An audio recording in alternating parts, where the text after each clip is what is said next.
Sylvie and Bruno by Lewis Carroll. Chapter 1. Lease Rate. More taxes. And then all the people cheered again, and one man who was more excited than the rest flung his hat high into the air and shouted as well as I could make out, "Who roar for the sub-warden?" Everybody roared, but whether it was for the sub-warden or not did not clearly appear. Some were shouting, "Bread," and some taxes, but no one seemed to know what it was they really wanted. All this I saw from the open window of the warden's breakfast saloon, looking across the shoulder of the Lord Chancellor, who had sprung to his feet the moment the shouting began, almost as if he had been expecting it, and had rushed to the window which commanded the best view of the marketplace. "What can it all mean?" he kept repeating to himself, as, with his hands clasped behind him and his gown floating in the air, he paced rapidly up and down the room. I never heard such shouting before, and at this time of the morning too, and with such unanimity. Doesn't it strike you as very remarkable?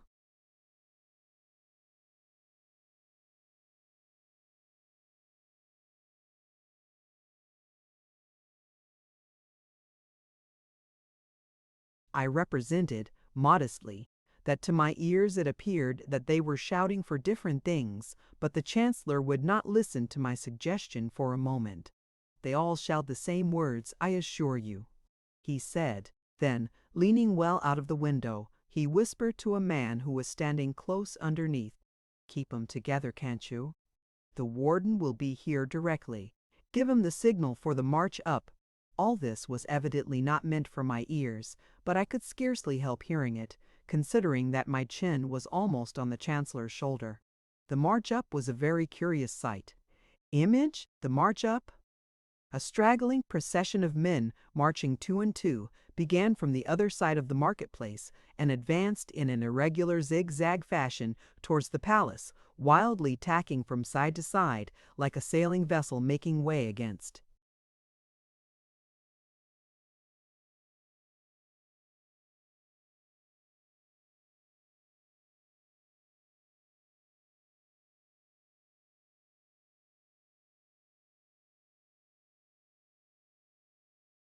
An unfavorable wind, so that the head of the procession was often further from us at the end of one tack than it had been at the end of the previous one. Yet it was evident that all was being done under orders, for I noticed that all eyes were fixed on the man who stood just under the window, and to whom the Chancellor was continually whispering. This man held his hat in one hand, and a little green flag in the other. Whenever he waved the flag, the procession advanced a little nearer. When he dipped it, they sidled a little farther off, and whenever he waved his hat, they all raised a hoarse cheer. "Hoo-row!" they cried, carefully keeping time with the hat as it bobbed up and down. "Hoo-row! New! Constitution! Less! Bread! More! Taxes! That'll do, that'll do." The Chancellor whispered, "Let him rest a bit till I give you the word. He's not here yet." But at this moment, the great folding doors of the saloon were flung open, and he turned with a guilty start to receive his high.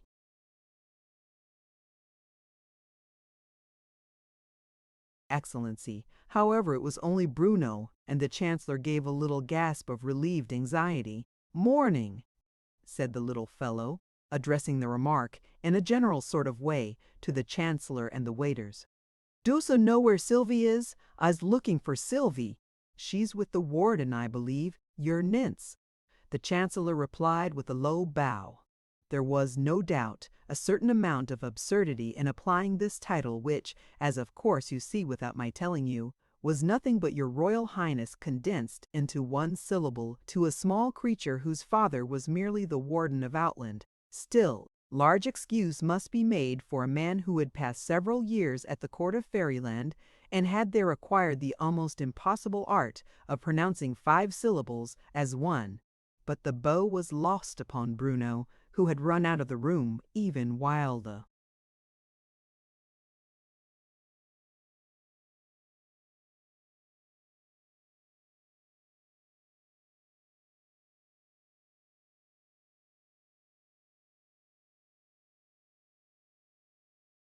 great feat of the unpronounceable monosyllable was being triumphantly performed. Just then, a single voice in the distance was understood to shout, a speech from the Chancellor.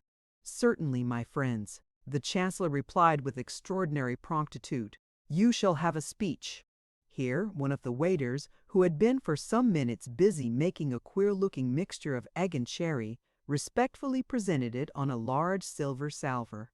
The Chancellor took it haughtily, drank it off thoughtfully, smiled benevolently on the happy waiter as he set down the empty glass, and began. To the best of my recollection, this is what he said. Ahem, ahem, ahem. Fellow sufferers, or rather suffering fellows, don't call 'em names, muttered the man under the window.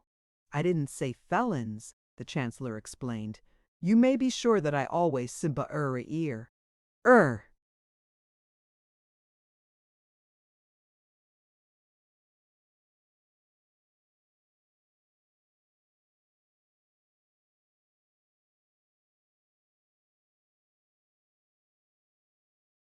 Shouted the crowd, so loudly as quite to drown the orator's thin, squeaky voice, that I always simper, he repeated.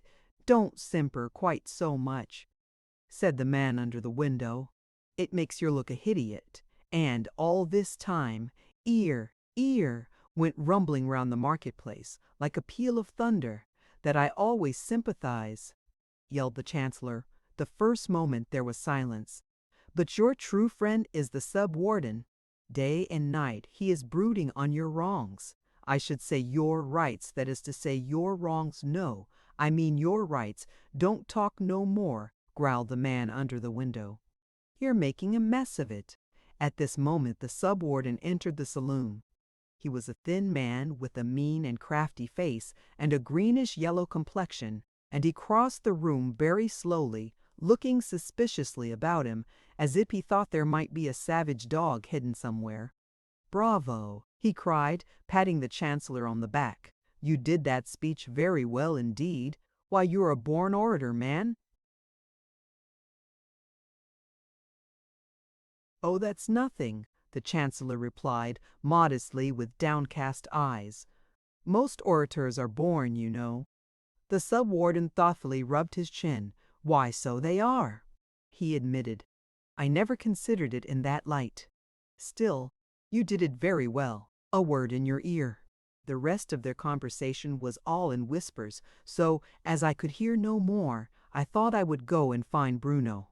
I found the little fellow standing in the passage, and being addressed by one of the men in livery who stood before him, nearly bent double from extreme respectfulness, with his hands hanging in front of him like the fins of a fish.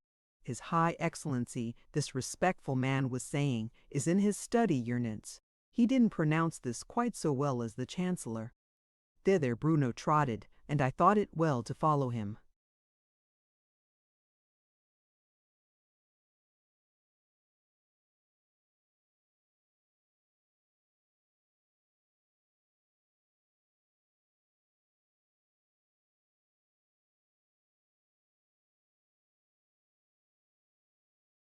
The warden, a tall, dignified man with a grave but very pleasant face, was seated before a writing table which was covered with papers, and holding on his knee one of the sweetest and loveliest little maidens it has ever been my lot to see.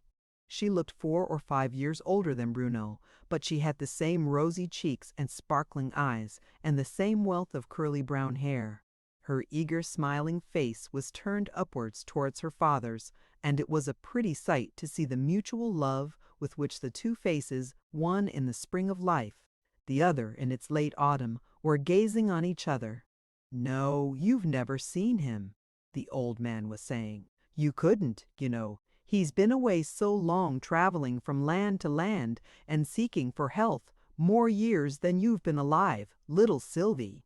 Here Bruno climbed upon his other knee, and a good deal of kissing, on a rather complicated system, was the result. He only came back last night, said the warden, when the kissing was over.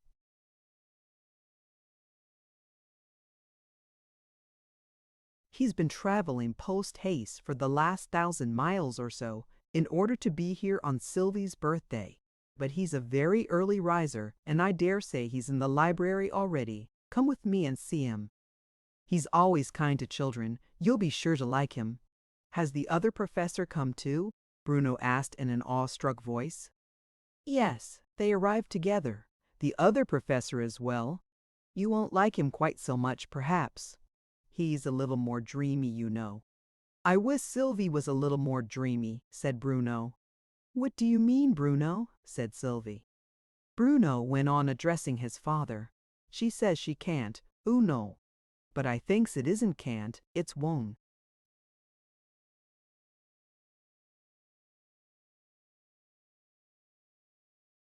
"Says she can't dream," the puzzled warden repeated. "She do say it," Bruno persisted. "When I says to her, 'Let's stop lessons,' she says, 'Oh, I can dream of letting oo stop yet.' He always wants to stop lessons," Sylvie explained, "5 minutes after we begin." "5 minutes lessons a day," said the warden. "You won't learn much at that rate, little man." "That's just what Sylvie says," Bruno rejoined. "She says I won't learn my lessons, and I tells her over and over I can't learn 'em. And what does oo think she says? She says it isn't can't, it's won't. Let's go and see the professor," the warden said, wisely avoiding further discussion. The children got down off his knees, each secured a hand, and the happy trio set off for the library, followed by me. I had come to the conclusion by this time that none of the party, except for a few moments, the Lord Chancellor, was in the least able to see me. "What's the matter with him?" Sylvie asked, walking with a little extra sedateness by way of example to Bruno at the other side, who never ceased jumping up and down. "Image, visiting the professor, what was the matter, but I hope he's all right now, was lumbago and rheumatism and that kind of thing. He's been curing himself, you know. He's a very learned doctor. Why, he's actually invented 3 new diseases, besides a new way of breaking your collarbone. Is it a nice way?" said Bruno.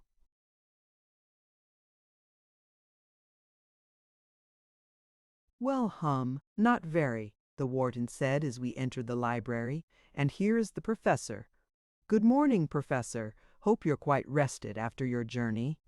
A jolly-looking, fat little man in a flowery dressing gown, with a large book under each arm, came trotting in at the other end of the room, and was going straight across without taking any notice of the children.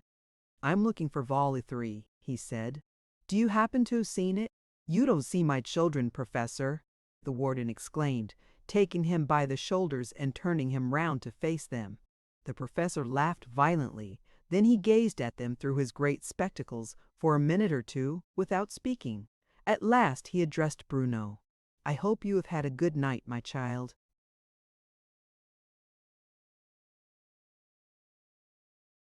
Bruno looked puzzled. "I's had the same night oo've had," he replied. "There's only been one night since yesterday."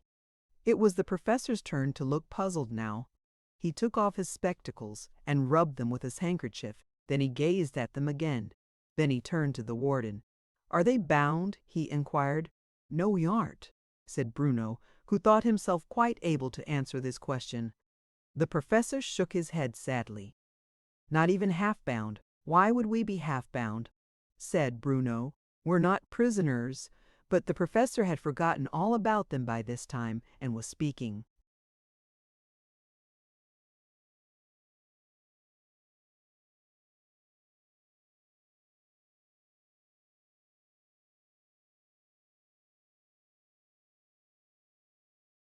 To the warden again. "You'll be glad to hear," he was saying, "that the barometer's beginning to move." "Well, which way?" said the warden, adding, to the children, "Not that I care, you know, only he thinks it affects the weather. He's a wonderfully clever man, you know. Sometimes he says things that only the other professor can understand. Sometimes he says things that nobody can understand." "Which way is it, Professor? Up or down?" "Neither," said the professor, gently clapping his hands. "It's going sideways, if I may so express myself." "And what kind of weather does that produce?" said the warden. "Listen, children. Now you'll hear something worth knowing. Horizontal weather, said the professor, and made straight for the door, very nearly trampling on Bruno, who had only just time to get out of his way. Isn't he learned?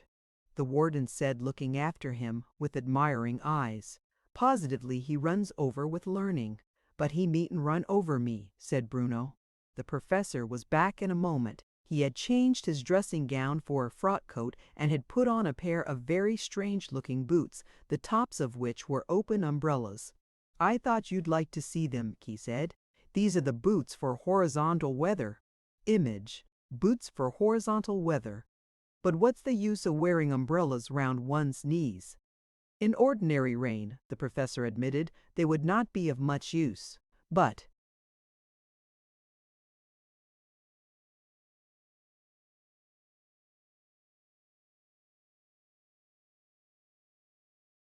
if ever it rained horizontally, you know, they would be invaluable, simply invaluable. Take the professor to the breakfast saloon, children, said the warden, and tell them not to wait for me. I had breakfast early, as I've some business to attend to. The children seized the professor's hands as familiarly as if they had known him for years and hurried him away. I followed respectfully behind.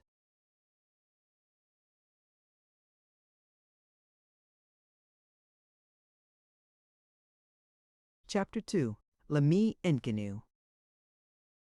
As we entered the breakfast saloon, the professor was saying, and he had breakfast by himself, early, so he begged you wouldn't wait for him, my lady.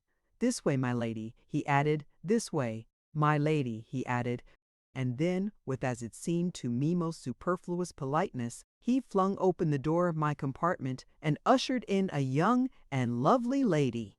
I muttered to myself with some bitterness, and this is of course the opening scene of Vol. Aye, she is the heroine, and I am one of those subordinate characters that only turn up when needed for the development of her destiny, and whose final appearance is outside the church, waiting to greet the happy pair. Yes, my lady, change at Fayfield, were the next words I heard. Oh, that too obsequious guard, next station but one.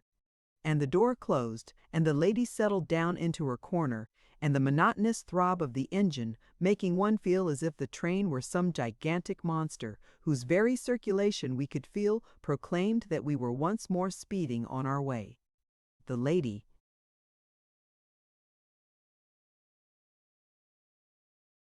had a perfectly formed nose. I caught myself saying to myself, hazel eyes and lips, and here it occurred to me that to see, for myself, what the lady was really like, would be more satisfactory than much speculation.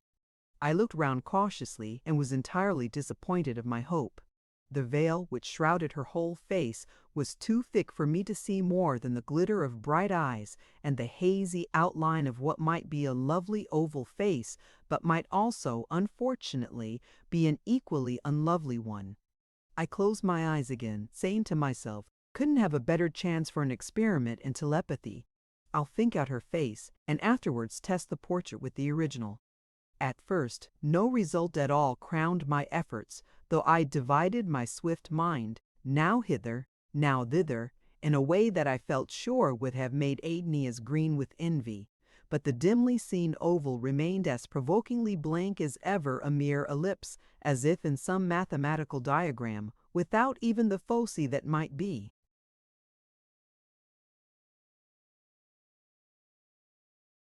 Made to do duty as a nose and a mouth. Gradually, however, the conviction came upon me that I could, by a certain concentration of thought, think the veil away, and so get a glimpse of the mysterious face as to which the two questions, is she pretty, and is she plain, still hung suspended in my mind in beautiful equipoise. Success was partial and fitful still. There was a result, ever and anon. The veil seemed to vanish in a sudden flash of light, but before I could fully realize the face, all was dark again. In each such glimpse, the face seemed to grow more childish and more innocent, and when I had at last thought the veil entirely away, It was, unmistakably, the sweet face of little Sylvie. So, either I've been dreaming about Sylvie, I said to myself, and this is the reality, or else I've really been with Sylvie and this is a dream. Is life itself a dream, I wonder?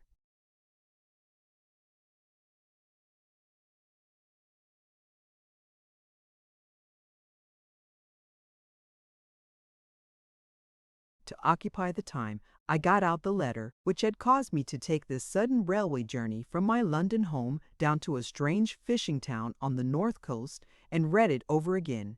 Dear old friend, I'm sure it will be as great a pleasure to me as it can possibly be to you to meet once more after so many years, and of course I shall be ready to give you all the benefit of such medical skill as I have. Only, you know, one mustn't violate professional etiquette, and you are already in the hands of a first-rate London doctor with whom it would be utter affectation for me to pretend to compete. I make no doubt he is right in saying the heart is affected. All your symptoms point that way. One thing, at any rate, I have already done in my doctorial capacity, secured you a bedroom on the ground floor so that you will not need to ascend the stairs at all.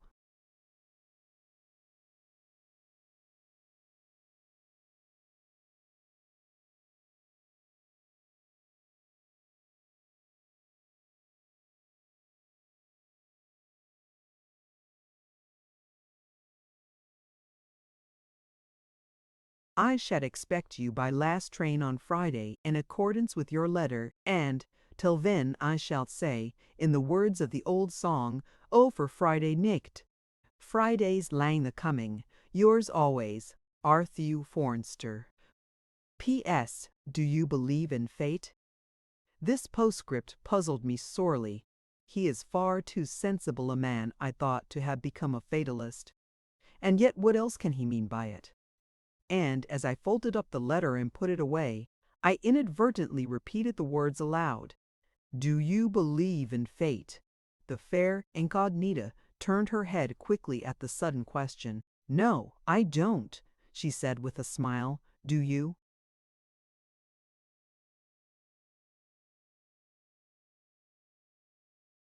I didn't mean to ask the question, I stammered, a little taken aback at having begun a conversation in so unconventional a fashion. The lady's smile became a laugh, not a mocking laugh, but the laugh of a happy child who was perfectly at her ease. Didn't you? She said. Then it was a case of what you doctors call unconscious cerebration. I am no doctor, I replied. Do I look so like one, or what makes you think it? She pointed to the book I had been reading, which was so lying that its title, Diseases of the Heart, was plainly visible. One needn't be a doctor, I said, to take an interest in medical books. There's another class of readers who are yet more deeply interested. You mean the patients. She interrupted, while a look of tender pity gave new.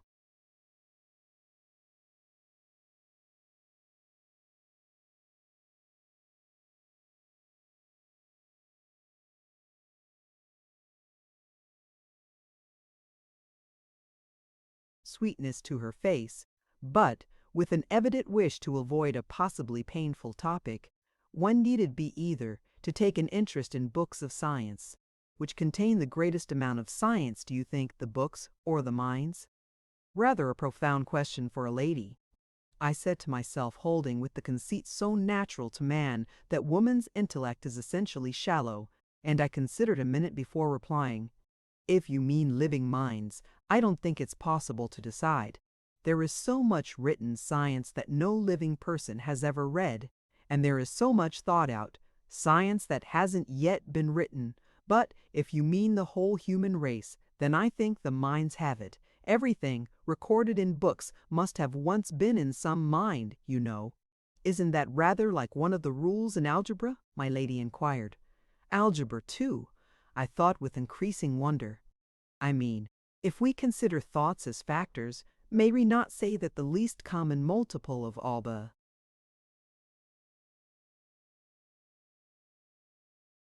minds contains that of all the books, but not the other way? Certainly we may, I replied, delighted with the illustration. And what a grand thing it would be I went on dreamily, thinking aloud rather than talking. If we could only apply that rule to books. You know, in finding the least common multiple, we strike out a quantity wherever it occurs, except in the term where it is raised to its highest power. So we should have to erase every recorded thought, except in the sentence where it is expressed with the greatest intensity. My lady laughed merrily. Some books would be reduced to blank paper, I'm afraid, she said.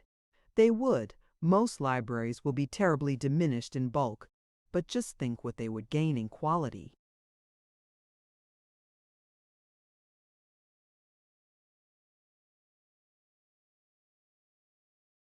When will it be done? She eagerly asked. If there's any chance of it in my time, I think I'll leave off reading and wait for it. Well, perhaps in another 1,000 years or so, then there's no use waiting, said my lady.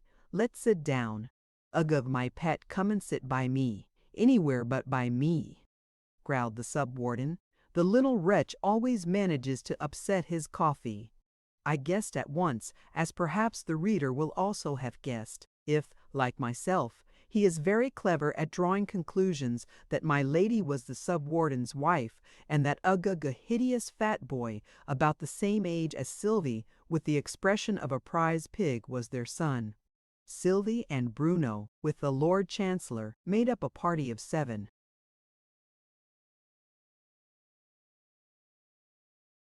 Image a portable plunge bath.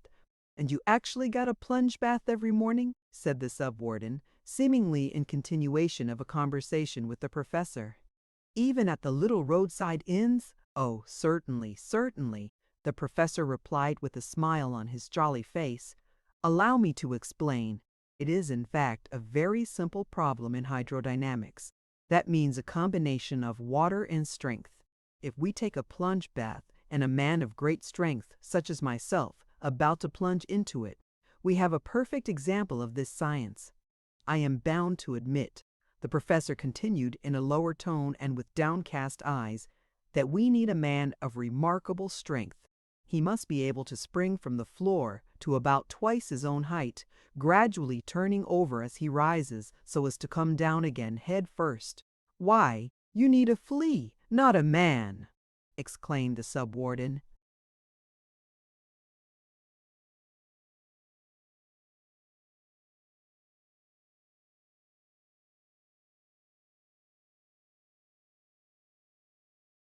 Pardon me, said the professor. This particular kind of bath is not adapted for a flea. Let us suppose, he continued, folding his table napkin into a graceful festoon, that this represents what is perhaps the necessity of this age, the active tourist portable bath. You may describe it briefly if you like, looking at the Chancellor, by the letters ATPB. The Chancellor, much disconcerted at finding everybody looking at him, could only murmur in a shy whisper, "Precisely so." One great advantage of this plunge bath, continued the professor, is that it requires only half a gallon of water. I don't call it a plunge bath, His Sub-Excellency remarked, unless your active tourist goes right under. But he does go right under, the old man gently replied. The AT hangs up. The PB on a nail, thus. He then empties the water jug into it, places the empty jug below, the bag leaps into the air, descends head first into the bag, the water rises round him to the top of the bag, and there you are. He triumphantly concluded. The AT is as much under water as if he'd gone a mile or 2 down into the Atlantic. And he's drowned, let us say, in about 4 minutes. By no means, the professor answered with a proud smile. After about a minute, he quietly turns a tap at the lower end of the PB. All the water runs back into the jug, and there you are again. But how in the world is he to get out of the bag again? That, I take it, said the professor, is the most beautiful part of the whole invention. All the way up the PB, inside, are loops for the thumbs, so it's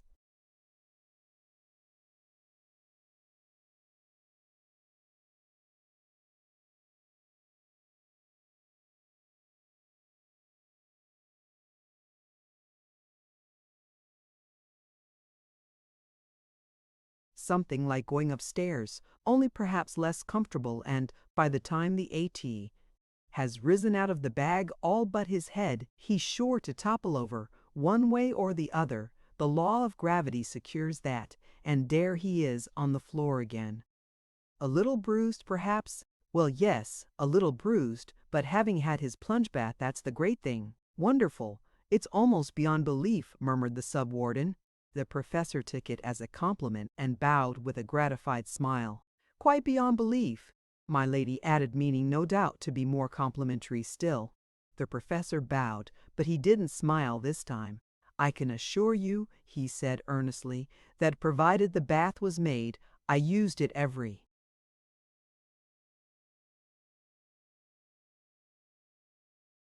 morning. I certainly ordered it. That I am clear about. My only doubt is whether the man ever finished making it.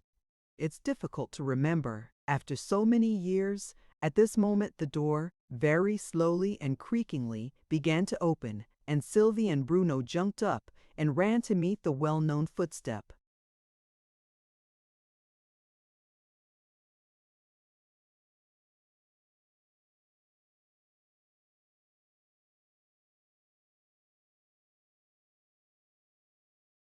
Chapter 3. Birthday Presents. "It's my brother," the sub-warden exclaimed in a warning whisper. "Speak out, and be quick about it." The appeal was evidently addressed to the Lord Chancellor, who instantly replied, in a shrill monotone, like a little boy repeating the alphabet. "As I was remarking, Your Sub-Excellency, this portentous movement you began too soon." The other interrupted, scarcely able to restrain himself to a whisper, so great was his excitement. "He couldn't have heard you. Begin again." "As I was remarking," chanted the obedient Lord Chancellor, "this portentous movement has already assumed the dimensions of a revolution." And what are the dimensions of a revolution? The voice was genial and mellow, and the face of the tall, dignified old man who had just entered the room, leading Sylvie by the hand, and with Bruno riding triumphantly on his shoulder, was too noble and gentle to have scared a less guilty man, but the Lord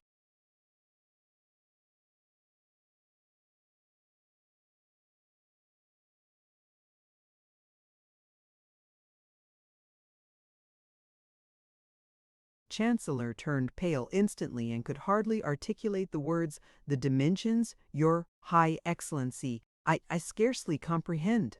"Well, the length, breadth, and thickness, if you like it better." And the old man smiled, half contemptuously. The Lord Chancellor recovered himself with a great effort and pointed to the open window. "If Your High Excellency will listen for a moment to the shouts of the exasperated populace,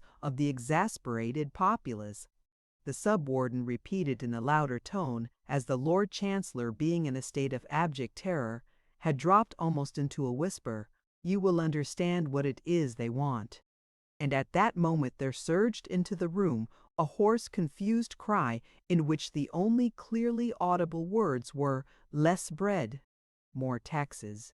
The old man laughed heartily. What in the world he was beginning, but the Chancellor heard him not. "Some mistake," he muttered, hurrying to the window, from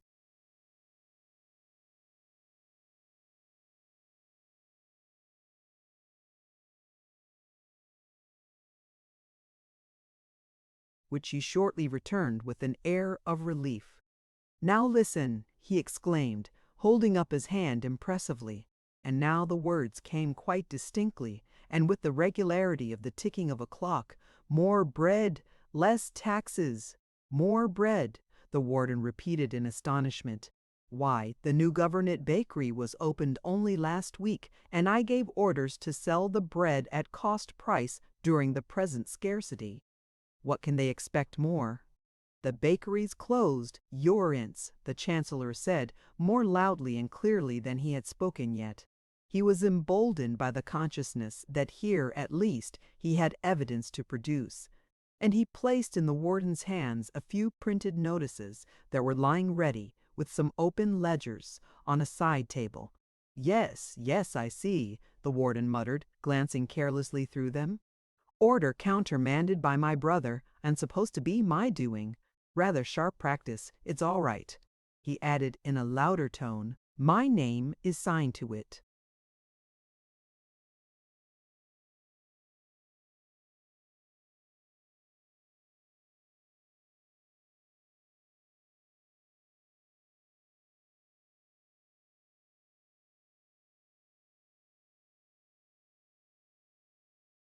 So I take it on myself. But what do they mean by less taxes? How can they be less? I abolished the last of them a month ago. It's been put on again, Urance, and by Urance's own orders, and other printed notices were submitted for inspection.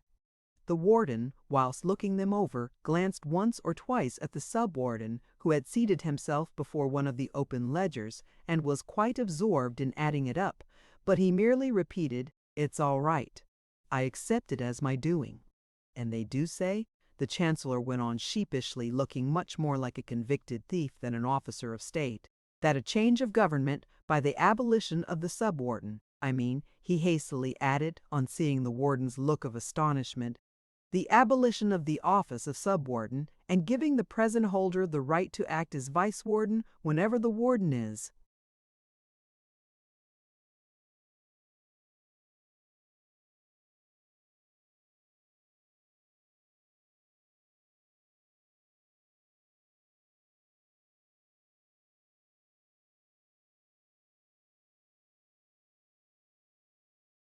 "Absent would appease all this seedling discontent, I mean," he added, glancing at a paper he held in his hand. "All this seething discontent. For 15 years," put in a deep but very harsh voice, "my husband has been acting as sub-warden. It is too long, it is much too long." My lady was a vast creature at all times, but when she frowned and folded her arms, as now, she looked more gigantic than ever, and made one try to fancy what a haystack would look like if out of temper. "He would distinguish himself as a vice," my lady proceeded, being far too stupid to see the double meaning of her words. "There has been no such vice in Outland for many a long year as he would be." "What course would you suggest, sister?" the warden mildly inquired. My lady stamped, which was undignified, and snorted, which was ungraceful.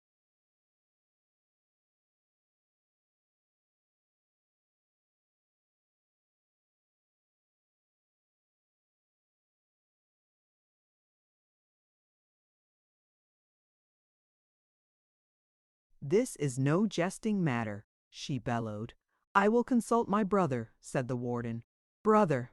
"And 7 makes 194, which is 16 and 2 pence," the sub-warden replied. "Put down 2 and carry 16. The Chancellor raised his hands and eyebrows, lost in admiration. "Such a man of business," he murmured. "Brother, could I have a word with you in my study?" the warden said in a louder tone. The sub-warden rose with alacrity, and the two left the room together. My lady turned to the professor, who had uncovered the urn and was taking its temperature with his pocket thermometer. "Professor!" she began, so loudly and suddenly that even Uguk, who had gone to sleep in his chair, left off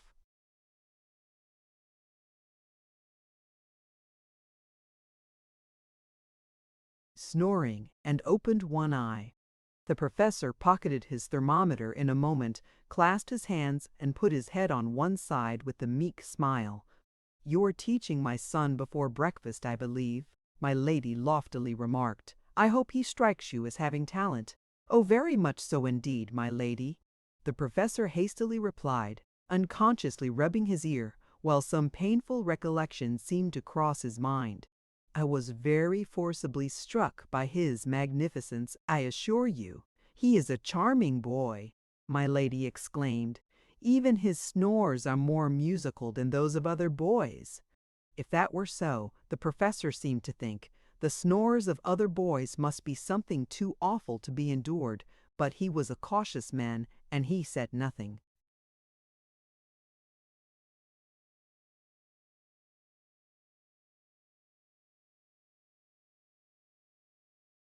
"And he's so clever," my lady continued. "No one will enjoy your lecture more, by the way. Have you fixed the time for it yet? You've never given one, you know." And it was promised years ago, before you. Yes, yes, my lady, I know. Perhaps next Tuesday or Tuesday week. That will do very well, said my lady graciously. Of course you will let the other professor lecture as well. I think not, my lady, the professor said with some hesitation. You see, he always stands with his back to the audience. It does very well for reciting, but for lecturing you are quite right, said my lady. And, now I come to think of it, there would hardly be time for more than one lecture. And it will go off all the better if we begin with a banquet and a fancy dress ball. It will indeed, the professor cried with enthusiasm. I shall come as a grasshopper, my lady calmly proceeded. What shall you come as, professor? The professor smiled feebly. I shall come as early as I can, my lady. You mustn't come in before the doors are opened, said my lady. I can't, said the professor. Excuse me a moment. As this is Lady Sylvie's birthday, I would like to, and he rushed away. Bruno began feeling in his pockets, looking more and more melancholy as he did so. Then he put his thumb in his mouth and considered for a minute. Then he quietly left the room. He had hardly done so before the professor was back again, quite out of breath.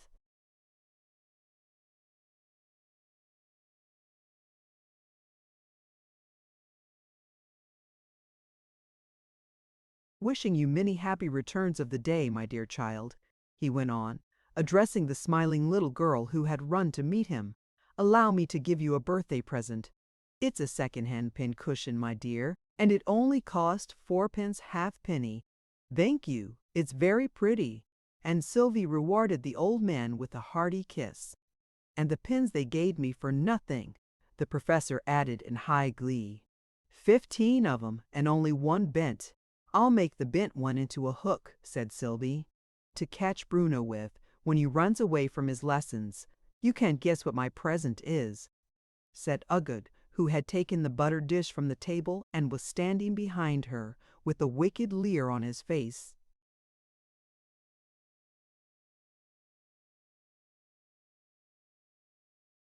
No, I can guess, Sylvie said without looking up.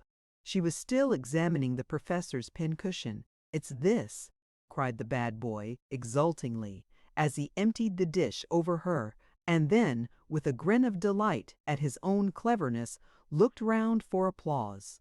Sylvie colored crimson as she shook off the butter from her frock, but she kept her lips tight shut and walked away to the window, where she stood looking out and trying to recover her temper. Uggug's triumph was a very short one. The sub-warden had returned, just in time to be a witness of his dear child's playfulness, and in another moment a skillfully applied box on the ear had changed the grin of delight into a howl of pain. My darling, cried his mother, enfolding him in her fat arms. Did they box his ears for nothing? A precious pet. It's not for nothing, growled the angry father. Are you aware, madam, that I pay the house bills out of a fixed annual sum? The loss of all that wasted butter falls on me. Do you hear, madam? Hold your tongue, sir. My lady spoke very quietly, almost in a whisper. But there was something in her look which silenced him. Don't you see it was only a joke? And a very clever one, too. He only meant that he loved nobody but her. And instead of being pleased with the compliment, the spiteful little thing has gone away in a huff. The sub-warden was a very good hand at changing a subject. He walked across to the window. My dear, he said, is that a pig that I see down below, rooting about among your flower beds? A pig, shrieked my lady, rushing madly to the window and almost pushing her husband out in her anxiety to see for herself. Whose pig is it? How did it get in? Where's that crazy gardener gone? At this moment, Bruno re-entered the room, and passing Uggug, who was blubbering his loudest, in the hope of attracting notice, as if he was quite used to that sort of thing, he ran up to Sylvie and threw his arms round her. I went to my toy cupboard, he said with a very sorrowful face, to see if there were some thin fit for a present for oo, and there isn't nothing. They's all broken, every one, and I haven't got no money left to buy oo a birthday present, and I can't give oo nothing. But this was a very earnest hug and a kiss. "Oh, thank you, darling," cried Sylvie. "I like your present best of all." "But is so, why did she give it back so quickly?" His Sub-Excellency turned and patted the two children on the head with his.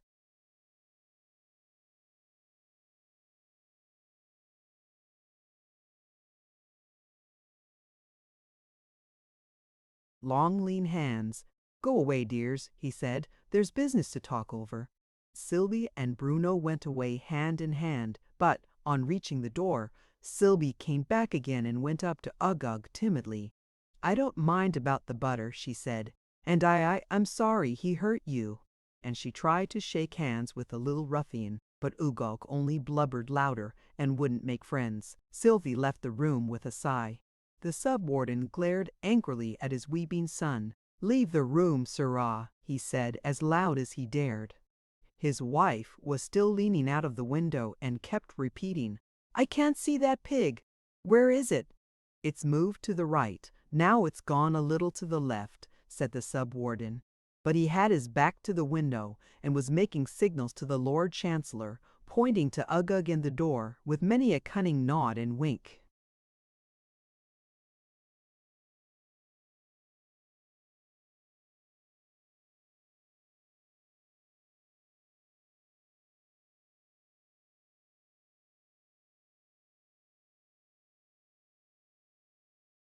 Image.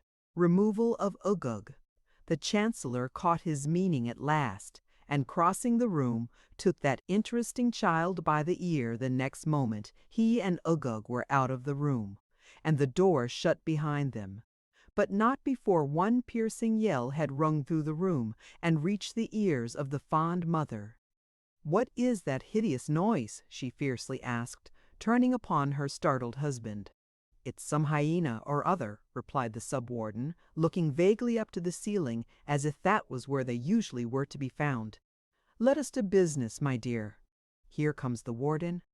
And he picked up from the floor a wandering scrap of manuscript on which I just caught the words, "After which election duly holden, the said Sibymet and Tabakat his wife may at their pleasure assume imperial before," with a guilty look, he crumpled it up in his hand.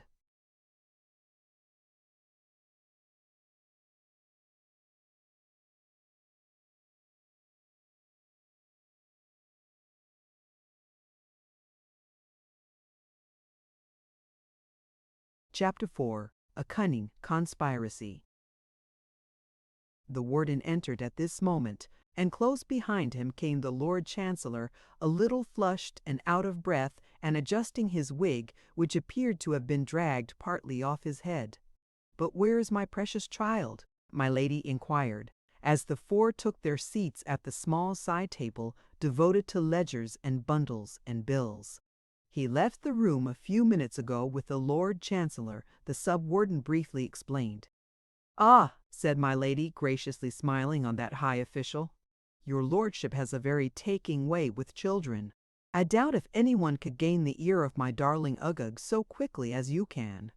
For an entirely stupid woman, my lady's remarks were curiously full of meaning, of which she herself was wholly unconscious. The Chancellor bowed, but with a very uneasy air. "I think the warden was about to speak," he remarked, evidently anxious to change the subject, but my lady would not be checked. "He is a clever boy," she continued with enthusiasm, "but he needs a man like your lordship to draw him out." The Chancellor bit his lip and was silent. He evidently feared that, stupid as she looked, she understood what she said this time, and was having a joke at his expense. He might have spared himself all anxiety, whatever accidental meaning her words might have. She herself never meant anything at all. "It is all settled," the warden announced, wasting no time over preliminaries. "The sub-wardenship is abolished, and my brother is appointed to act as vice-warden whenever I am absent. So, as I am going abroad for a while, he will enter on his new duties at once.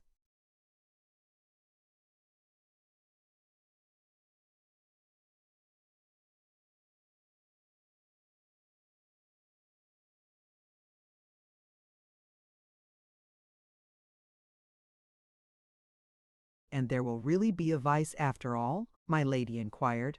I hope so, the warden smilingly replied. My lady looked much pleased and tried to clap her hands, but you might as well have knocked two feather beds together for any noise it made. When my husband is vice, she said, it will be the same as if we had 100 vices. Hear, hear, cried the sub-warden. You seem to think it very remarkable, my lady remarked with some severity, that your wife should speak the truth. No, not remarkable at all, her husband anxiously explained. Nothing is remarkable that you say, sweet one. My lady smiled approval of the sentiment and went on, and am I vice?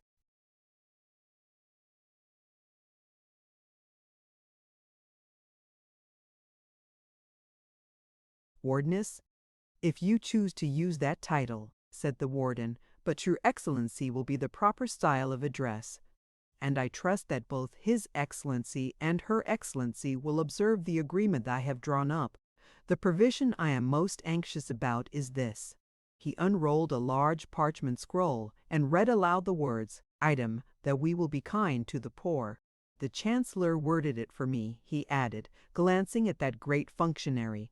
I suppose now that word item has some deep legal meaning? Undoubtedly, replied the Chancellor, as articulately as he could with a pin between his lips. He was nervously rolling and unrolling several other scrolls and making room among them for the one the warden had just handed to him. These are merely the rough copies, he explained, and as soon as I have put in the final corrections, making a great commotion among the different.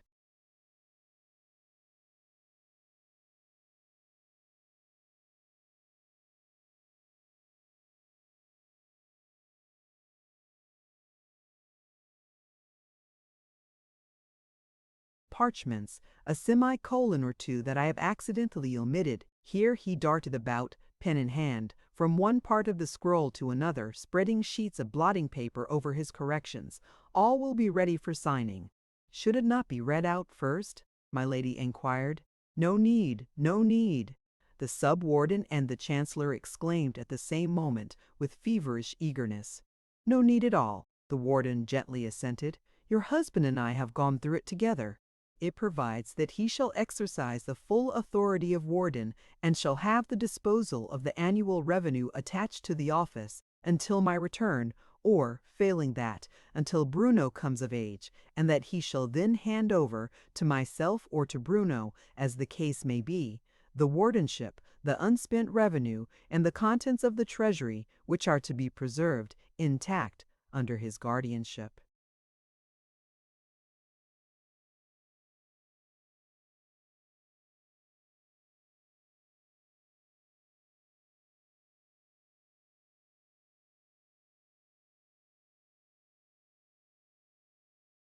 All this time the sub-warden was busy, with the Chancellor's help, shifting the papers from side to side and pointing out to the warden the place he was to sign. He then signed it himself, and my lady and the Chancellor added their names as witnesses. Short partings are best, said the warden. All is ready for my journey. My children are waiting below to see me off. He gravely kissed my lady, shook hands with his brother and the Chancellor, and left the room. Image. What a game! The three waited in silence till the sound of wheels announced that the warden was out of hearing. Then, to my surprise, they broke into peals of uncontrollable laughter. What a game, oh, what a game, cried the Chancellor, and he and the Vice. Warden joined hands and skipped wildly about the room. My lady was too dignified to skip, but she laughed like the neighing of a horse and waved her handkerchief above her head. It was clear to her very limited understanding that something very clever had been done, but what it was she had yet to learn. You said I should hear all about it when the warden had gone, she remarked as soon as she could make herself heard. And so you shall, Tabby, her husband graciously replied as he removed the blotting paper and showed the two parchments lying side by side. This is the one he read but didn't sign, and this is the one he signed but didn't read. You see, it was all covered up except the place for signing the names. Yes, yes. my lady interrupted eagerly and began comparing the two agreements. Item, that he shall exercise the authority of warden in the warden's absence. Why, that's been changed into shall be absolute governor for life, with the title of emperor if elected to that office by the people. What? Are you emperor, darling? Not yet, dear, the vice-warden replied. It won't do to let this paper be seen, just at present. All in good time. My lady nodded and read on. Item, that we will be kind to the poor. Why, that's omitted altogether. Course it is, said her husband. We're not going to bother about the wretches. Good, said my lady with emphasis, and read on again. Item, that the contents of the treasury be preserved intact. Why, that's altered into shall be at.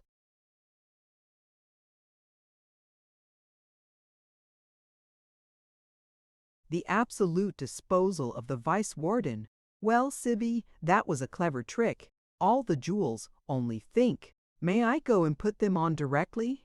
Well, not just yet, lovey, her husband uneasily replied. You see, the public mind isn't quite right for it yet. We must feel our way. Of course we'll have the coach and 4 out at once. And I'll take the title of emperor as soon as we can safely hold an election. But they'll hardly stand our using the jewels, as long as they know the warden's alive. We must spread a report of his death, a little conspiracy, a conspiracy, cried the delighted lady, clapping her hands. Of all things, I do like a conspiracy. It's so interesting. The vice-warden and the chancellor interchanged a wink or two. Let her conspire to her heart's content, the cunning chancellor whispered. It'll do no harm.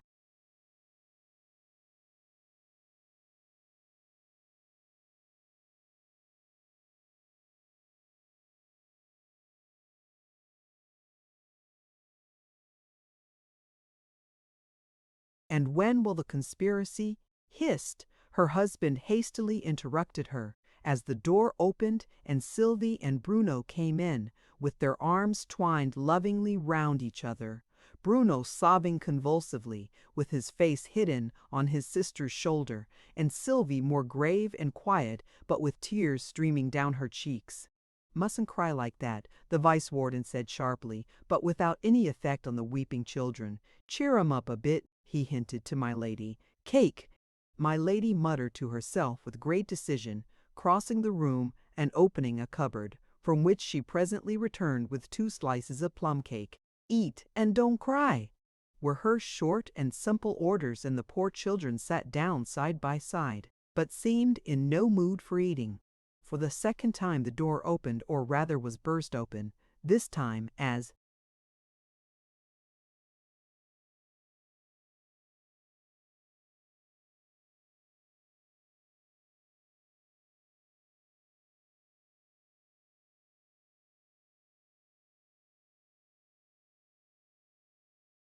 Uggug rushed violently into the room, shouting, "That old beggar's come again! He's not to have any food," the vice-warden was beginning, but the chancellor interrupted him. "It's all right," he said in a low voice. "The servants have their orders." "He's just under here," said Uggug, who had gone to the window and was looking down into the courtyard. "Where, my darling?" said his fond mother, flinging her arms round the neck of the little monster. All of us, except Sylvie and Bruno, who took no notice of what was going on, followed her to the window. The old beggar looked up at us with hungry eyes. "Only a crust of bread, your highness," he pleaded. "Image, drink this." He was a fine old man, but looked sadly ill and worn. "A crust of bread is what I crave," he repeated. "A single crust and a little water. Here's some water, drink this," Uggug bellowed, emptying a jug of water over his head. "Well done, my boy!" cried the vice-warden. "That's the way to settle such folk." "Clever boy," the wardens chimed in. "Hasn't he good spirits? Take a stick to him," shouted the vice-warden, as the old beggar shook the water from his ragged cloak and again gazed meekly upwards. Take a red-hot poker to him, my lady again chimed in. Possibly there was no red-hot poker handy, but some sticks were forthcoming.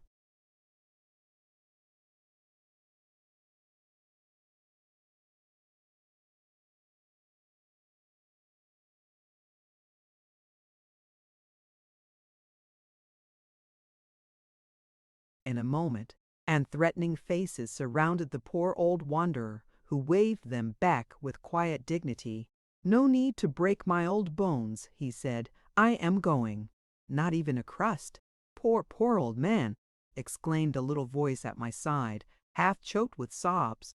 Bruno was at the window, trying to throw out his slice of plum cake, but Sylvie held him back. "He shall have my cake," Bruno cried, passionately struggling out of Sylvie's arms. "Yes, yes, darling," Sylvie gently pleaded. "But don't throw it out. He's gone away, don't you see? Let's go after him." And she led him out of the room, unnoticed by the rest of the party, who were wholly absorbed in watching the old beggar.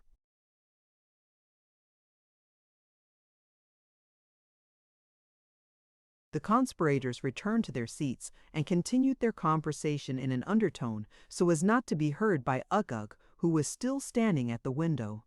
"By the way, there was something about Bruno succeeding to the wardenship," said my lady. "How does that stand in the new agreement?" The Chancellor chuckled. "Just the same, word for word," he said. "With one exception, my lady. Instead of Bruno, I've taken the liberty to put in," he dropped his voice to a whisper, "to put in Uggug, you know." "Uggug, indeed!" I exclaimed, in a burst of indignation I could no longer control. To bring out even that one word seemed a gigantic effort. But, the cry once uttered, all effort ceased at once. A sudden gust swept away the whole scene, and I found myself sitting up, staring at the young lady in the opposite corner of the carriage, who had now thrown back her veil and was looking at me with an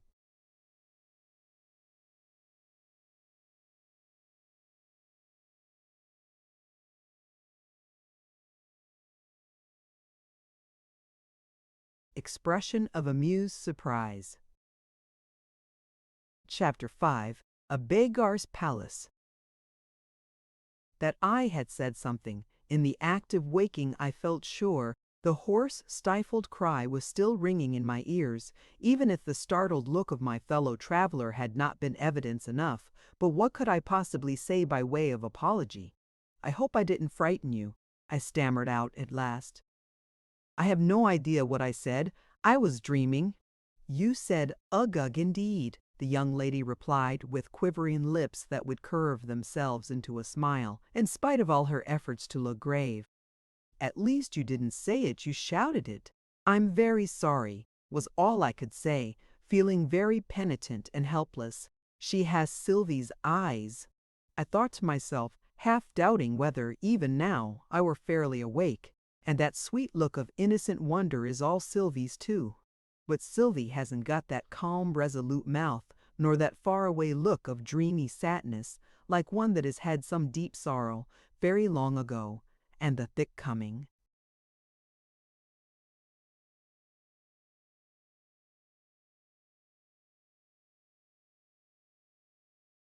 Fancies almost prevented my hearing the lady's next words. "If you had had a shilling dreadful in your hand," she proceeded, "something about ghosts or dynamite or midnight murder, one could understand it. Those things aren't worth the shilling, unless they give one a nightmare. But really with only a medical treatise, you know," and she glanced, with a pretty shrug of contempt, at the book over which I had fallen asleep.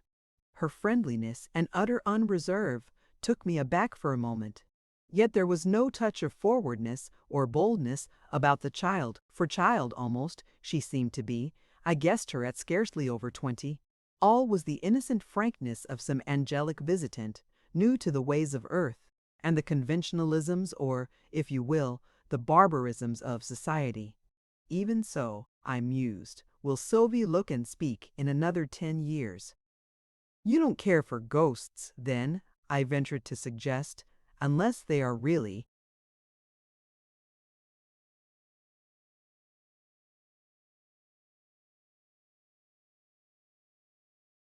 Terrifying? Quite so.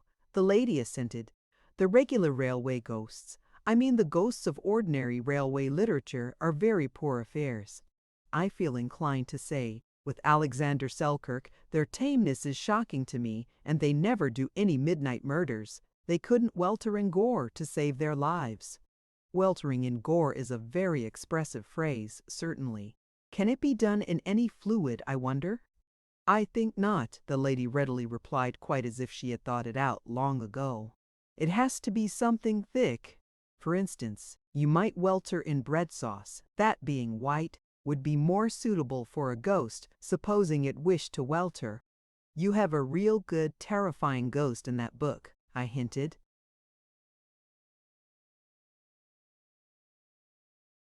How could you guess? She exclaimed with the most engaging frankness, and placed the volume in my hands. I opened it eagerly with a not unpleasant thrill, like what a good ghost story gives one at the uncanny coincidence of my having so unexpectedly divined the subject of her studies. It was a book of domestic cookery, open at the article Bread Sauce. I returned the book looking, I suppose, a little blank, as the lady laughed merrily at my discomfiture. It's far more exciting than some of the modern ghosts, I assure you. Now there was a ghost last month. I don't mean a real ghost in Supernature, but in a magazine. It was a perfectly flavorless ghost. It wouldn't have frightened a mouse. It wasn't a ghost that one would even offer a chair to. 70 years, baldness and spectacles have their advantages after all, I said to myself, instead of a bashful youth and maiden gasping out.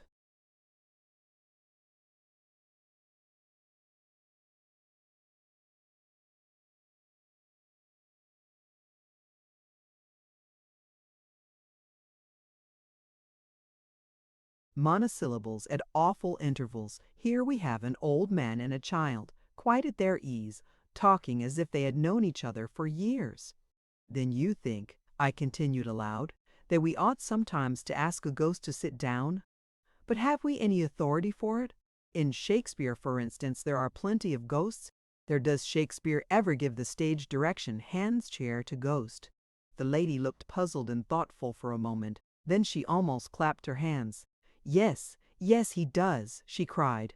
He makes Hamlet say, rest, perturbed, spirit, and that, I suppose, means an easy chair? An American rocking chair, I think. Fayfield Junction, my lady, change for Elveston, the guard announced, flinging open the door of the carriage, and we soon found ourselves with all our portable property around us, on the platform. The accommodation provided for passengers waiting at this junction was distinctly inadequate, a single wooden bench, apparently intended for 3 sitters only, and even this was already partially occupied by a very old man in a smock frock who sat with rounded shoulders and drooping head, and with hands clasped on the top of his stick so as to make a sort of pillow for that wrinkled face with its look of patient weariness. Come, you be off. The station master roughly accosted the poor old man. You be off, and make way for your betters. This way, my lady, he added in a perfectly different tone. If your ladyship will take a seat. The train will be up in a few minutes. The cringing servility of his manner was due, no doubt, to the address legible on the pile of luggage, which announced their owner to be Lady Muriel Orme, passenger to Elveston, via Fayfield Junction.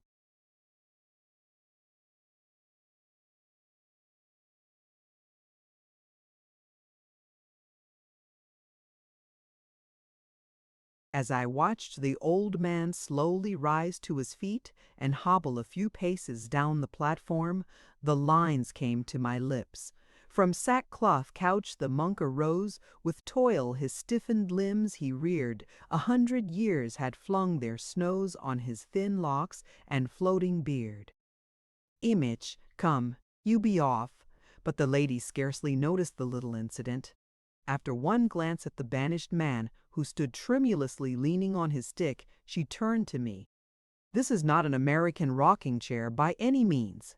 Yet, may I say, slightly changing her place so as to make room for me beside her, may I say, in Hamlet's words, rest, rest, She broke off with a silvery laugh. Perturbed spirit. I finished the sentence for her. Yes, that describes a railway traveler exactly, and here is an instance of it, I added as the tiny local.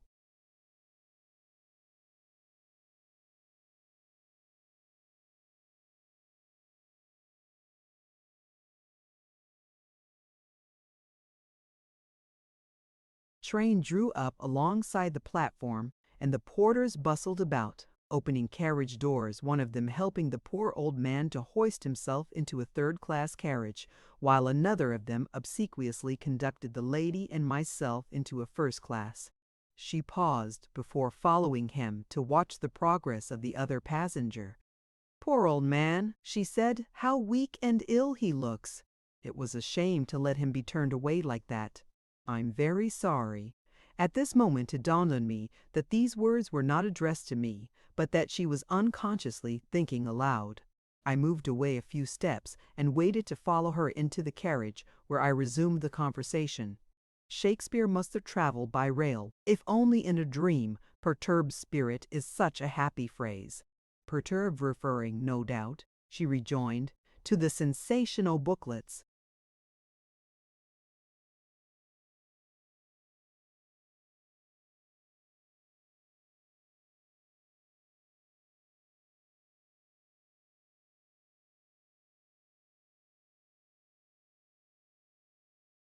Peculiar to the rail. If steam has done nothing else, it has at least added a whole new species to English literature. No doubt of it, I echoed.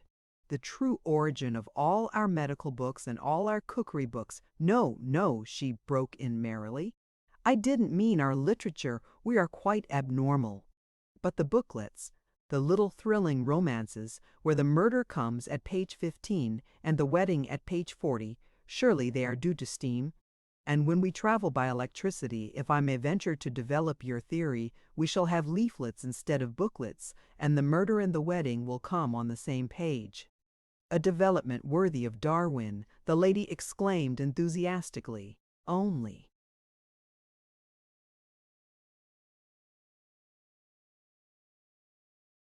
You reverse his theory. Instead of developing a mouse into an elephant, you would develop an elephant into a mouse.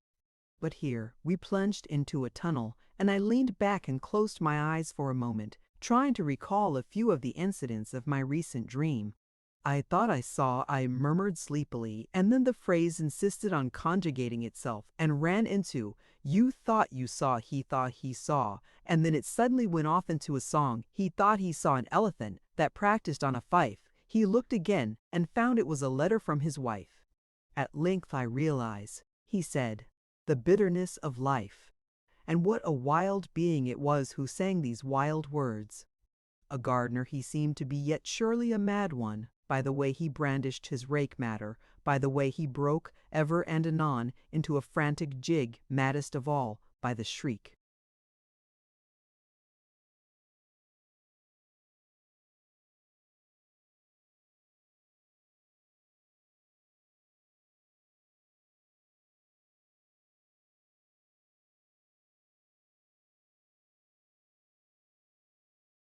In which he brought out the last words of the stanza.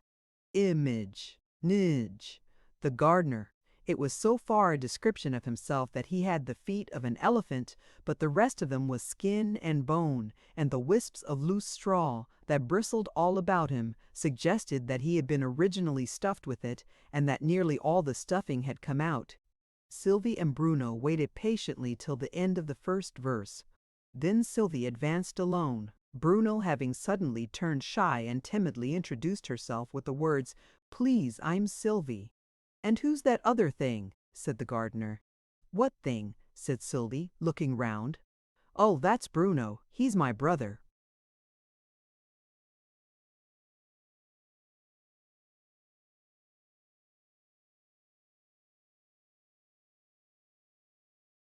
"Was he your brother yesterday?" the gardener anxiously inquired. "Course I were," cried Bruno, who had gradually crept nearer, and didn't at all like being talked about without having his share in the conversation. "Ah, well," the gardener said with a kind of groan. "Things change so here. Whenever I look again, it's sure to be something different. Yet I does my duty. I gets up wriggle early at 5 if I was oo, said Bruno. I wouldn't wriggle so early. It's as bad as being a worm, he added in an undertone to Sylvie. But you shouldn't be lazy in the morning, Bruno, said Sylvie.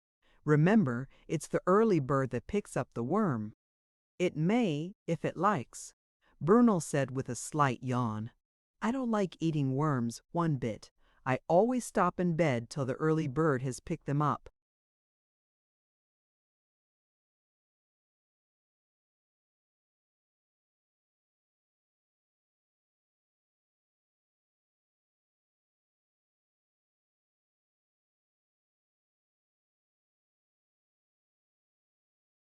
I wonder you've the face to tell me such fibs, cried the gardener.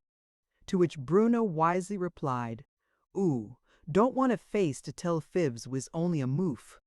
Sylvie discreetly changed the subject. And did you plant all these flowers? She said. What a lovely garden you've made. Do you know, I'd like to live here always. In the winter nights, the gardener was beginning. But I'd nearly forgotten what we came about, Sylvie interrupted. Would you please let us through into the road? There's a poor old beggar just gone out, and he's very hungry, and Bruno wants to give him his cake, you know. It's as much as my place is worth, the gardener muttered, taking a key from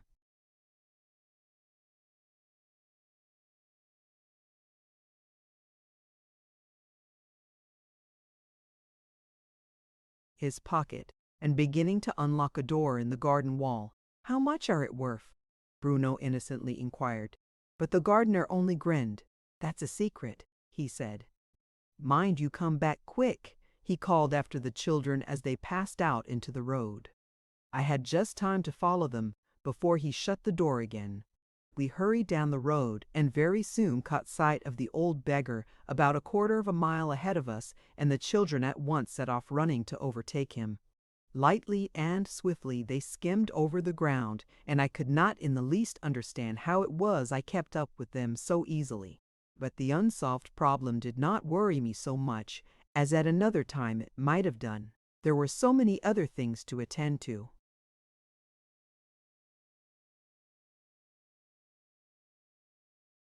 The old beggar must have been very deaf, as he paid no attention whatever to Bruno's eager shouting, but trudged wearily on, never pausing until the child got in front of him and held up the slice of cake.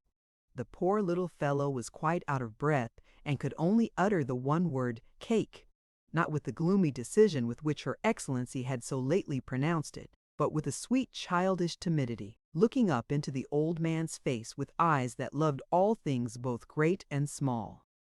The old man snatched it from him and devoured it greedily as some hungry wild beast might have done. But never a word of thanks did he give his little benefactor, only growled, more, and glared at the half-frightened children. There is no more, Sylvie said with tears in her eyes. I'd eaten mine. It was a shame to let you be turned away like that. I'm very sorry.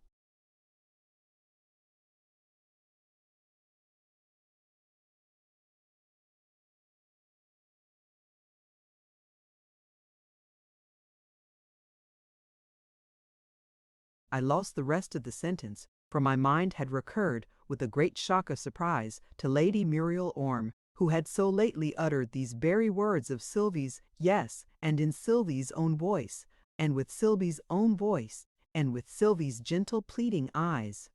Follow me, were the next words I heard, as the old man waved his hand with a dignified grace that ill-suited his ragged dress, over a bush that stood by the roadside, which began instantly to sink into the earth. At another time I might have doubted the evidence of my eyes, or at least have felt some astonishment, but in this strange scene my whole being seemed absorbed in strong curiosity as to what would happen next. When the bush had sunk quite out of our sight, marble steps were seen, leading downwards into darkness. The old man led the way, and we eagerly followed. The staircase was so dark at first that I could only just see the forms of the children as hand in hand they groped their way down after their guide, but it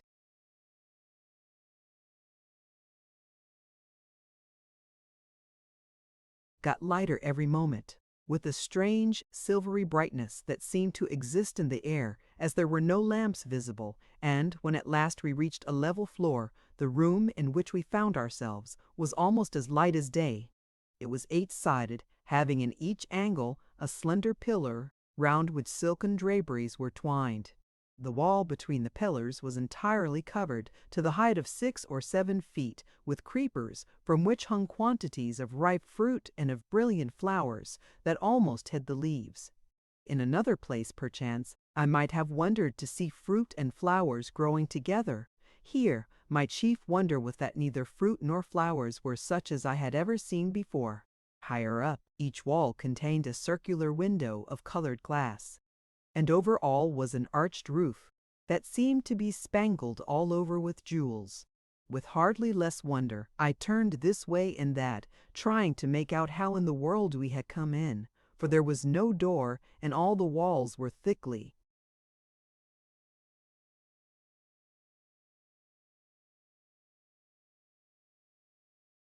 covered with the lovely creepers.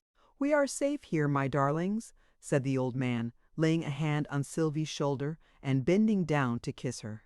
Sylvie drew back hastily with an offended air, but in another moment, with a glad cry of, "Why, it's father!" she had run into his arms. A beggar's palace! Father! Father!" Bruno repeated, and, while the happy children were being hugged and kissed, I could but rub my eyes and say, "Where, then, are the rags gone to?" For the old man was now dressed in royal robes that glittered with jewels and gold embroidery, and wore a circlet of gold around his head.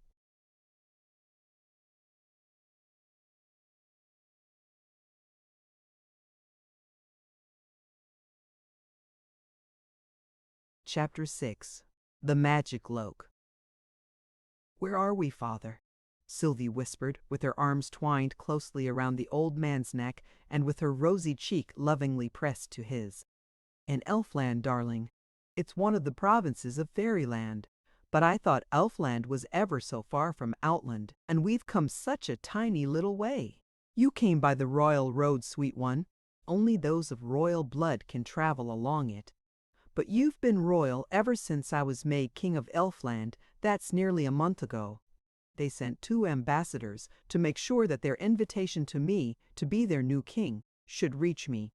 One was a prince, so he was able to come by the royal road and to come invisibly to all but me. The other was a baron, so he had to come by the common road, and I dare say he hasn't even arrived yet." "Then how far have we come?" Sylvie inquired. "Just 1,000 miles, sweet one, since the gardener unlocked that door for you." 1,000 miles, Bruno repeated. "And may I eat one?" "Eat a mile, little rogue." "No," said Bruno. "I mean, may I eat one of that fruits?" "Yes, child," said his father, "and then you'll find out what pleasure is like, the pleasure we all seek so madly and enjoy so mournfully." Bruno ran eagerly to the wall and picked a fruit that was shaped something like a banana, but had the color of a strawberry. He ate it with beaming looks that became gradually more gloomy and were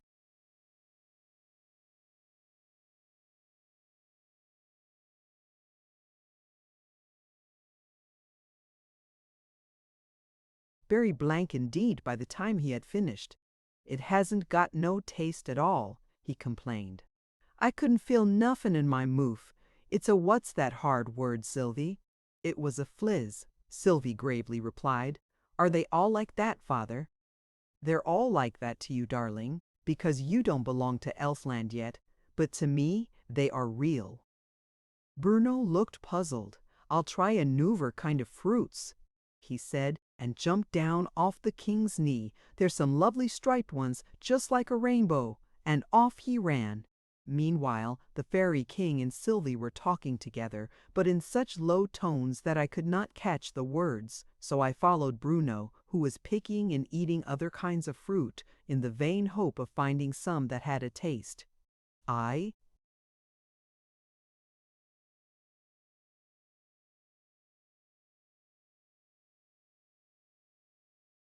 tried to pick some me myself, but it was like grasping air, and I soon gave up the attempt and returned to Sylvie.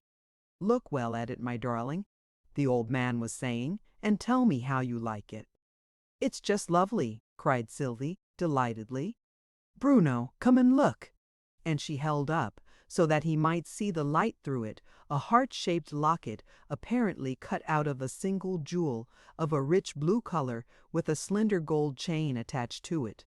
"It are welly pretty," Bruno more soberly remarked, and he began spelling out some words inscribed on it.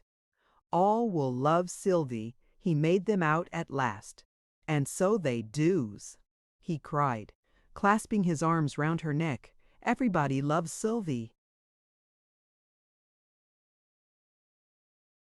"But we love her best, don't we, Bruno?" said the old king as he took possession of the locket. "Now, Sylvie, look at this." And he showed her, lying on the palm of his hand, a locket of a deep crimson color, the same shape as the blue one and, like it, attached to a slender golden chain. "Lovely, eh? And lovelier," exclaimed Sylvie, clasping her hands in ecstasy. "Look, Bruno, and there's words on this one too," said Bruno. "Sylvie will love all." "Now you see the difference," said the old man. "Different colors and different words. Choose one of them, darling. I'll give you whichever you like best." "Image, the crimson locket."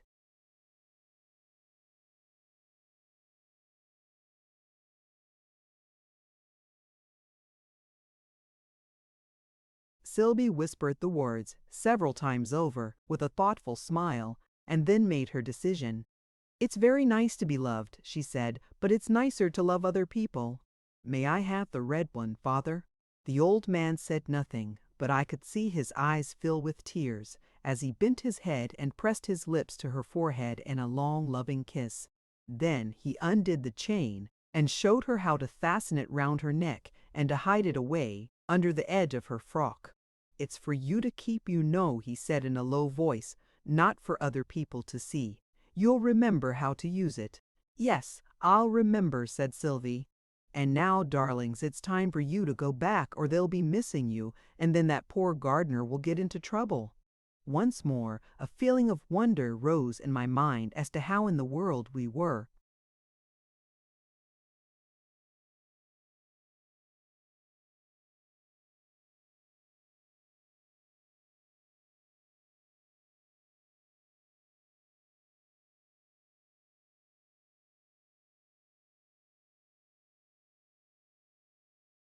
To get back again, since I took it for granted that wherever the children went I was to go, but no shadow of doubt seemed to cross their minds as they hugged and kissed him, murmuring over and over again, "Goodbye, darling father." And then suddenly and swiftly the darkness of midnight seemed to close in upon us, and through the darkness harshly rang a strange, wild song. He thought he saw a buffalo upon the chimney-piece. He looked again, and found it was his sister's husband's niece. "Unless you leave this house," he said, "I'll send for the police." "Image!" He thought he saw a buffalo. "That was me," he added, looking out at us through the half-open door as we stood waiting in the road. "And that's what I'd have done as sure as potatoes aren't radishes if she hadn't have tooken herself off. But I always loves my pay rints like anything."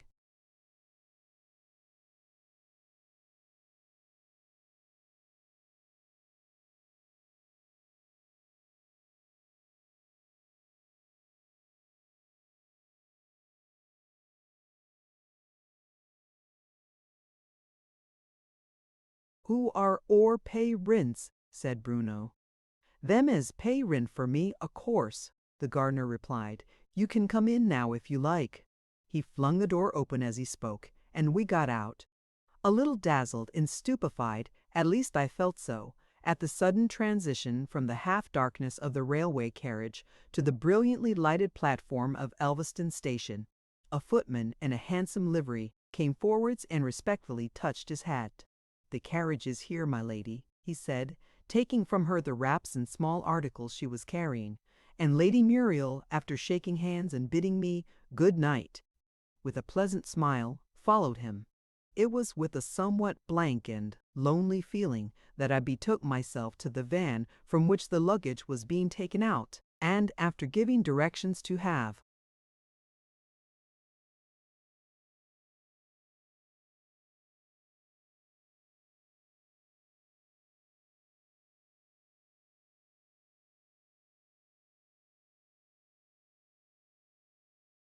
my boxes sent after me, I made my way on foot to Arthur's lodgings, and soon lost my lonely feeling in the hearty welcome my old friend gave me, and the cozy warmth and cheerful light of the little sitting room into which he led me. Little, as you see, but quite enough for us two. Now, take the easy chair, old fellow, and let's have another look at you. Well, you do look a bit pulled down." And he put on a solemn professional air. "I prescribe ozone, quant. Suth. Social dissipation, fiant piuli quam plurime, to be taken, beasting, 3 times a day. But, doctor," I remonstrated, "society doesn't receive 3 times a day." "That's all you know about it," the young doctor gaily replied. "At home, lawn tennis, 3 p.m. At home, kettledrum, 5 p.m. At home, music Elveston doesn't give dinners, 8 p.m. carriages at 10. There you are." It sounded very pleasant, I was obliged to admit, and I know some of the lady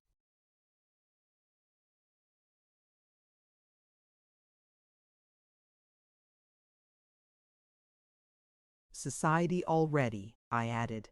One of them came in the same carriage with me. "What was she like?" "Then perhaps I can identify her.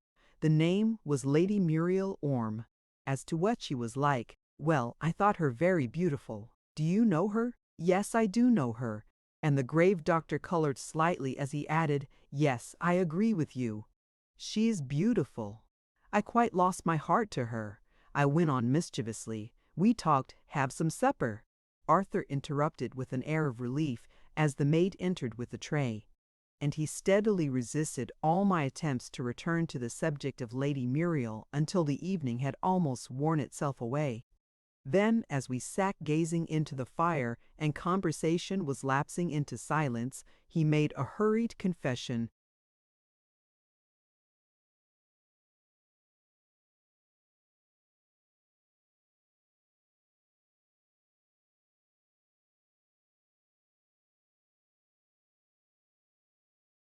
"I hadn't meant to tell you anything about her," he said, naming no names, as if there were only one she in the world, "till you had seen more of her and formed your own judgment of her, but somehow you surprised it out of me, and I've not breathed a word of it to anyone else. But I can trust you with a secret, old friend. Yes, it's true of me, what I suppose you said in jest. In the merest jest, believe me," I said earnestly. "Why, man, I'm 3 times her age. But if she's your choice, then I'm sure she's all that is good and and sweet," Arthur went on, "and pure, and self-denying, and true-hearted, and—" He broke off hastily, as if he could not trust himself to say more on a subject so sacred and so precious. Silence followed, and I leaned back drowsily in my easy-chair, filled with bright and beautiful imaginings of Arthur and his lady love, and of all the peace and happiness in store for them. I pictured them to myself walking together lingeringly and lovingly under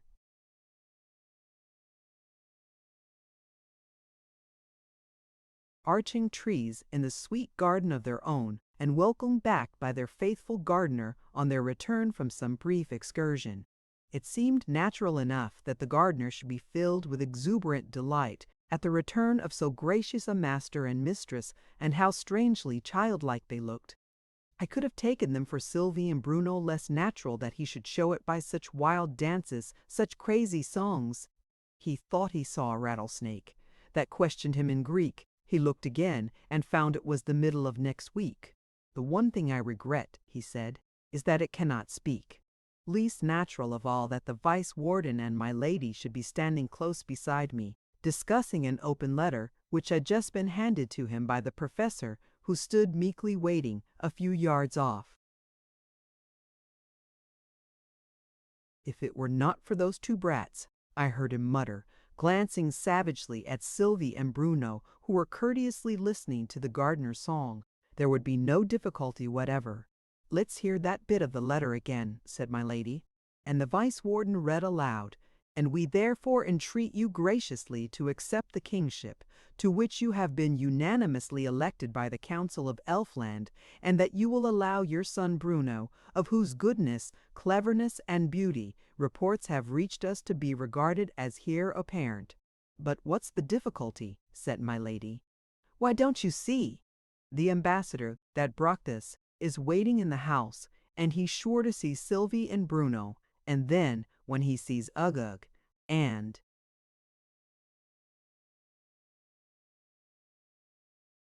remembers all that about goodness, cleverness, and beauty, why, he's sure to, and where will you find a better boy than Uggug?" my lady indignantly interrupted. "Or a wittier, or a lovelier," to all of which the vice-warden simply replied, "Don't you be a great blethering goose. Our only chance is to keep those two brats out of sight. If you can manage that, you may leave the rest to me. I'll make him believe Uggug to be a model of cleverness and all that." "We must change his name to Bruno, of course," said my lady. The vice-warden rubbed his chin. "Humph! No," he said musingly. "Wouldn't do. The boy's such an utter idiot he'd never learn to answer to it." "Idiot, indeed!" cried my lady. "He's no more an idiot than I am." "You're right, my dear," the vice-warden soothingly I replied. "He isn't, indeed." My lady was appeased. "Let's go in and receive the ambassador," she said, and beckoned to the professor. "Which room is he waiting in?" she inquired.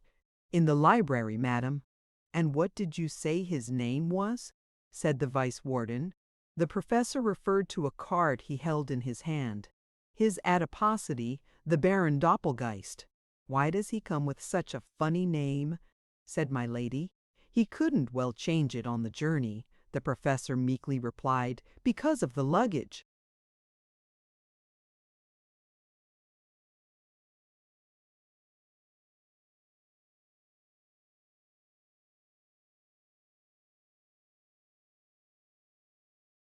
"You go and receive him," my lady said to the vice-warden, "and I'll attend to the children." Chapter 7. The Baron's Embassy. I was following the vice-warden, but, on second thoughts, went after my lady, being curious to see how she would manage to keep the children out of sight. I found her holding Sylvie's hand, and with her other hand stroking Bruno's hair in a most tender and motherly fashion. Both children were looking bewildered and half frightened. "My own darlings," she was saying, "I've been planning a little treat for you. The professor shall take you a long walk into the woods this beautiful evening, and you shall take a basket of food with you, and have a little picnic down by the river." Bruno jumped and clapped his hands. "That are nice," he cried. "Aren't it, Sylvie?" Sylvie, who hadn't quite lost her surprised look, put up her mouth for a kiss.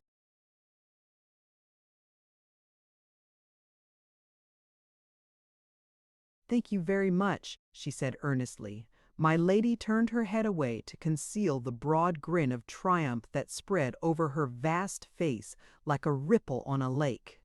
"Little simpletons," she muttered to herself as she marched up to the house. I followed her in.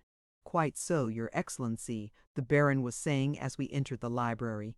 "All the infantry were under my command." He turned and was duly presented to my lady. "A military hero," said my lady. The fat little man simpered. "Well, yes," he replied, modestly casting down his eyes. "My ancestors were all famous for military genius." My lady smiled graciously. "It often runs in families," she remarked, "just as the love for pastry does."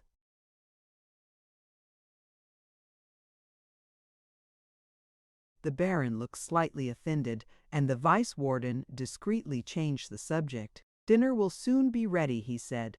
"May I have the honor of conducting your adiposity to the guest chamber?" "Certainly, certainly."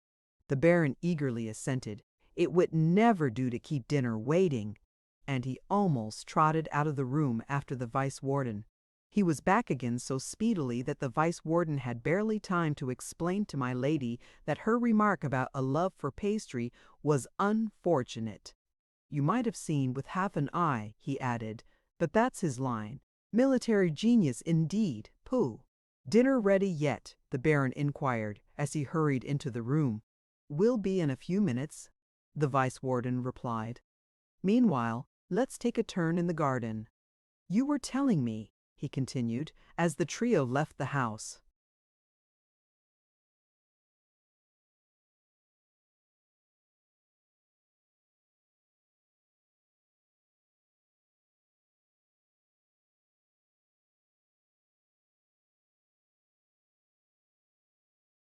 "Something about a great battle in which you had the command of the infantry." "True," said the Baron. "The enemy, as I was saying, far outnumbered us, but I marched my men right into the middle of what's that," the military hero exclaimed in agitated tones, drawing back behind the vice warden, as a strange creature rushed wildly upon them, brandishing a spade. "It's only the gardener," the vice warden replied in an encouraging tone. "Quite harmless, I assure you. Hark, he's singing. It's his favorite amusement." And once more those shrill, discordant tones rang out. He thought he saw a banker's clerk descending from the bus. He looked again and found it was a hippopotamus. "If this should stay to dine," he said, "there won't be much for us." Throwing away the spade, he broke into a frantic jig, snapping his fingers and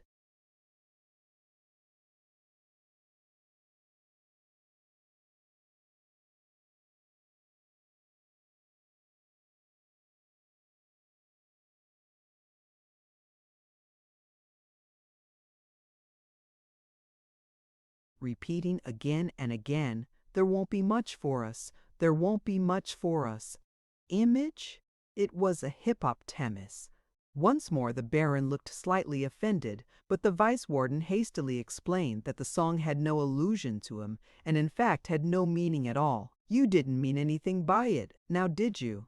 He appealed to the gardener, who had finished his song, and stood balancing himself on one leg, and looking at them with his mouth open. "I never means nothing," said the gardener, and Uggug luckily came up at the moment and gave the conversation a new turn. "Allow me to present my son," said the vice warden, adding in a whisper, "one of the best and cleverest boys that ever lived. I'll contrive for you to see some of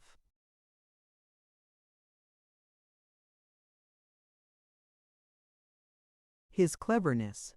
He knows everything that other boys don't know, and in archery, in fishing, in painting, and in music, his skill is but you shall judge for yourself. You see that target over there? He shall shoot an arrow at it. Dear boy," he went on aloud, "his adiposity would like to see you shoot. Bring his highness bow and arrows." Uggug looked very sulky as he received the bow and arrow and prepared to shoot. Just as the arrow left the bow, the vice warden trod heavily on the toe of the Baron, who yelled with the pain. "10,000 pardons," he exclaimed. I stepped back in my excitement. "See, it is a bullseye." The Baron gazed in astonishment. He held the bow so awkwardly it seemed impossible. He muttered, but there was no room for doubt. There was the arrow, right in the center of the bull's eye.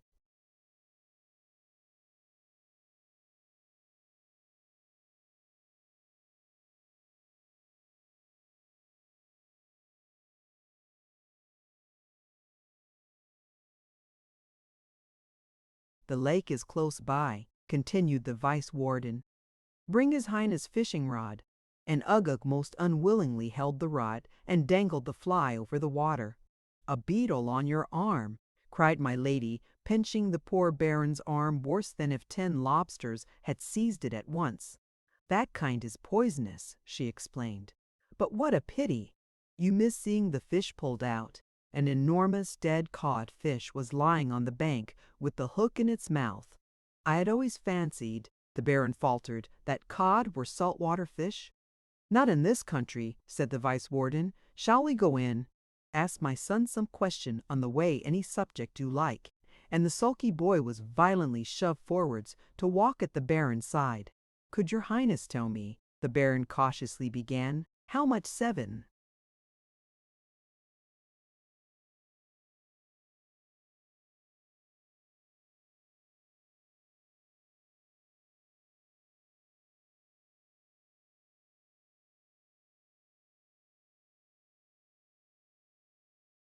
times 9 would come to? Turn to the left, cried the vice-warden, hastily stepping forwards to show the way so hastily that he ran against his unfortunate guest, who fell heavily on his face. So sorry, my lady exclaimed, as she and her husband helped him to his feet again. My son was in the act of saying 63 as you fell. The Baron said nothing. He was covered with dust, and seemed much hurt, both in body and mind. However, when they had got him into the house and given him a good brushing, matters looked a little better. Dinner was served in due course, and every fresh dish seemed to increase the good humor of the Baron, but all efforts to get him to express his opinion as to Uguv's cleverness were in vain until that interesting youth had left the room, and was seen from the open window prowling about the lawn with a little basket which he was filling with frogs.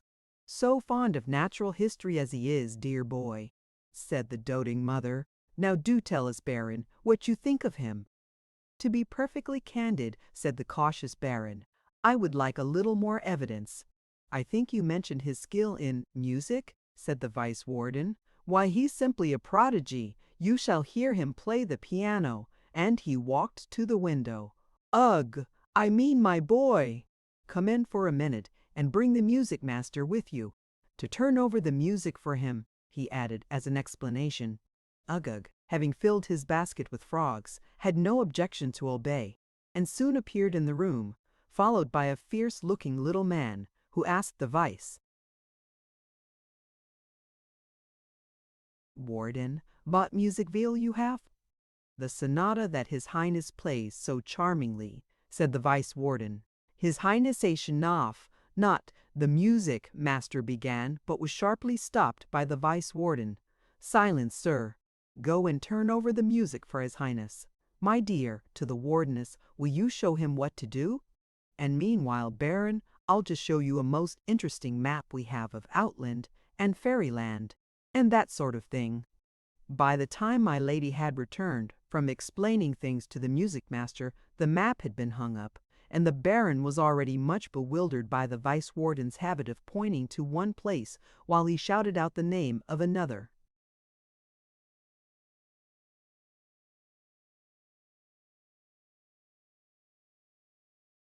Image.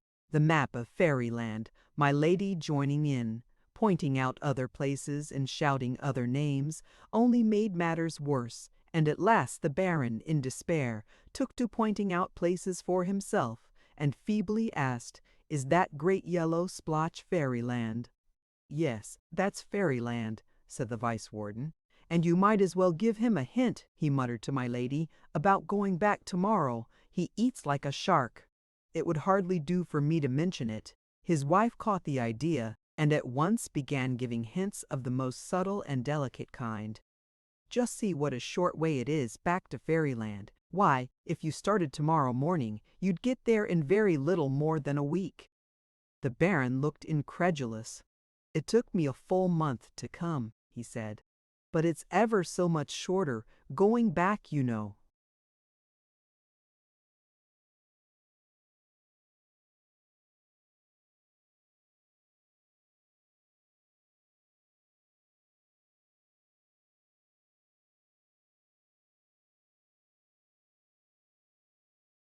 The Baron looked appealingly to the vice-warden, who chimed in readily. "You can go back 5 times, in the time it took you to come here once if you start tomorrow morning." All this time the sonata was pealing through the room. The Baron could not help admitting to himself that it was being magnificently played, but he tried in vain to get a glimpse of the youthful performer. Every time he had nearly succeeded in catching sight of him, either the vice-warden or his wife was sure to get in the way, pointing out some new place on the map and deafening him with some new name. He gave in at last, wished a hasty good night, and left the room, while his host and hostess interchanged looks of triumph. "Deftly done!" cried the vice-warden. "Craftily contrived. But what means all that tramping on the stairs?" He half opened the door, looked out, and added in,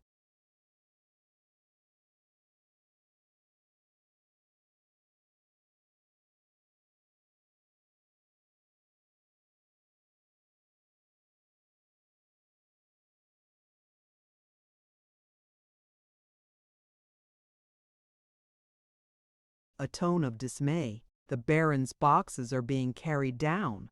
And what means all that rumbling of wheels?" cried my lady. She peeped through the window curtains.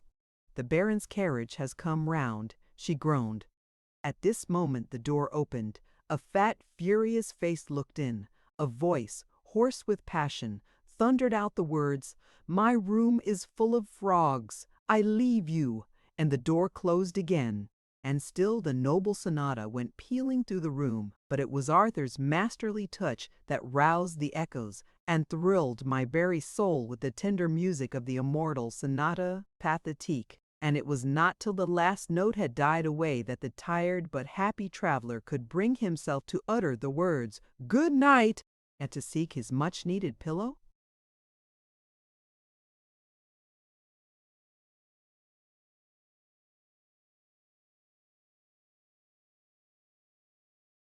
Chapter 8.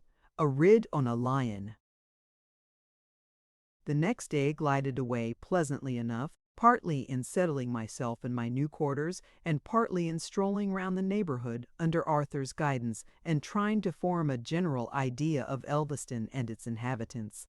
When 5 o'clock arrived, Arthur proposed without any embarrassment this time to take me with him up to the Hall, in order that I might make acquaintance with the Earl of Ainsley, who had taken it for the season, and renew acquaintance with his daughter, Lady Muriel. My first impressions of the gentle, dignified, and yet genial old man were entirely favorable, and the real satisfaction that showed itself on his daughter's face, as she met me with the words, "This is indeed an unlooked-for pleasure," was very soothing for whatever remains of personal vanity, the failures and disappointments of many long years, and much buffeting with the rough world, had left in me.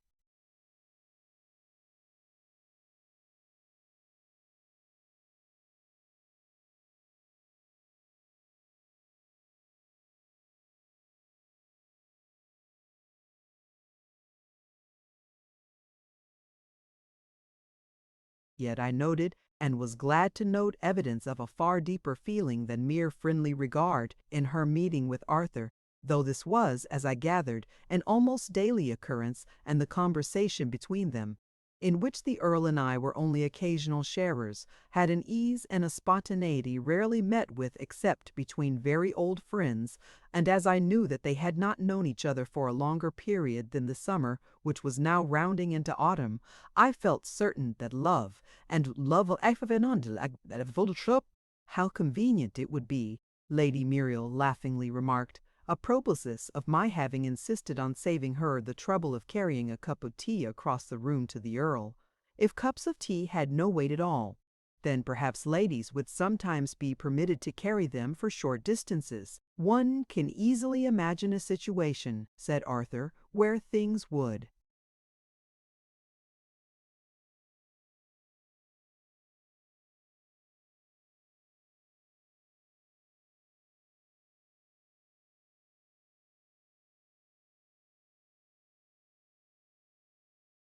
Necessarily have no weight, relatively to each other, though each would have its usual weight, looked at by itself.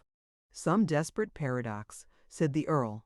"Tell us how it could be. We shall never guess it." "Well, suppose this house, just as it is, placed a few billion miles above a planet, and with nothing else near enough to disturb it. Of course it falls to the planet." The Earl nodded. Of course, though, it might take some centuries to do it. And is 5 o'clock tea to be going on all the while? Said Lady Muriel. That, and other things, said Arthur. The inhabitants would live their lives, grow up and die, and still the house would be falling, falling, falling. But now as to the relative weight of things. Nothing can be heavy, you know, except by trying to fall and being prevented from doing so. You all grant that.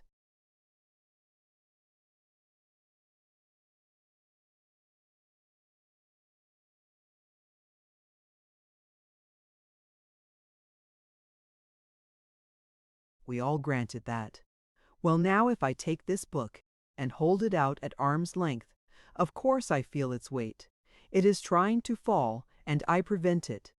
And if I let go, it fails to the floor, but if we were all falling together, it couldn't be trying to fall any quicker, you know, for if I let go, what more could it do than fall? And as my hand would be falling, too, at the same rate it would never leave it, for that would be to get ahead of it in the race. And it could never overtake the failing floor. I see it clearly, said Lady Muriel. But it makes one dizzy to think of such things. How can you make us do it? There is a more curious idea yet, I ventured to say. Suppose a cord fastened to the house from below and pulled down by someone on the planet. Then of course the house goes faster than its natural rate of falling, but the furniture with our noble selves would go on failing at their old pace, and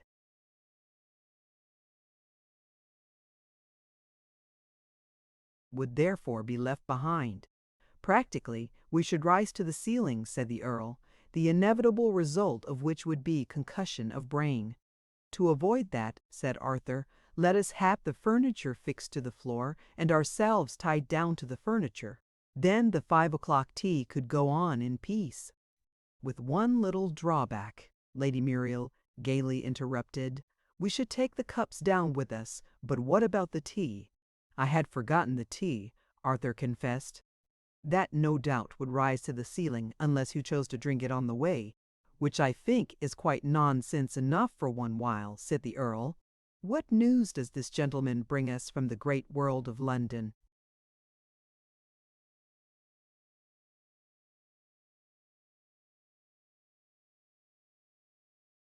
This drew me into the conversation, which now took a more conventional tone.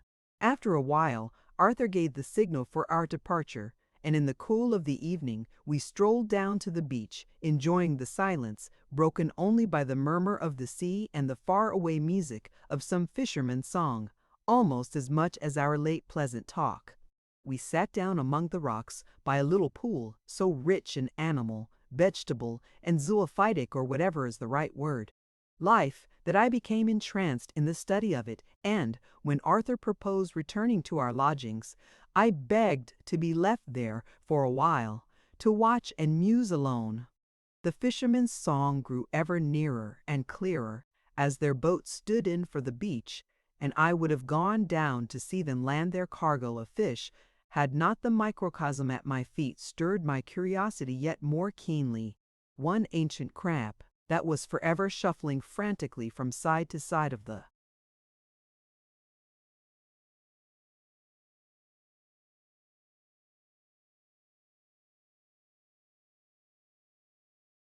pool had particularly fascinated me. There was a vacancy in its stare and an aimless violence in its behavior that irresistibly recalled the gardener who had befriended Sylvie and Bruno, and as I gazed, I caught the concluding notes of the tune of his crazy song. The silence that followed was broken by the sweet voice of Sylvie.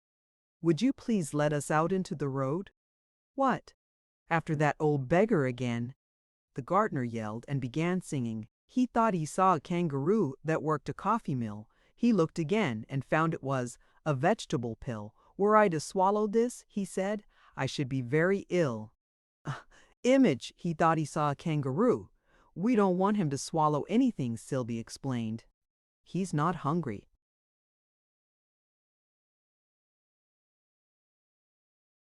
But we want to see him. So will you please? Certainly, the gardener promptly replied. I always please, never displeases nobody. There you are. and he flung the door open and led us out upon the dusty high road. We soon found our way to the bush which had so mysteriously sunk into the ground, and here Sylvie drew the magic locket from its hiding place, turned it over with a thoughtful air, and at last appealed to Bruno in a rather helpless way. "What was it we had to do with it, Bruno?" "It's all gone out of my head." "Kiss it," was Bruno's invariable recipe in cases of doubt and difficulty. Sylvie kissed it, but no result followed. "Rub it the wrong way," was Bruno's next suggestion. "Which is the wrong way?" Sylvie most reasonably inquired. "The obvious plan."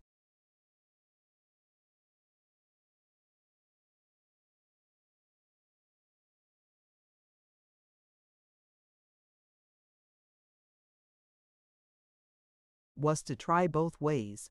Rubbing from left to right had no visible effect whatever. From right to left, "Oh, stop, Sylvie," Bruno cried in sudden alarm. "Whatever is going to happen?" For a number of trees on the neighboring hillside were moving slowly upwards in solemn procession, while a mild little brook that had been rippling at our feet a moment before began to swell and foam and hiss and bubble in a truly alarming fashion. "Rub it some other way," cried Bruno.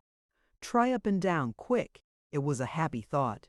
Up and down did it, and the landscape, which had been showing signs of mental aberration in various directions, returned to its normal condition of sobriety, with the exception of a small yellowish brown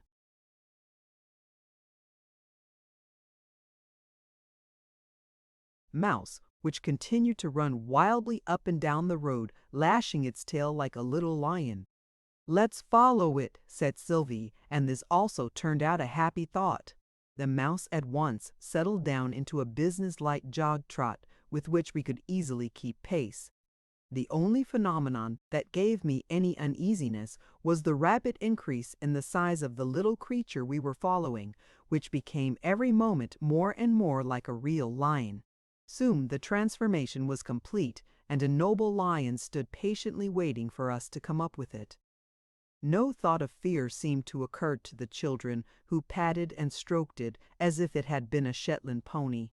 "Nage, the mouse lion, help me up!" cried Bruno, and in another moment Sylvie had lifted him upon.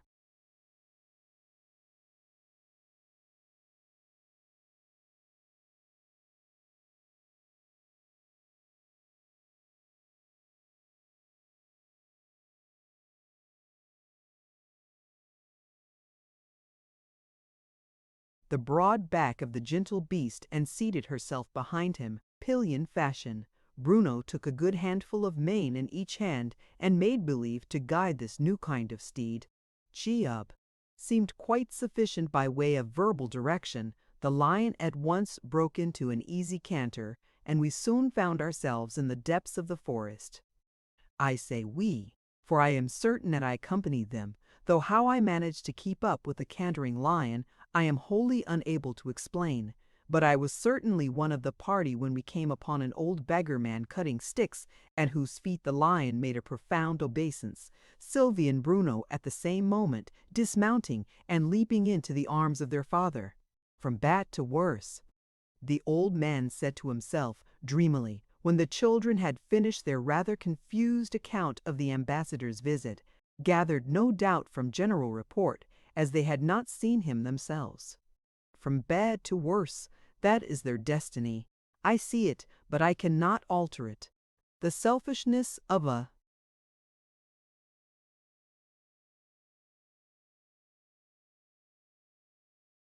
mean and crafty man, the selfishness of an ambitious and silly woman, the selfishness of a spiteful and loveless child, all tend one way, from bad to worse.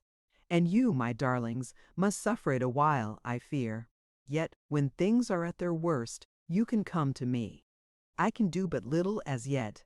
Gathering up a handful of dust and scattering it in the air, he slowly and solemnly pronounced some words that sounded like a charm, the children looking on in awestruck silence. "Let craft, ambition, spite be quenched in reason's night, till weakness turn to might, till what is dark be light, till what is wrong be right, till what is wrong Be right. The cloud of dust spread itself out through the air, as if it were alive, forming curious shapes that were forever changing into others. It makes letters, it makes words, Bruno whispered as he clung half.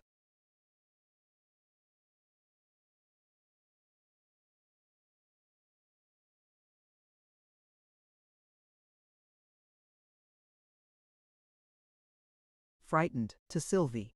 Only I can't make them out. Read them, Sylvie. I'll try, Sylvie gravely replied. Wait a minute, if only I could see that word. I should be very ill. A discordant voice yelled in our ears. Were I to swallow this, he said, I should be very ill.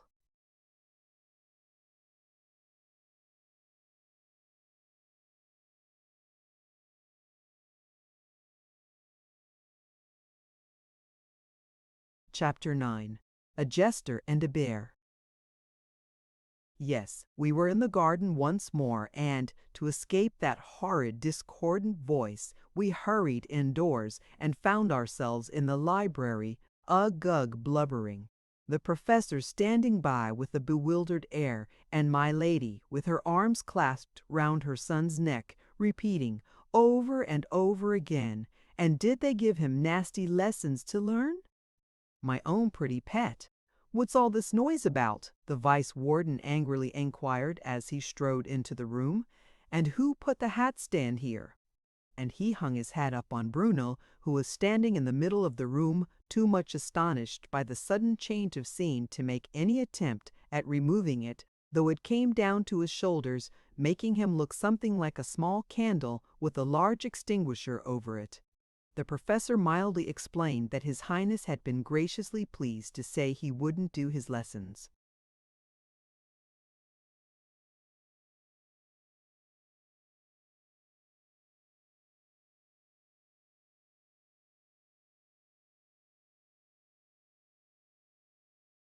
Do your lessons this instant, you young cub, thundered the vice-warden, and take this, and a resounding box on the ear made the unfortunate professor reel across the room. Save me, faltered the poor old man as he sank, half fainting, at my lady's feet. Shave you? Of course I will, my lady replied, as she lifted him into a chair and pinned an antimacassar round his neck. Where's the razor? The vice-warden, meanwhile, had got hold of Uggug and was belaboring him with his umbrella. Who left this loose nail in the floor? He shouted. Hammer it in, I say. Hammer it in. Blow after blow fell on the writhing Uggug, till he dropped howling to the floor. Ah, Image, hammer it in. Then his father turned to the shaving scene, which was being enacted, and roared with laughter. Excuse me, dear, I can help it, he said as soon as he could speak. You are such an utter donkey. Kiss me, Tabby. And he flung his arms round the neck of the terrified professor, who raised a wild shriek. But whether he received the threatened kiss or not, I was unable to see, as Bruno, who had by this time released himself from his extinguisher, rushed headlong out of the room, followed by Sylvie, and I was so fearful of being left alone among all these crazy creatures that I hurried after them. We must go to father, Sylvie panted as they ran down the garden. I'm sure things are at their worst. I'll ask the gardener to let us out again. But we can walk all the way, Bruno whimpered. How I wish we had a coach and four, like Uncle.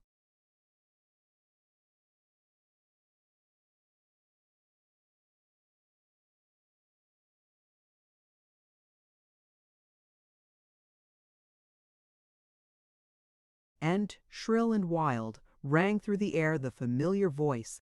He thought he saw a coach and four that stood beside his bed. He looked again, and found it was a bear without a head. Poor thing, he said, poor silly thing, it's waiting to be fed. Image, a bear without a head. No, I can't let you out again, he said, before the children could speak.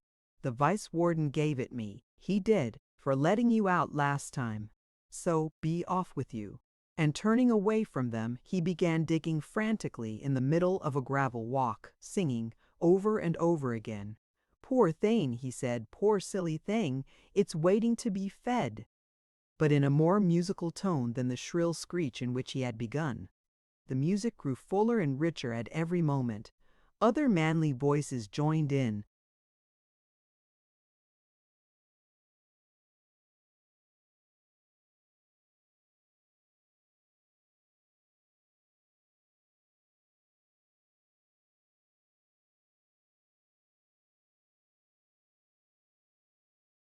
The refrain, and soon I heard the heavy thud that told me the boat had touched the beach, and the harsh grating of the shingle as the men dragged it up.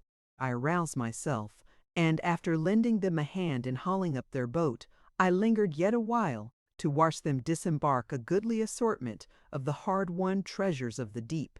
When at last I reached our lodgings, I was tired and sleepy, and glad enough to settle down again into the easy chair, while Arthur hospitably went to his cupboard to get me out some cake and wine, without which, he declared, he could not, as a doctor, permit my going to bed. And how that cupboard door did creak! It surely could not be Arthur who was opening and shutting it so often, moving so restlessly about, and muttering like the soliloquy of a tragedy queen. No, it was a female voice. Also the figure half hidden by the cupboard.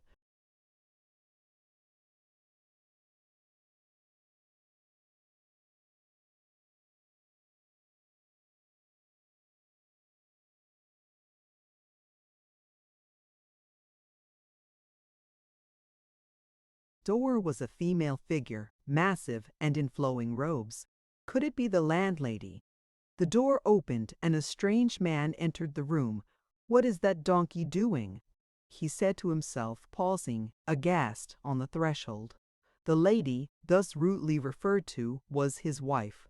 She had got one of the cupboards open and stood with her back to him, smoothing down a sheet of brown paper on one of the shelves, and whispering to herself, So, deftly done, craftily contrived. Her loving husband stole behind her on tiptoe and tapped her on the head.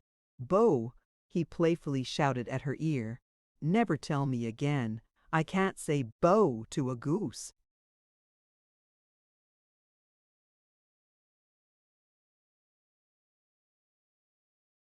My lady wrung her hands. "Discovered," she groaned. "Yet no, he is one of us. Reveal it not, O man, let it bide its time. Reveal what not."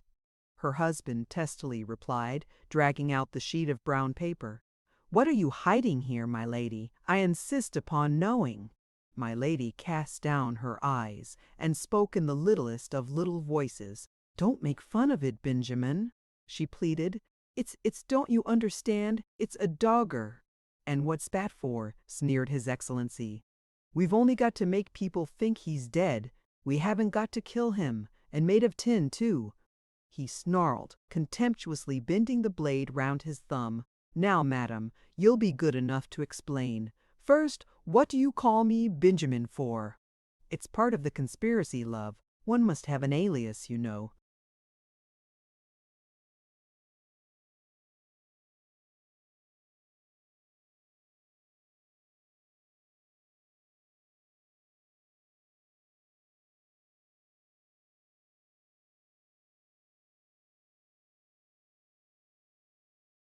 "Oh, an alias, is it? Well, and next, what did you get this dagger for? Come, no evasions, you can deceive me." "I got it for," the detected conspirator stammered, trying her best to put on the assassin expression that she had been practicing at the looking-glass. "For what, madam?" "Well, for 18 pence, if you must know, dearest. That's what I got it for, on my—" "Now, don't say your word in honor," groaned the other conspirator. "Why, they aren't worth half the money, put together." "On my birthday," my lady concluded in a meek whisper. "One must have a dagger, you know. It's part of the—"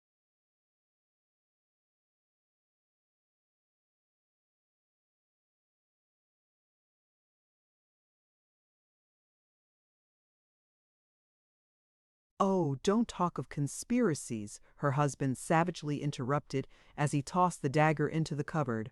"You know about as much how to manage a conspiracy as if you were a chicken. Why, the first thing is to get a disguise. Now, just look at this." And with pardonable pride he fitted on the cap and bells and the rest of the fool's dress, and winked at her, and put his tongue in his cheek. "Is that the sort of thing, now?" he demanded. My lady's eyes flashed with all a conspirator's enthusiasm. "The very thing!" she exclaimed, clapping her hands. "You do look, oh, such a perfect fool!" The fool smiled a doubtful smile. He was not quite clear whether it was a compliment or not, to express it so plainly. "You mean a jester?" "Yes, that's what I intended." "And what do you think your disguise is to be?" And he proceeded to unfold the parcel, the lady watching him in rapture.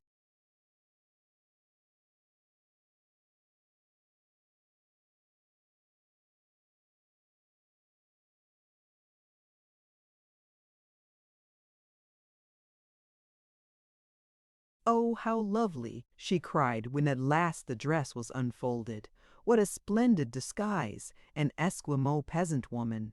"An Esquimaux peasant, indeed," growled the other. "Here, put it on, and look at yourself in the glass. Why, it's a bear! Can't you use your eyes?" He checked himself suddenly as a harsh voice yelled through the room. He looked again and found it was a bear without a head. But it was only the gardener singing under the open window. The vice-warden stole on tiptoe to the window and closed it noiselessly before he ventured to go on. "Yes, lovey, a bear, but not without a head, I hope. You're the bear and me the keeper. And if anyone knows us, they'll have sharp eyes, that's all." "I shall have to practice the steps a bit," my lady said, looking out through the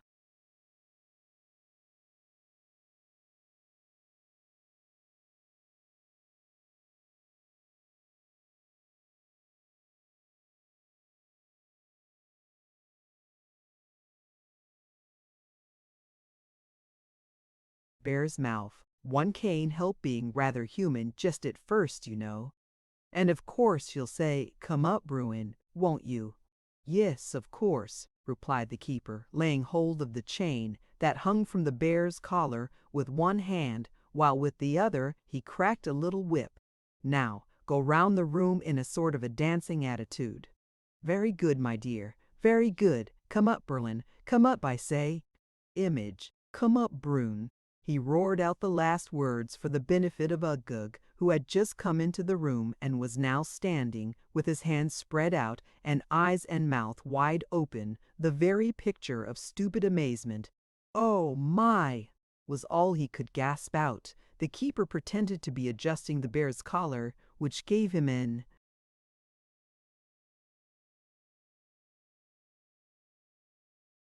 opportunity of whispering, unheard by Uggug. "My fault, I'm afraid. Quite forgot to fasten the door. Plot's ruined if he finds it out. Keep it up a minute or two longer. Be savage."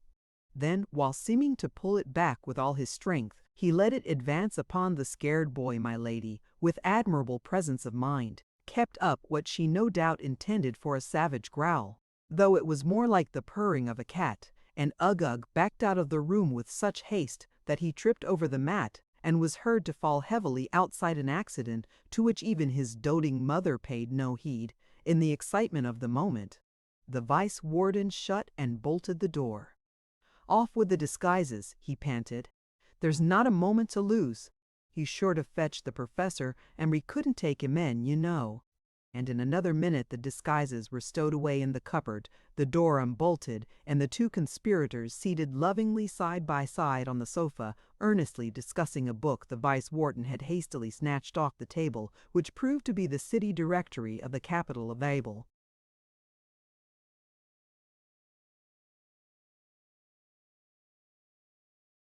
Outland. The door opened very slowly and cautiously, and the professor peeped in, Uggug's stupid face being just visible behind him. "It is a beautiful arrangement," the vice-warden was saying with enthusiasm. "You see, my precious one, that there are 15 houses in Green Street before you turn into West Street. 15 houses." "Is it possible?" my lady replied. "I thought it was 14. And so intent were they on this interesting question that neither of them even looked up till the professor, leading Uggug by the hand, stood close before them. My lady was the first to notice their approach. "Why, here's the professor!" she exclaimed in her blandest tones, "and my precious child too, our lesson's over." "A strange thing has happened," the professor began in a trembling tone. "His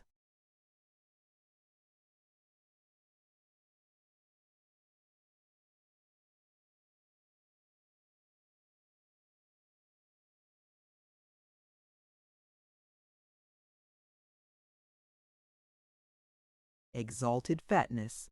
This was one of Uggug's many titles. Tells me he has just seen, in this very room, a dancing bear and a court jester. The vice-warden and his wife shook with well-acted merriment. "Not in this room, darling," said the fond mother. "We've been sitting here this hour or more, reading." Here she referred to the book lying on her lap, reading the city directory.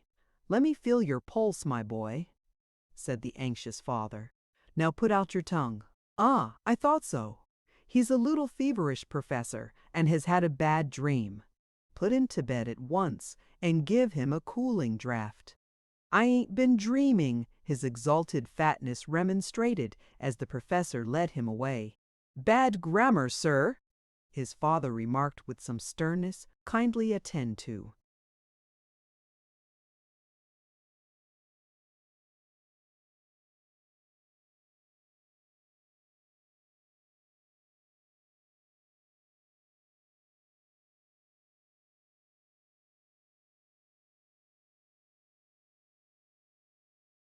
"That little matter, Professor. As soon as you have corrected the feverishness, and, by the way, Professor," the professor left his distinguished pupil standing at the door and meekly returned.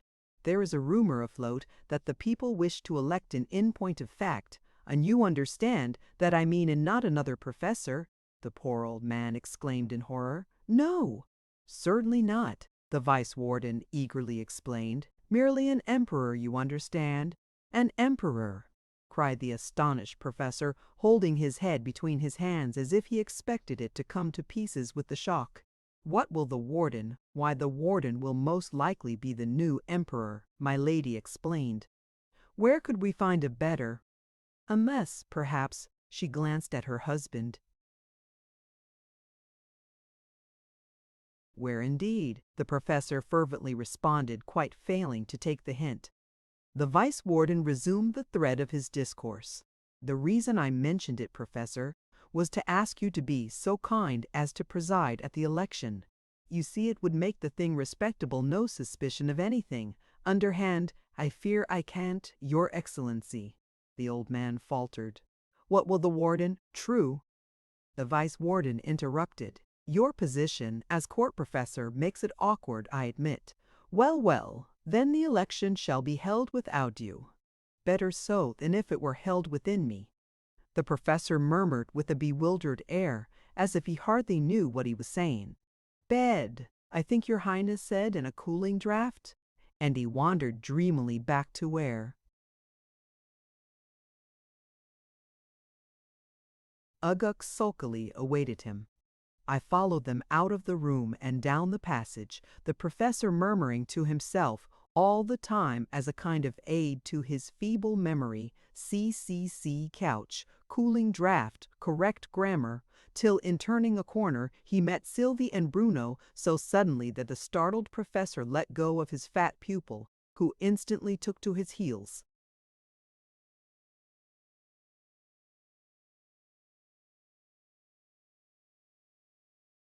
Chapter 10. The Other Professor. "We were looking for you," cried Sylvie in a tone of great relief. "We do want you so much you cannot think." "What is it, dear children?" the professor asked, beaming on them with a very different look from what Uggug ever got from him. "We want you to speak to the gardener for us," Sylvie said as she and Bruno took the old man's hands and led him into the hall. "He's ever so unkind," Bruno mournfully added. "They's all unkind to us now that father's gone. The lion were much nicer." "But you must explain to me, please," the professor said with an anxious look. which is the lion and which is the gardener. It's most important not to get two such animals confused together, and one's very liable to do it in their case, both having mouths, you know. Do always confuses two animals together? Bruno asked.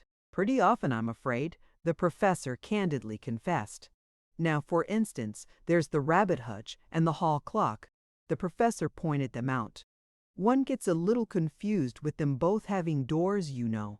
Now, only yesterday, would you believe it, I put some lettuces into the clock and tried to wind up the rabbit. Did the rabbit go after wounded it up? Said Bruno. The professor clasped his hands on the top of his head and groaned. Go? I should think it did go. Why, it's gone, and wherever it's gone to, that's what I can't find out. I've done my best. I've read all the article rabbit and the great dictionary. Come in. Only the tailor, sir, with your little bill, said a meek voice outside the door.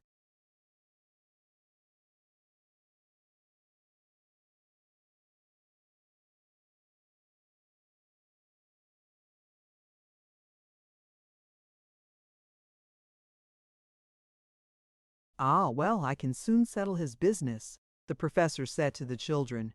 If you'll just wait a minute. How much is it this year, my man? The tailor had come in while he was speaking. Well, it's been a doubling so many years, you see, the tailor replied, a little gruffly, and I think I'd like the money now. It's £2,000, it is.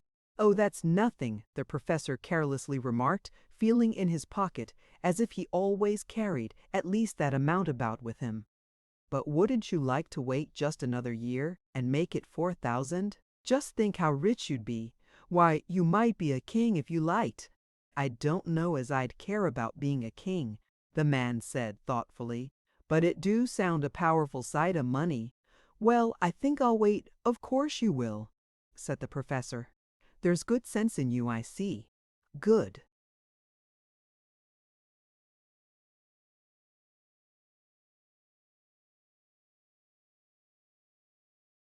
Day to you, my man. Will you ever have to pay him that £4,000?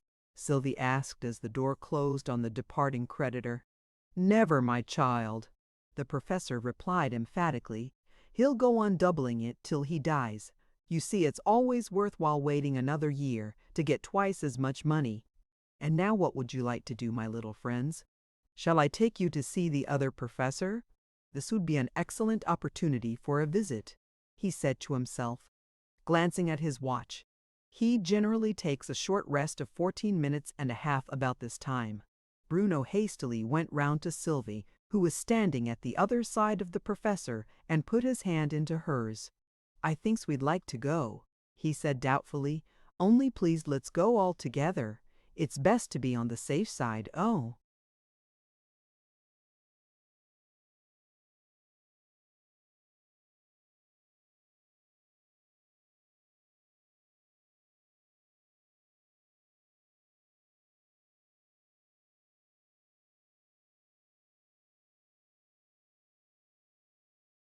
Why, you talk as if you were Sylvie, exclaimed the professor. I know I did, Bruno replied very humbly. I quite forgot it, I wasn't Sylvie, only I thought he might be rare ver fierce. The professor laughed a jolly laugh. Oh, he's quite tame, he said. He never bites. He's only a little dreamy, you know. He took hold of Bruno's other hand and led the children down a long passage I had never noticed before. Not that there was anything remarkable in that. I was constantly coming on new rooms and passages in that mysterious palace, and very seldom succeeded in finding the old ones again. Near the end of the passage the professor stopped. This is his room, he said, pointing to the solid wall.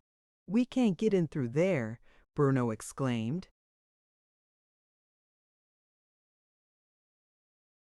Sylvie said nothing till she had carefully examined whether the wall opened anywhere.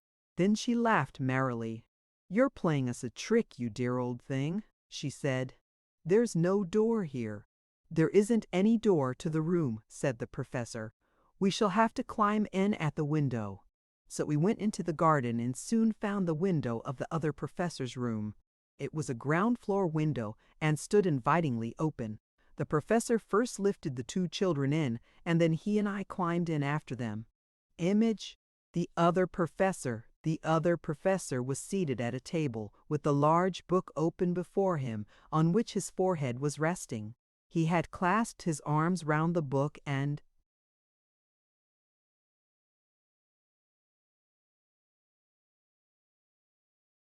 was snoring heavily. He usually reads like that, the professor remarked, when the book's very interesting, and then sometimes it's very difficult to get him to attend. This seemed to be one of the difficult times. The professor lifted him up once or twice and shook him violently, but he always returned to his book the moment he was let go of, and showed by his heavy breathing that the book was as interesting as ever. "How dreamy he is," the professor exclaimed. "He must have got to a very interesting part of the book." And he rained quite a shower of thumps on the other professor's back, shouting, "Hoy, hoy," all the time. "Isn't it wonderful that he should be so dreamy?" he said to Bruno. "If he's always as sleepy as that," Bruno remarked, "of course he's dreamy." "But what are we to do?" said the professor. "You see he's quite wrapped up in the book. Suppose Oo shuts the book," Bruno suggested. "That's it!" cried the delighted professor. "Of course that'll do it." And he shut up the book so quickly that he caught the other professor's nose between the leaves and gave it a severe pinch. The other professor instantly rose to his feet and carried the book away to the end of the room, where he put it back in its place in the bookcase. "I've been reading for 18 hours and 3/4, he said, "and now I shall rest for 14 minutes and a half. Is the lecture all ready?" "Very nearly," the professor humbly replied. "I shall ask you to give me a hint or two. There will be a few little difficulties."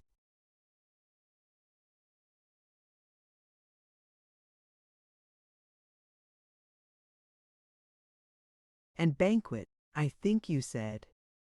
"Oh yes, the banquet comes first, of course. People never enjoy abstract science, you know, when they're ravenous with hunger. And then there's the fancy dress ball. Oh, there'll be lots of entertainment." "Where will the ball come in?" said the other professor.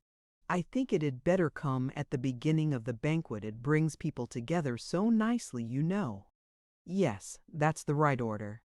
First the meeting, then the eating, then the treating, for I'm sure any lecture you give us will be a treat," said the other professor, who had been standing with his back to us all this time, occupying himself in taking the books out one by one and turning them upside down.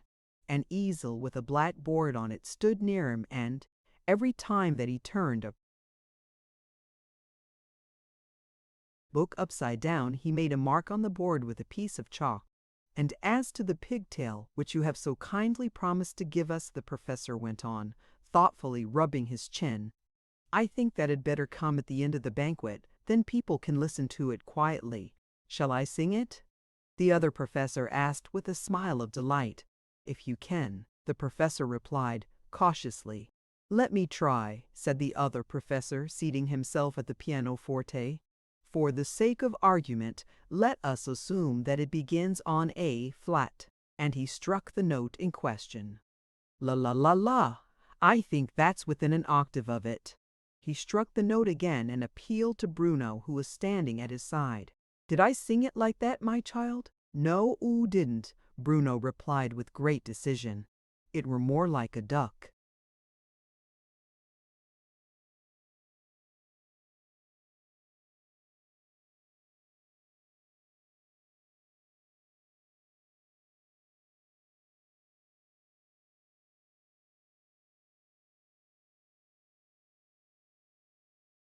"Single notes are apt to have that effect," the other professor said with a sigh. "Let me try a whole verse. There was a pig that sat alone beside a ruined pump. By day and night he made his moan.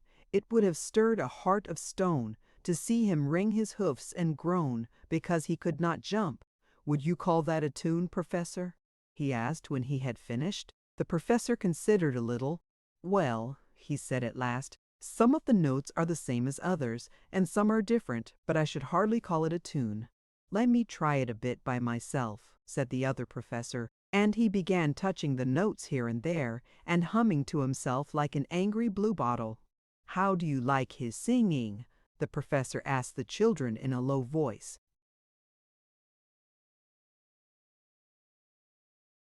"It isn't very beautiful," Sylvie said hesitatingly.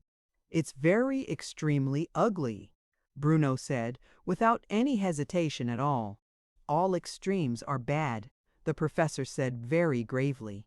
"For instance, sobriety is a very good thing when practiced in moderation, but even sobriety, when carried to an extreme, has its disadvantages."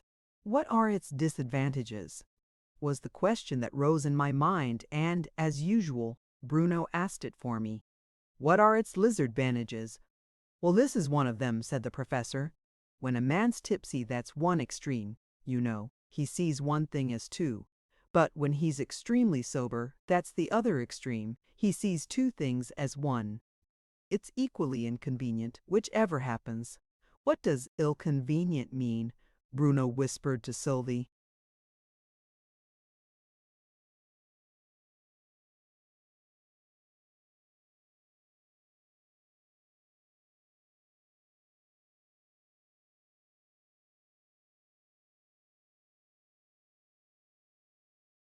"The difference between convenient and inconvenient is best explained by an example," said the other professor, who had overheard the question. "If you'll just think over any poem that contains the two words, such as," the professor put his hands over his ears with a look of dismay.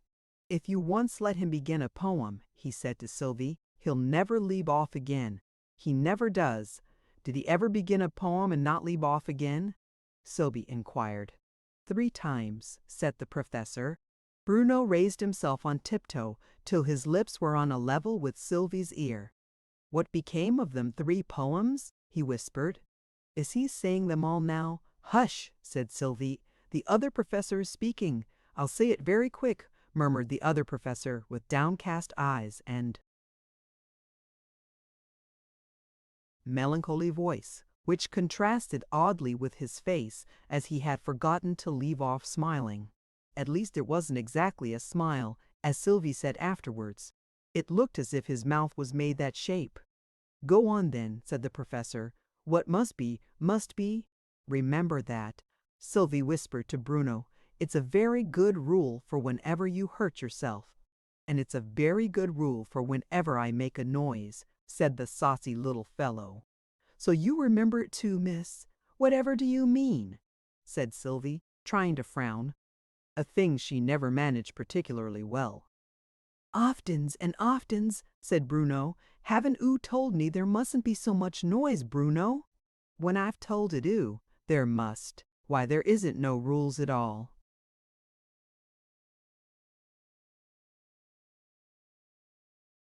"About there mustn't, but oo never believes me, as if anyone could believe you, you wicked boy," said Sylvie. The words were severe enough, but I am of opinion that, when you are really anxious to impress a criminal with a sense of his guilt, you ought not to pronounce the sentence with your lips quite close to his cheek, since a kiss at the end of it, however accidental, weakens the effect terribly.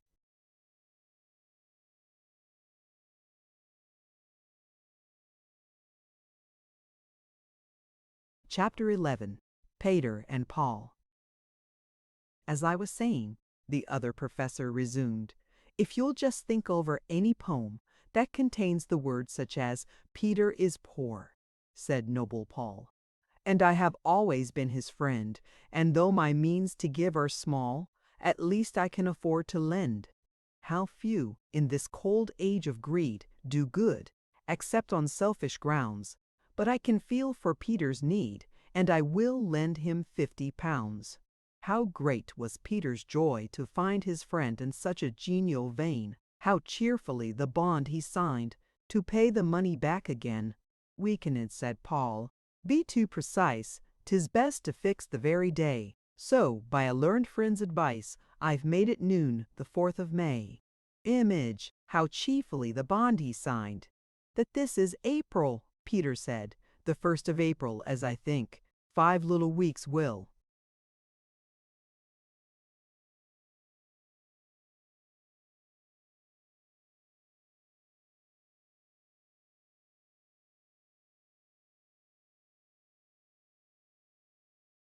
soon be fled. One scarcely will have time to wink. Give me a year to speculate, to buy and sell, to drive a trade, said Paul. I cannot change the date. On May the 4th it must be paid. Well, well, said Peter with a sigh. Hand me the cash and I will go. I'll form a joint stock company and turn an honest pound or so. I'm grieved, said Paul, to seem unkind. The money shall of course be lent, but for a week or two I find it will not be convenient. So week by week poor Peter came and turned in heaviness away, for still the answer was the same. I cannot manage it today. And now the April showers were dry. The 5 short weeks were nearly spent. Yet still he got the old reply, it is not quite convenient. The 4th arrived, and punctual Paul came, with his legal friend at noon. I thought it best, said he, to call. One cannot settle things too soon. Poor Peter.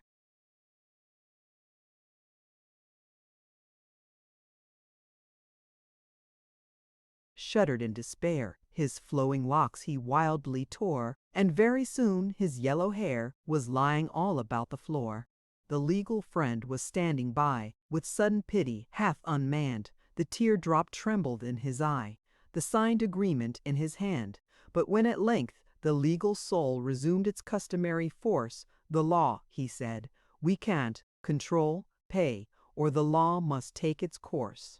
Said Paul, how bitterly I rue that fatal morning when I called.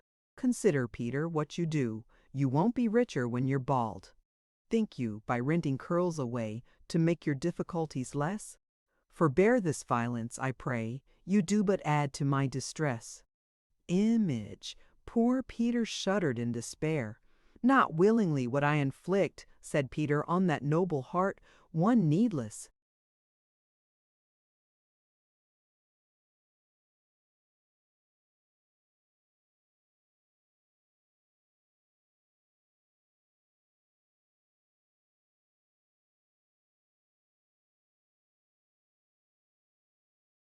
pang. Yet why so strict? Is this to act a friendly part? However legal it may be, to pay what never has been lent, this style of business seems to me extremely inconvenient. No nobleness of soul have I, like some that in this age are found. Paul blushed in sheer humility and cast his eyes upon the ground. This debt will simply swallow all and make my life a life of woe. Nay, nay, nay, Peter, answered Paul. You must not rail on fortune so. You have enough to eat and drink, you are respected in the world, and at the barber's, as I think, you often get your whiskers curled. Though nobleness you can attain to any very great extent. The path of honesty is plain, however inconvenient. 'Tis true, said Peter, I'm alive, I keep my station in the world. Once in the week I just contrive to get my whiskers oiled and curled, but my assets are very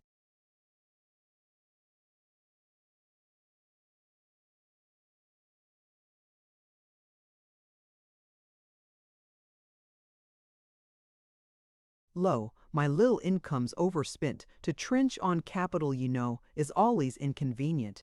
But pay your debts, cried honest Paul. My gentle Peter, pay your debts. What matter if it swallows all that you describe as your assets? Already you're an hour behind, yet generosity is best. It pinches me, but never mind. I will not charge you interest. How good, how great, poor Peter cried. Yet I must sell my Sunday wig, the scarf pin that has been my pride, my grand piano, and my pig. Full soon his property took wings, and daily as each treasure went, he sighed to find the state of things grow less and less convenient. Weeks grew to months, and months to years. Peter was worn to skin and bone, and once he even said, with tears, "Remember, Paul, that promised loan." Said Paul, "I'll lend you, when I can, all the spare money I have got." Ah, Peter, you're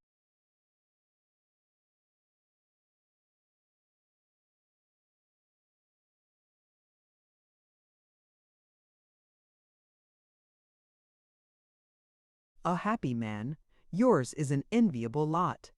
Image, such brutes as these you seldom see. I'm getting stout. As you may see, it is but seldom I am well.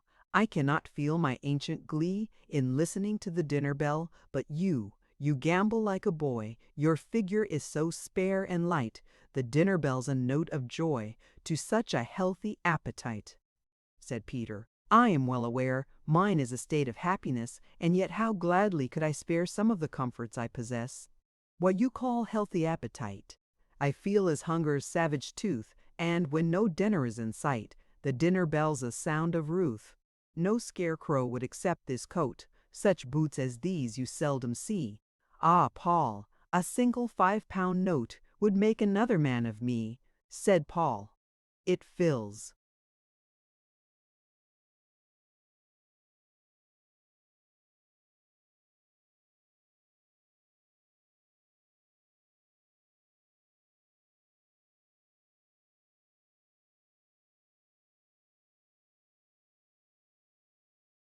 me with surprise. To hear you talk in such a tone, I fear you scarcely realize the blessings that are all your own. You're safe from being overfed. You're sweetly picturesque in rags. You never know the aching head that comes along with money bags, and you have time to cultivate that best of qualities, content for which you'll find your present state remarkably convenient," said Peter. "Though I cannot sound the depths of such a man as you, yet in your character I found an inconsistency or two. You seem to have long years to spare when there's a promise to fulfill, and yet how punctual you were in calling with that little bill." "One can't be too deliberate," said Paul, "in parting with one's pelf. With bills, as you correctly state, I'm punctuality itself. A man may surely claim his dues, but when there's money to be lent, a man must be allowed to choose such times as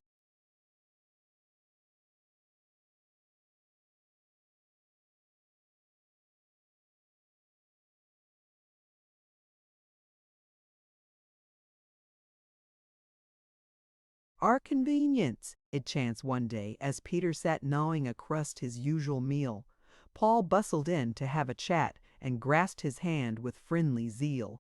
"I knew," said he, "your frugal ways, so that I might not wound your pride by bringing strangers in to gaze, I've left my legal friend outside. You well remember, I am sure, when first your wealth began to go, and people sneered at one so poor. I never used my Peter so. And when you'd lost your little all, and found yourself a thing despised, I need not ask you to recall how tenderly I sympathized.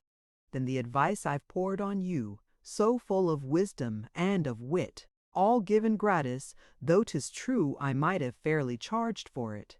But I refrain from mentioning full many a deed I might relate, for boasting is a kind of thing that I particularly hate."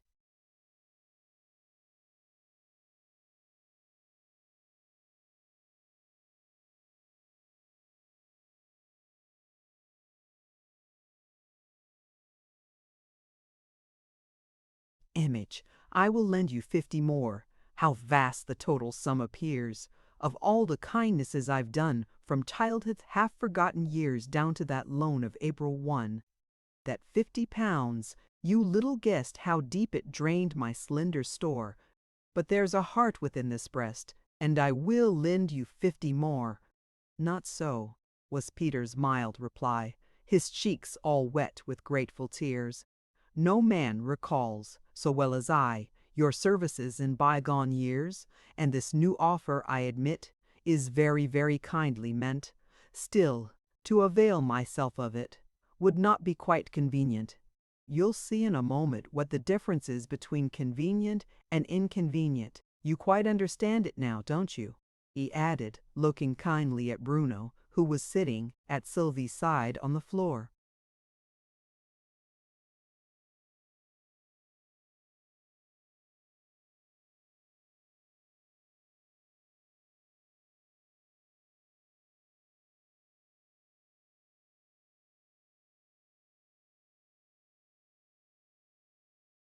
"Yes," said Bruno very quietly.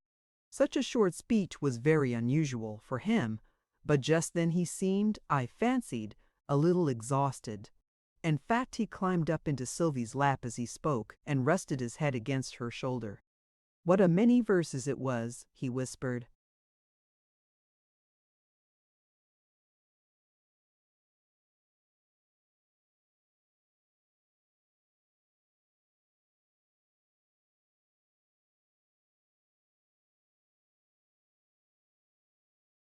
Chapter 12. A Musical Gardener. The other professor regarded him with some anxiety. The smaller animal ought to go to bed at once, he said with an air of authority. Why at once? Said the professor. Because he can't go it twice, said the other professor. The professor gently clapped his hands. Isn't he wonderful? He said to Sylvie. Nobody else could have thought of the reason so quick. Why, of course he can't go it twice. It would hurt him to be divided. This remark woke up Bruno suddenly and completely. I don't want to be divided, he said decisively. It does very well on a diagram, said the other professor. I could show it you in a minute, only the chalk's a little blunt.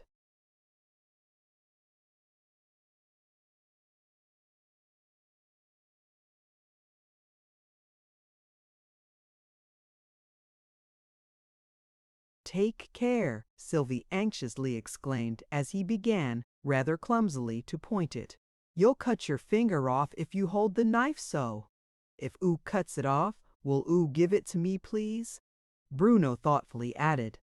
It's like this, said the other professor hastily drawing a long line upon the blackboard and marking the letters A, B at the two ends and C in the middle. Let me explain it to you. If AB were to be divided into two parts at C, it would be drowned, Bruno pronounced confidently. The other professor gasped. What would be drowned? Why, the bumblebee, of course, said Bruno, and the two bits would sink down in the sea. Here the professor interfered, as the other professor was evidently too much puzzled to go on with his diagram. When I said it would hurt him, I was merely referring to the action of the nerves. The other professor brightened up in a moment. The action of the nerves, he began eagerly, is curiously slow in some people. I had a friend once that if you burnt him with a red-hot poker, it would take years and years before he felt it. And if you only pinched him? Queried Sylvie. Then it would take ever so much longer, of course. In fact, I doubt if the man himself would ever feel it at all. His grandchildren might. I wouldn't like to be the grandchild of a pinched grandfather, would you, Mr. Sir? Bruno whispered. It might come just when you wanted to be happy.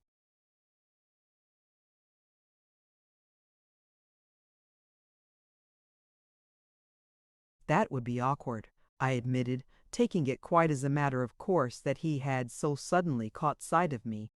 But don't you always want to be happy, Bruno?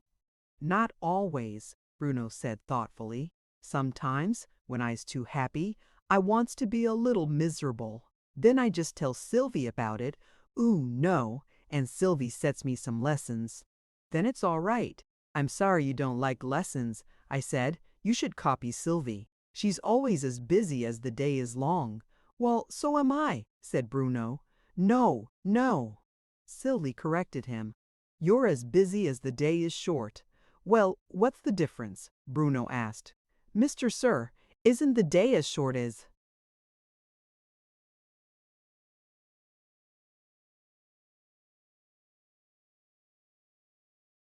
It's long? I mean, isn't it the same length? Never having considered the question in this light, I suggested that they had better ask the professor, and they ran off in a moment to appeal to their old friend.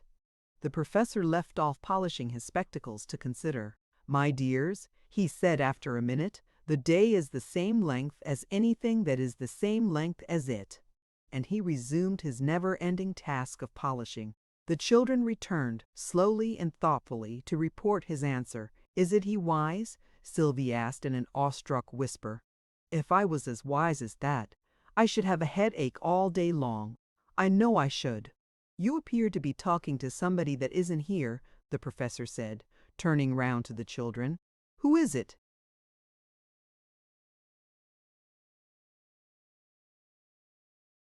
Bruno looked puzzled. I never talks to nobody when he isn't here, he replied.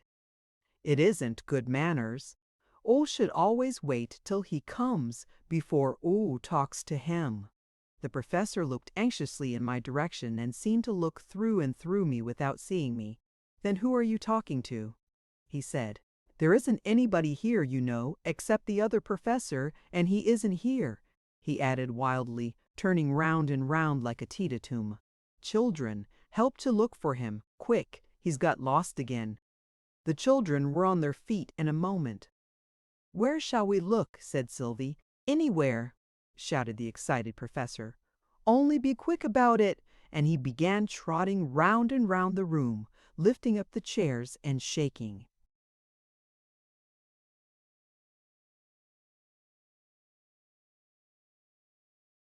them. Bruno took a very small book out of the bookcase, opened it, and shook it in imitation of the professor. He isn't here, he said. He can be there, Bruno. Sylvie said indignantly. Course he can't, said Bruno. I should have shooked him out if he'd been in there. Has he ever been lost before? Sylvie inquired, turning up a corner of the hearth rug and peeping under it. Once before, said the professor. He once lost himself in a wood. And couldn't he find hisself again? Said Bruno. Why didn't he shout? He'd be sure to hear hisself, 'cause he couldn't be far off, oo know.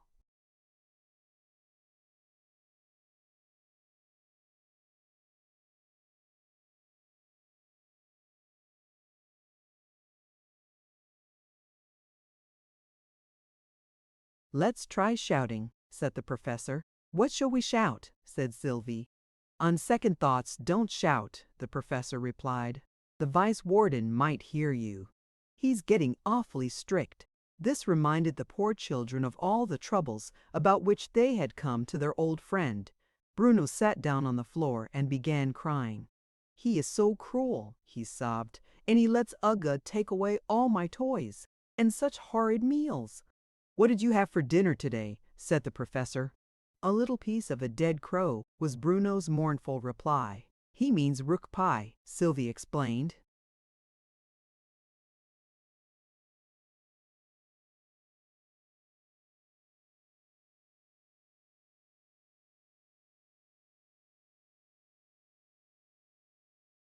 It were a dead crow, Bruno persisted. And there were a apple pudding, and Uggug ate it all, and I got nuffin but a crust, and I asked for a orange and didn't get it. And the poor little fellow buried his face in Sylvie's lap, who kept gently stroking his hair as she went on. It's all true, Professor dear. They do treat my darling Bruno very badly, and they're not kind to me either, she added in a lower tone, as if that were a thing of much less importance. The professor got out a large red silk handkerchief and wiped his eyes. I wish I could help you, dear children, he said. But what can I do? We know the way to fairyland where father's gone quite well, said Sylvie. If only the gardener would let us out. Won't he open the door for you? Said the professor.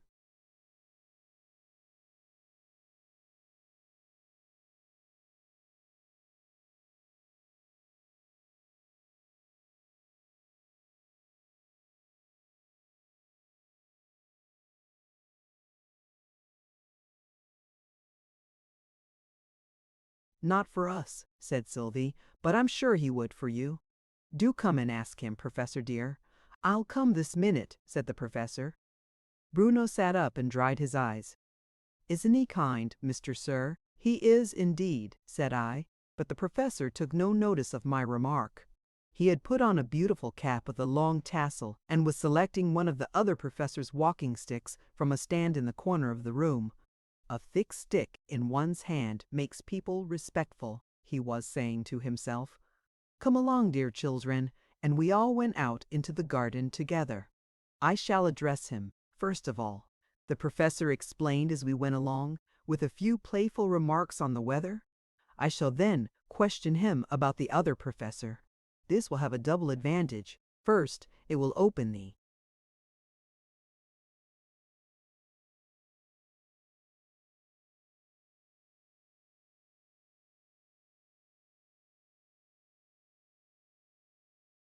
conversation, you can't even drink a bottle of wine without opening it first. And secondly, if he's seen the other professor, we shall find him that way, and if he hasn't, we shan't. On our way, we passed the target at which Ugug had been made to shoot during the ambassador's visit. See, said the professor, pointing out a hole in the middle of the bullseye. His imperial fatness had only one shot at it, and he went in just here. Bruno carefully examined the hole. Couldn't go in there, he whispered to me. He are too fat. We had no sort of difficulty in finding the gardener. Though he was hidden from us by some trees, that harsh voice of his served to direct us, and, as we drew nearer, the words of his song became more and more plainly audible. He thought he saw an albatross that fluttered round the lamp. He looked again, and found it was a penny postage stamp. "You'd best be getting home," he said. "The nights are very damp." Image. He thought he saw an albatross. "Would it be afraid of catching cold?" said Bruno. "If it got very damp," Sylvie suggested, "it might stick to something, you know, and that something would have to go by the post, whatever it was," Bruno eagerly exclaimed. "Suppose it was a cow, wouldn't it be dreadful for the other things?" "And all these things happen to him," said the professor. "That's what makes the song so interesting."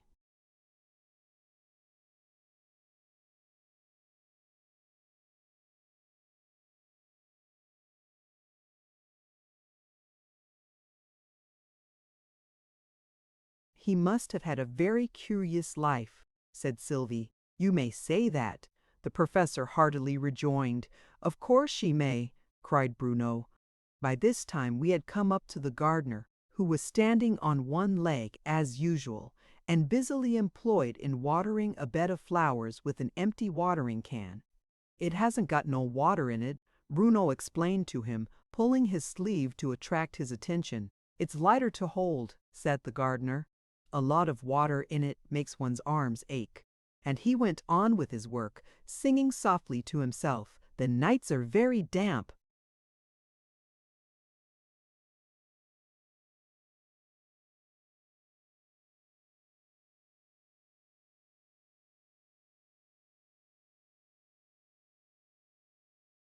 "In digging things out of the ground, which you probably do now and then," the professor began in a loud voice, "in making things into heaps, which no doubt you often do, and in kicking things about with one heel, which you seem never to leave off doing, have you ever happened to notice another professor something like me, but different?"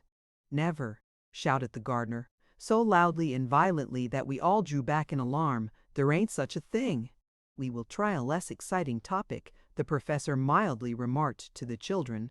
"You were asking. We asked him to let us through the garden door," said Sylvie, "but he wouldn't, but perhaps he would for you." The professor put the request, very humbly and courteously.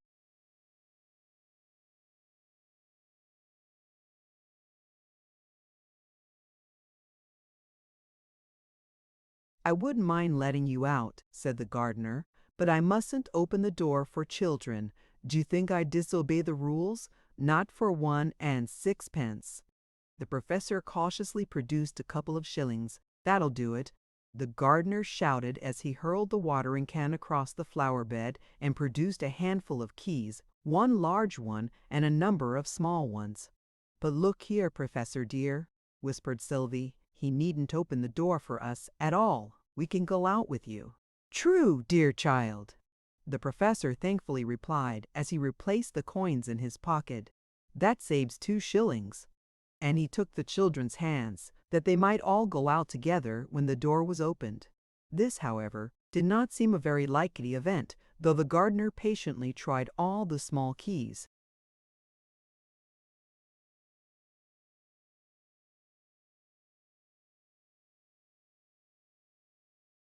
Over and over again. At last the professor ventured on a gentle suggestion.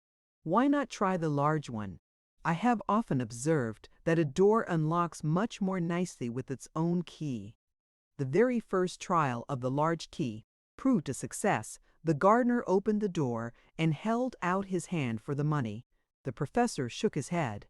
"You are acting by rule," he explained, in opening the door for me.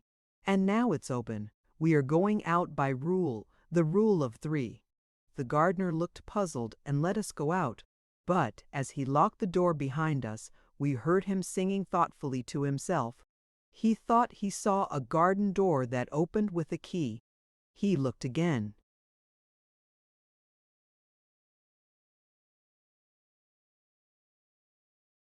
And found it was a double rule of 3, and all its mystery, he said, is clear as day to me. I shall now return, said the professor, when we had walked a few yards. You see, it's impossible to read here, for all my books are in the house. But the children still kept fast hold of his hands. Do come with us, Sylvie entreated with tears in her eyes. Well, well, said the good-natured old man. Perhaps I'll come after you, some day soon. But I must go back now. You see, I left off at a comma, and it's so awkward not knowing how the sentence finishes. Besides, you've got to go through Dogland first, and I'm always a little nervous about dogs. But it'll be quite easy to come, as soon as I'd completed my new invention for carrying oneself, you know. It wants just a little more working out.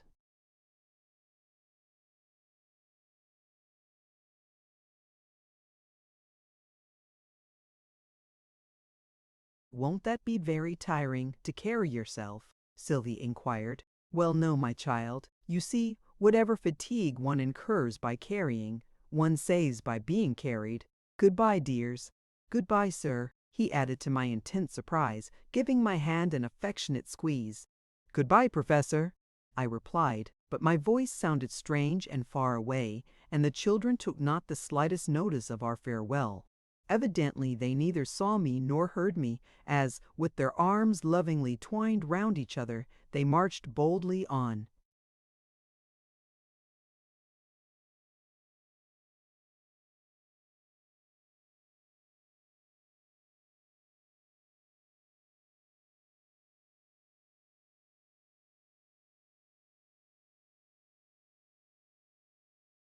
Chapter 13. A Visit to Dogland. There's a house away there to the left, said Sylvie, after we had walked what seemed to me about 50 miles. Let's go and ask for a night's lodging. It looks a very comfortable house, Bruno said as we turned into the road leading up to it. I doos hope the dogs will be kind to us. I is so tired and hungry. A mastiff, dressed in a scarlet collar and carrying a musket, was pacing up and down like a sentinel in front of the entrance. He started on catching sight of the children and came forwards to meet them, keeping his musket pointed straight at Bruno, who stood quite still, though he turned pale and kept tight hold of Sylvie's hand, while the sentinel walked solemnly round and round them, and looked at them from all points of view. Image, the mastiff sentinel. Oh, boo-hoo, boo, oh, boo-hoo, he growled at last. Woo-boo-yo, woo.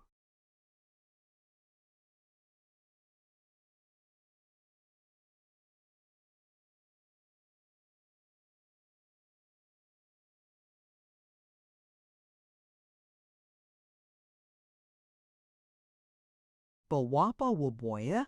Bowow? He asked Bruno severely. Of course Bruno understood all this easily enough.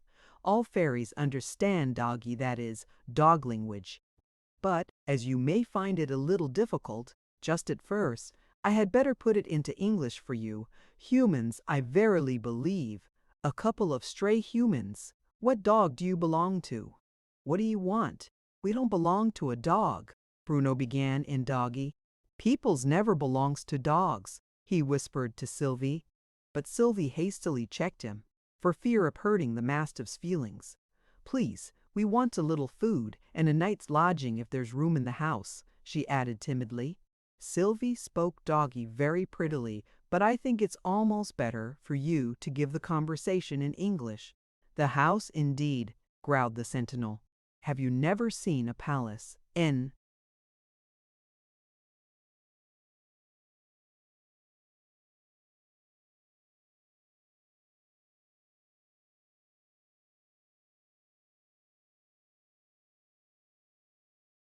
Your life? Come along with me. His Majesty must settle what's to be done with you. They followed him through the entrance hall, down a long passage, and into a magnificent saloon, around which were grouped dogs of all sorts and sizes. Two splendid bloodhounds were solemnly sitting up, one on each side of the crown-bearer. 2 or 3 bulldogs, whom I guessed to be the bodyguard of the king, were waiting in grim silence. In fact, the only voices at all plainly audible were those of 2 little dogs, who had mounted a settee, and were holding a lively discussion that looked very like a quarrel. Lords and ladies in waiting, and various court officials, our guide gruffly remarked, as he led us in. Of me the courtiers took no notice whatever, but Sylvie and Bruno were the subject of many inquisitive looks and many whispered remarks, of which I only distinctly caught one, made by a sly-looking,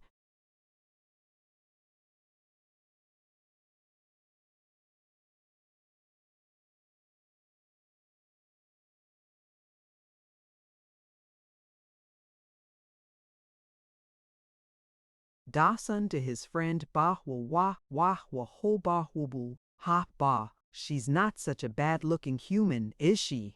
Leaving the new arrivals in the center of the saloon, the sentinel advanced to a door at the further end of it, which bore an inscription, painted on it in doggy, "Royal Kennel Scratch and Yell."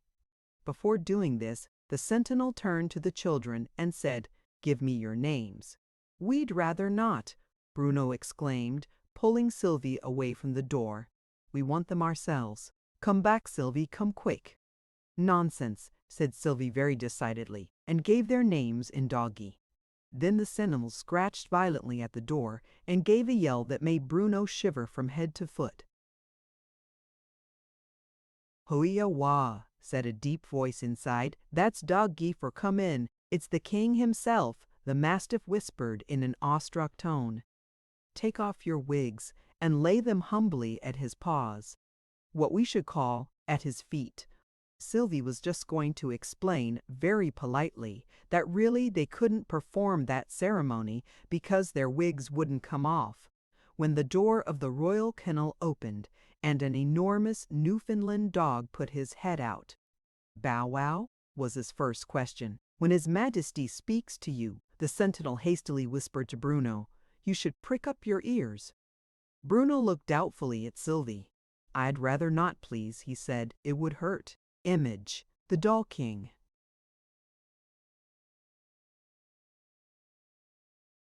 "It doesn't hurt a bit," the sentinel said with some indignation.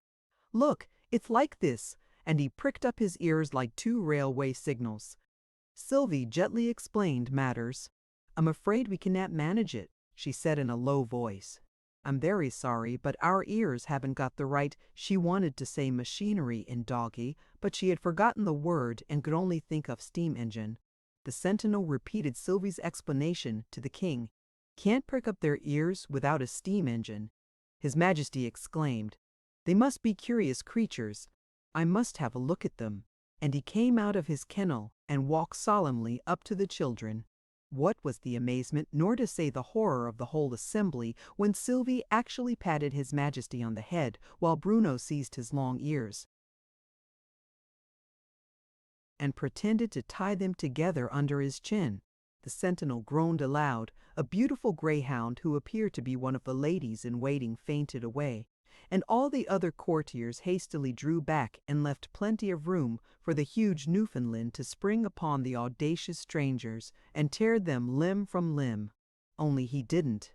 On the contrary, His Majesty actually smiled so far as a dog can smile, and the other dogs couldn't believe their eyes, but it was true. All the same, His Majesty wagged his tail. "Yeah, hoo-hoo-ho, that is, well, I never," was the universal cry. His Majesty looked round him severely and gave a slight growl, which produced instant silence. "Conduct my friends to the banqueting hall," he said, laying such an emphasis on "my friends" that several of the dogs rolled over.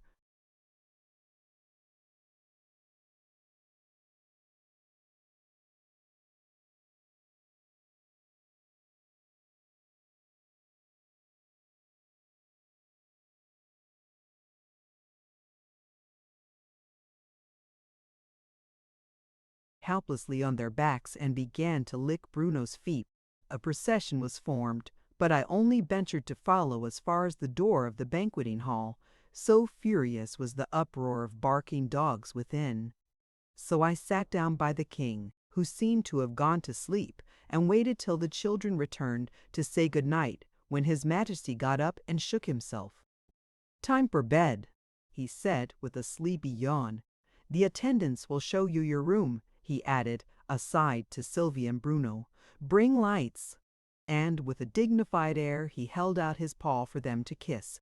But the children were evidently not well practiced in court manners. Sylvie simply stroked the great paw, Bruno hugged it, the master of the ceremonies looked shocked. All this time dog waiters in splendid livery were running up with lighted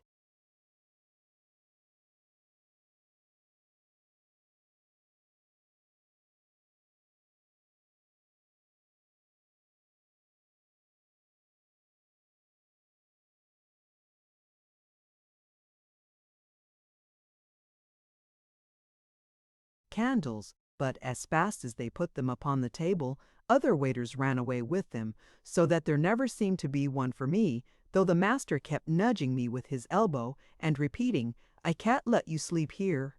You're not in bed, you know." I made a great effort and just succeeded in getting out the words, "I know I'm not. I'm in an armchair." "Well, 40 winks will do you no harm," the master said and left me. I could scarcely hear his words. And no wonder, he was leaning over the side of a ship that was miles away from the pier on which I stood. The ship passed over the horizon and I sank back into the armchair. The next thing I remember is that it was morning, breakfast was just over. Sylvie was lifting Bruno down from a high chair and saying to a spaniel, who was regarding them with a most benevolent smile, "Yes, thank you, we've had a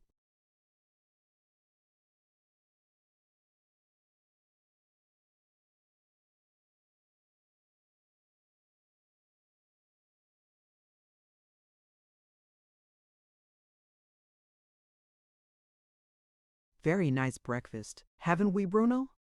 "There was too many bones in the," Bruno began, but Sylvie frowned at him and laid her finger on her lips, for at this moment the travelers were waited on by a very dignified officer, the head growler, whose duty it was, first to conduct them to the king to bid him farewell, and then to escort them to the boundary of Dogland.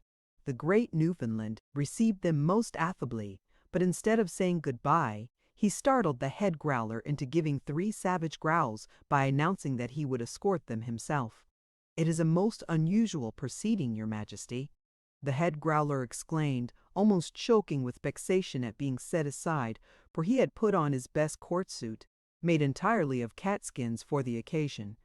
"I shall escort them myself," His Majesty repeated, gently but firmly, laying aside the royal robes and changing his crown for a small coronet. "And you may stay."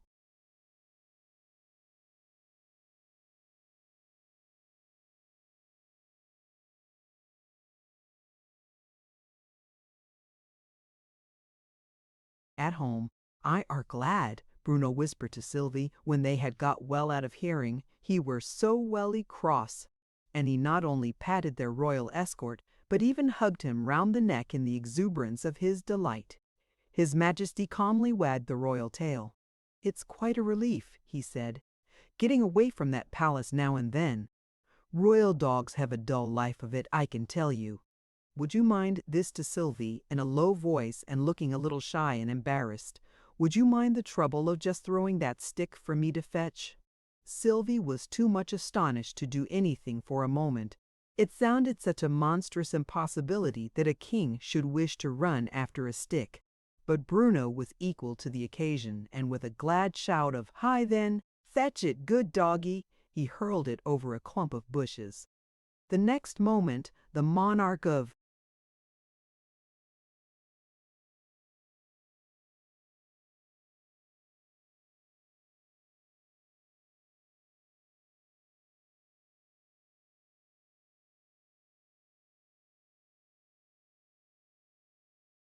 Dogland had bounded over the bushes and picked up the stick and came galloping back to the children with it in his mouth.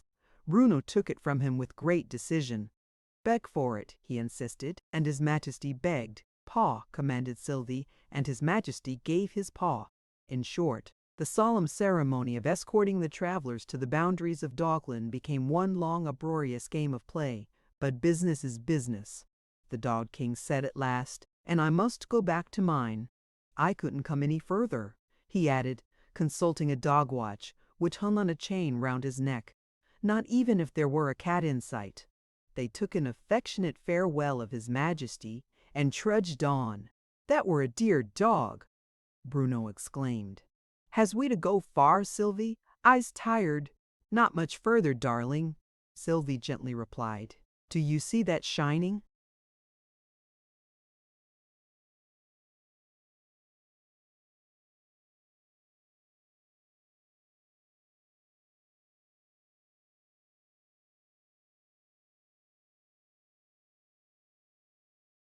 Just beyond those trees. I'm almost sure it's the gate of fairyland. I know it's all golden. Father told me so, and so bright, so bright, so bright. She went on dreamily. It dazzles, said Bruno, shading his eyes with one little hand, while the other clung tightly to Sylvie's hand, as if he were half alarmed at her strange manner. For the child moved on, as if walking in her sleep, her large eyes gazing into the far distance, and her breath coming and going in quick pantings of eager delight. I knew, by some mysterious mental light, that a great change was taking place in my sweet little friend, for such I loved to think her, and that she was passing from the condition of a mere outland sprite into the true fairy nature. Upon Bruno the change came later, but it was completed in both before they reached the golden gate, through which I knew it would be impossible for me to follow. I could but stand outside and take a last look at the two sweet children ere they disappeared within, and the golden gate closed with a bang.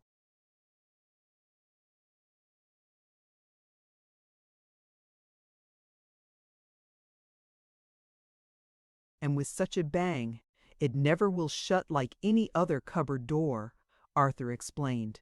There's something wrong with the hinge. However, here's the cake and wine, and you've had your 40 winks. So you really must get off to bed, old man. You're fit for nothing else. Witness my hand, Arthur Forrester, M.D. By this time I was wide awake again. Not quite yet, I pleaded. Really, I'm not sleepy now, and it isn't midnight yet. Well, I did want to say another word to you, Arthur replied in a relenting tone as he supplied me with the supper he had prescribed. Only I thought you were too sleepy for it tonight.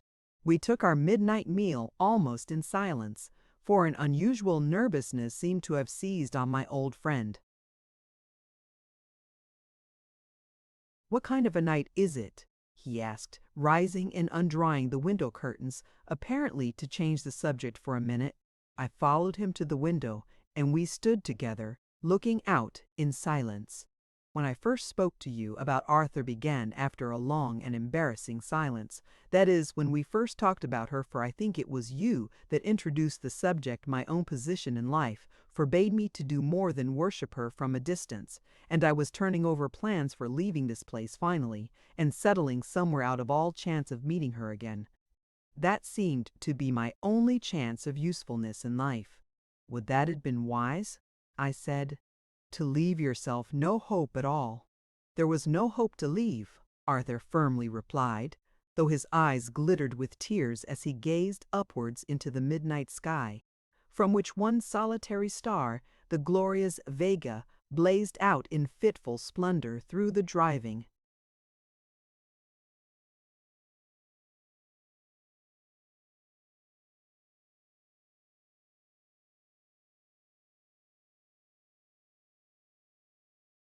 clouds. She was like that star to me, bright, beautiful, and pure, but out of reach, out of reach. He drew the curtains again, and we returned to our places by the fireside. What I wanted to tell you was this, he resumed. I heard this evening from my solicitor. I can't go into the details of the business, but the upshot is that my worldly wealth is much more than I thought, and I am or shall soon be in a position to offer marriage without imprudence to any lady, even if she brought nothing. I doubt if there would be anything on her side. The Earl is poor, I believe, but I should have enough for both, even if health failed. I wish you all happiness in your married life, I cried. Shall you speak to the Earl tomorrow? Not yet a while, said Arthur. He is very friendly, but I dare not think he.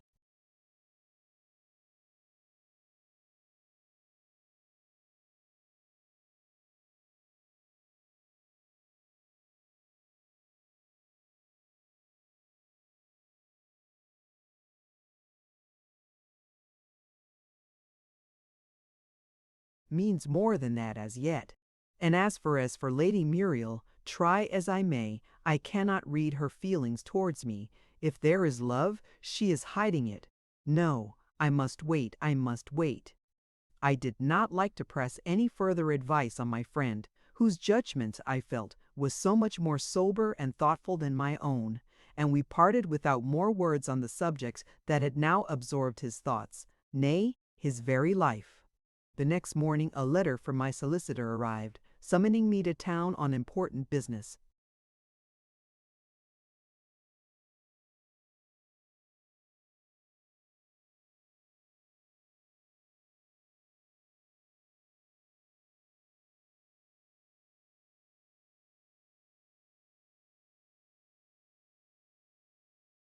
Chapter 14. Fairies et la vie. For a full month, the business for which I had returned to London detained me there, and even then it was only the urgent advice of my physician that induced me to leave it unfinished and pay another visit to Elveston. Arthur had written once or twice during the month, but in none of his letters was there any mention of Lady Muriel. Still, I did not augur ill from his silence. To me, it looked like the natural action of a lover who, even while his heart was singing, "She is mine," would fear to paint his happiness in the cold phrases of a written letter, but would wait to tell it by word of mouth. Yes, I thought, I am to hear his song of triumph from his own lips. The night I arrived, we had much to say on other matters, and, tired with the journey, I went to bed early, leaving the happy secret still untold. Next day, however, as we chatted on over the remains of luncheon, I ventured to put the momentous question. Well, old friend, you have told me nothing of Lady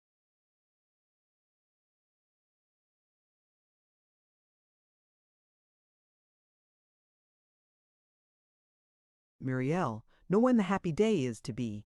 The happy day, Arthur said, looking unexpectedly grave, is yet in the dim future. We need to know, or rather, she needs to know me better. I know her sweet nature, thoroughly, by this time. But I dare not speak till I am sure that my love is returned. Don't wait too long, I said gaily. Faint heart never won fair lady. It is faint heart, perhaps, but really I dare not speak just yet.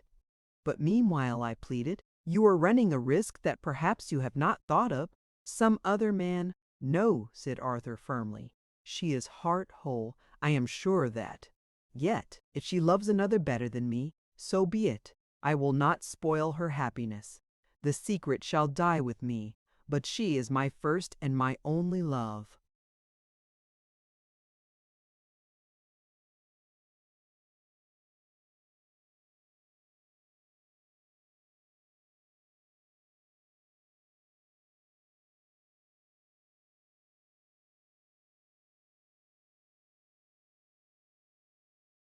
That is all very beautiful sentiment, I said, but it is not practical, it is not like you.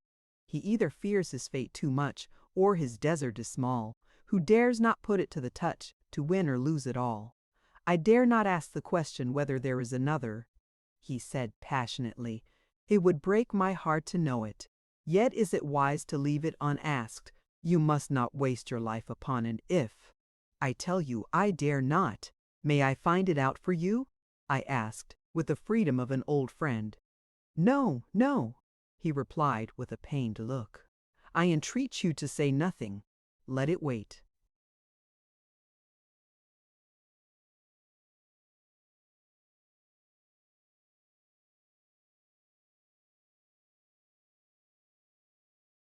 As you please, I said, and judged it best to say no more just then. But this evening, I thought, I will call on the Earl. I may be able to see how the land lies, without so much as saying a word." It was a very hot afternoon. Too hot to go for a walk or do anything, or else it wouldn't have happened, I believe.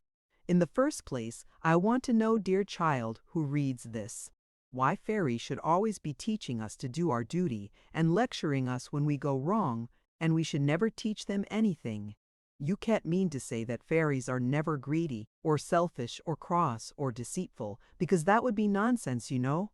Well then, don't you think they might be all the better for a little lecturing and punishing now and then? I really don't see why it shouldn't be tried, and I'm almost sure that if you could only catch a fairy and put it in the corner and give it nothing but bread,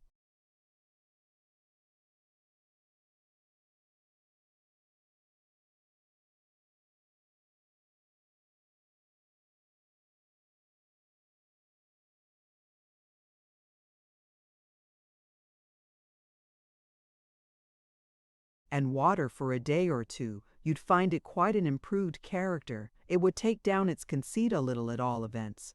The next question is, what is the best time for seeing fairies? I believe I can tell you all about that. The first rule is that it must be a very hot day that we may consider as settled, and you must be just a little sleepy, but not too sleepy to keep your eyes open, mind. Well, and you ought to feel a little what one may call fairyish. The Scotch call it eerie, and perhaps that's a prettier word.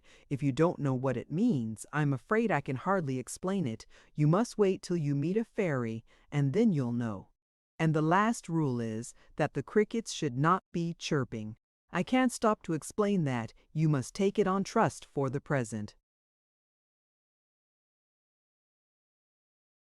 So if all these things happen together, you have a good chance of seeing the fairy, or at least a much better chance than if they didn't. The first thing I noticed as I went lazily along through an open place in the wood was a large beetle lying struggling on its back, and I went down upon one knee to help the poor thing to its feet again. In some things, you know, you can't be quite sure what an insect would like. For instance, I never could quite settle, supposing I were a moth, whether I would rather be kept out of the candle, or be allowed to fly straight in and get burnt, or again, supposing I were a spider, I'm not sure if I should be quite pleased to have my web torn down and the fly let loose, but I feel quite certain that if I were a beetle and had rolled over on my back, I should always be glad to be kelped up again. So, as I was saying, I had gone down upon one knee and was just reaching out a little stick to turn the beetle over when I saw a sight that made me draw back.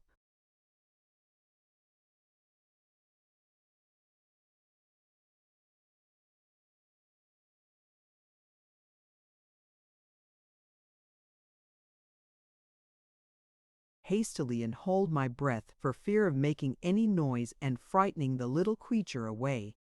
Not that she looked as if she would be easily frightened. She seemed so good and gentle that I'm sure she would never expect that anyone could wish to hurt her. She was only a few inches high and was dressed in green, so that you really would hardly have noticed her among the long grass. And she was so delicate and graceful that she quite seemed to belong to the place, almost as if she were one of the flowers. I may tell you, besides, that she had no wings. I don't believe in fairies with wings. And that she had quantities of long brown hair and large earnest brown eyes.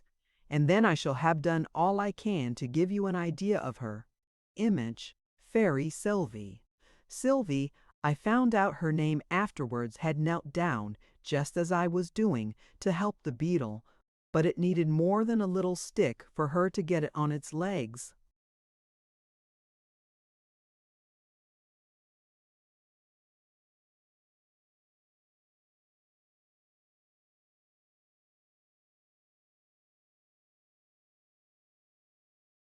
Again, it was as much as she could do, with both arms, to roll the heavy thing over. And all the while she was talking to it, half scolding and half comforting, as a nurse might do with a child that had fallen down. There, there, you needn't cry so much about it. You're not killed yet, though if you were, you couldn't cry, you know. And so it's a general rule against crying, my dear. And how did you come to tumble over? But I can see well enough how it was. I needn't ask you that walking over sand pits with your chin in the air, as usual. Of course, if you go among sand pits like that, you must expect to tumble. You should look." The beetle murmured something that sounded like, "I did look." And Sylvie went on again, "But I know you didn't. You never do. You always walk with your chin up. You're so dreadfully conceited. Well, let's see how many legs are broken this."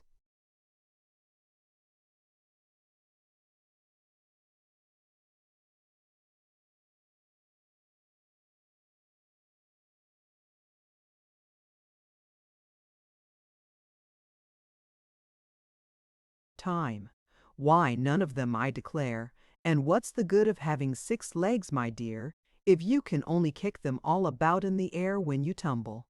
Legs are meant to walk with, you know. Now don't begin putting out your wings yet.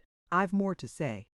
Go to the frog that lives behind that buttercup. Give him my compliments, Sylvie's compliments. Can you say compliments? The beetle tried and, I suppose, succeeded. Yes, that's right. And tell him he's to give you some of that salve I left with him yesterday, and you'd better get him to rub it in for you. He's got rather cold hands, but you mustn't mind that. I think the beetle must have shuddered at this idea, for Sylvie went on in a graver tone. Now, you needn't pretend to be so particular as all that, as if you were too grand to be rubbed by a frog. The fact is, you ought to be very much obliged to him. Suppose you could get nobody but a toad to do it, how would?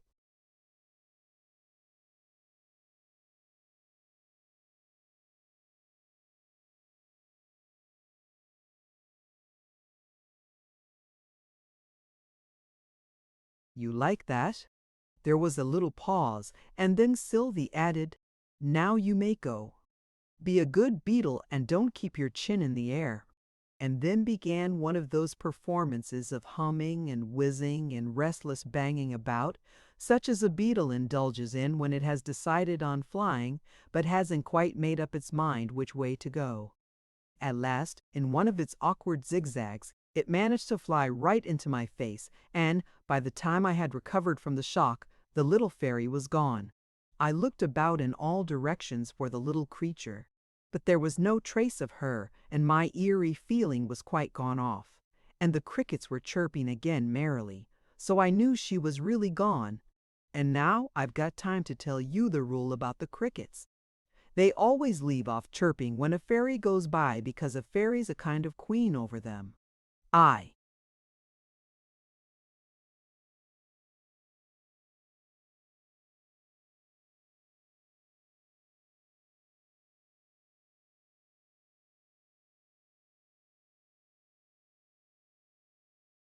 Suppose at all events it's a much grander thing than a cricket. So whenever you're walking out and the crickets suddenly leave off chirping, you may be sure that they see a fairy.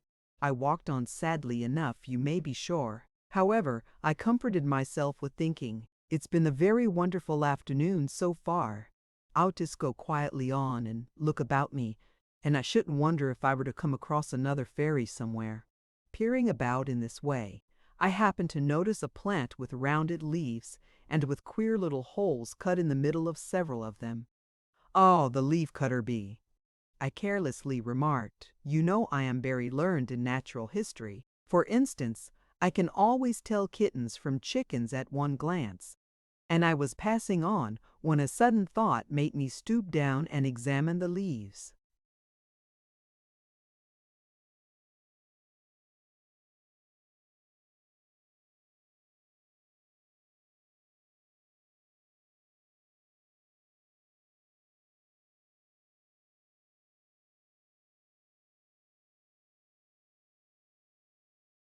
Then a little thrill of delight ran through me, for I noticed that the holes were all arranged so as to form letters. There were 3 leaves side by side, with BR and U marked on them, and after some search I found 2 more, which contained an N and O.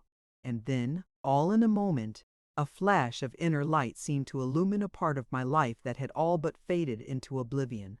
The strange visions I had experienced during my journey to Elveston, and with a thrill of delight I thought, those visions are destined to be linked with my waking life. By this time the eerie feeling had come back again, and I suddenly observed that no crickets were chirping, so I felt quite sure that Bruno was somewhere very near. And so indeed he was so near that I had very nearly walked over him without seeing him, which would have been dreadful, always supposing that fairies can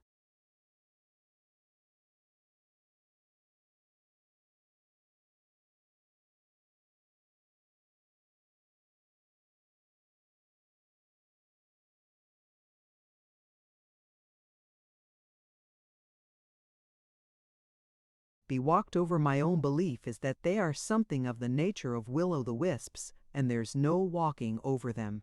Think of any pretty little boy you know, with rosy cheeks, large dark eyes, and tangled brown hair, and then fancy him made small enough to go comfortably into a coffee cup, and you'll have a very fair idea of him.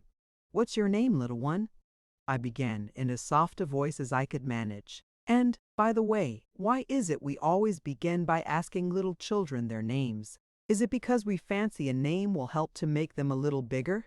You never thought of asking a real large man his name now, did you? But, however that may be, I felt it quite necessary to know his name. So, as he didn't answer my question, I asked it again a little louder. "What's your name, my little man?" "What's ours?" he said, without looking up.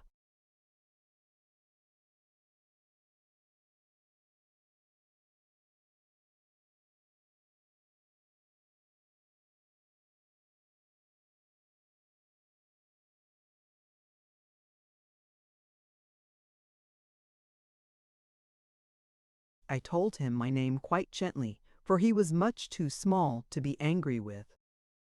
"Duke of anything?" he asked, just looking at me for a moment, and then going on with his work. "Not Duke at all," I said, a little ashamed of having to confess it.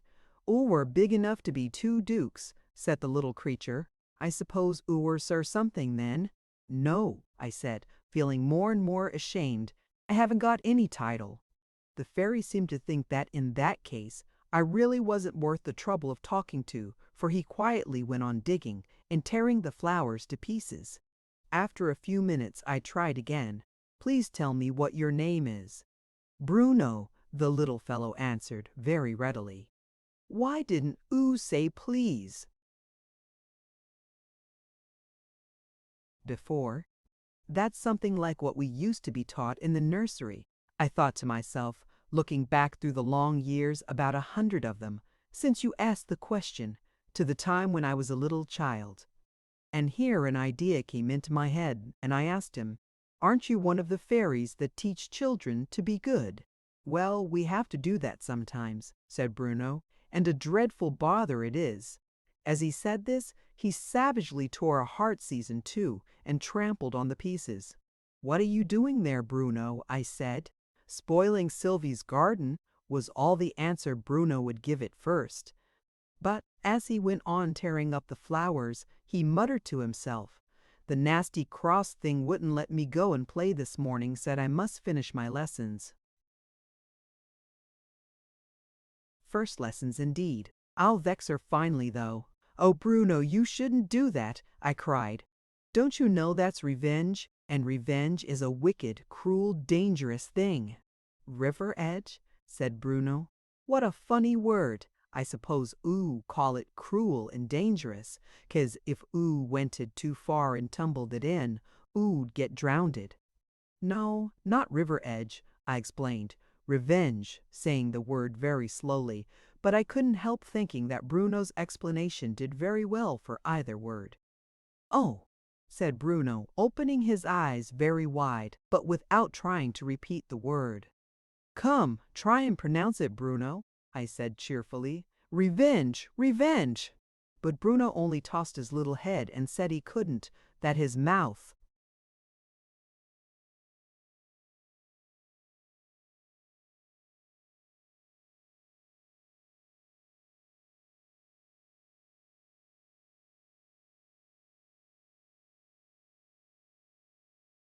wasn't the right shape for words of that kind.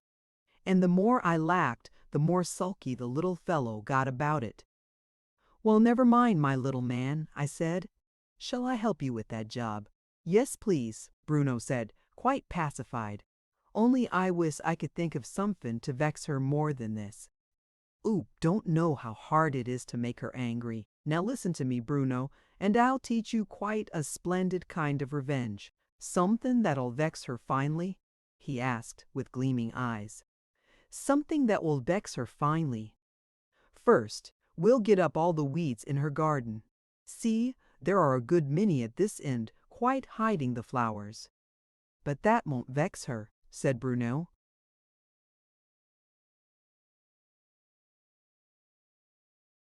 "After that," I said, without noticing the remark, "we'll water this highest bed up here. You see it's getting quite dry and dusty." Bruno looked at me inquisitively, but he said nothing this time. "Then after that," I went on, "the walks want sweeping a bit, and I think you might cut down that tall nettle. It's so close to the garden that it's quite in the way. What is oo talking about?" Bruno impatiently interrupted me. "All that won't vex her a bit, won't it?" I said innocently. "Then, after that, suppose we put in some of these colored pebbles, just to mark the divisions between the different kinds of flowers, you know. That'll have a very pretty effect." Bruno turned round and had another good stare at me. At last, there came an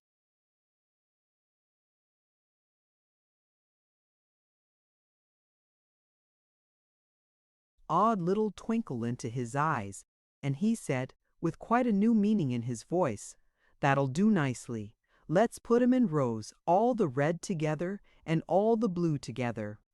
"That'll do capitally," I said. "And then what kind of flowers does Sylvie like best?" Bruno had to put his thumb in his mouth and consider a little before he could answer. "Violets," he said at last. "There's a beautiful bed of violets down by the brook. Oh, let's fetch 'em," cried Bruno, giving a little skip into the air. "Here, catch hold of my hand, and I'll help oo along. The grass is rather thick down that way." I couldn't help laughing at his having so entirely forgotten what a big creature he was talking to. "No, not yet, Bruno," I said. "We must consider what's the right thing to do first. You see, we've got quite a business before us."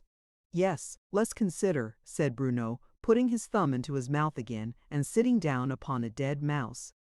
"What do you keep that mouse for?" I said.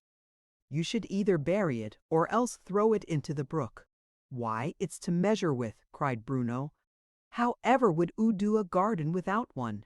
We make each bed 3 mouses and a half long and 2 mouses wide." I stopped him as he was dragging it off by the tail to show me how it was used, for I was half afraid the eerie feeling might go off before we had finished the garden, and in that case I should see no more of him or Sylvie. "I think the best way will be for you to weed the beds while I sort out these pebbles, ready to."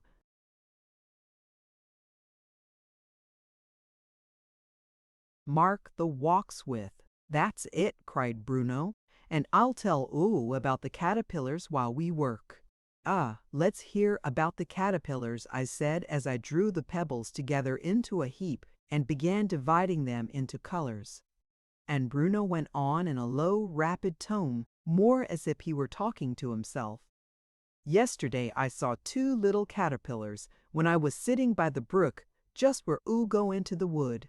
They were quite green, and they had yellow eyes, and they didn't see me. And one of them had got a moth's wing to carry a great brown moth's wing. Ooh, no, all dry, with feathers. So he couldn't want it to eat. I should think perhaps he meant to make a cloak for the winter." "Perhaps," I said, for Bruno had twisted up the last word into a sort of question and was looking at me for an answer.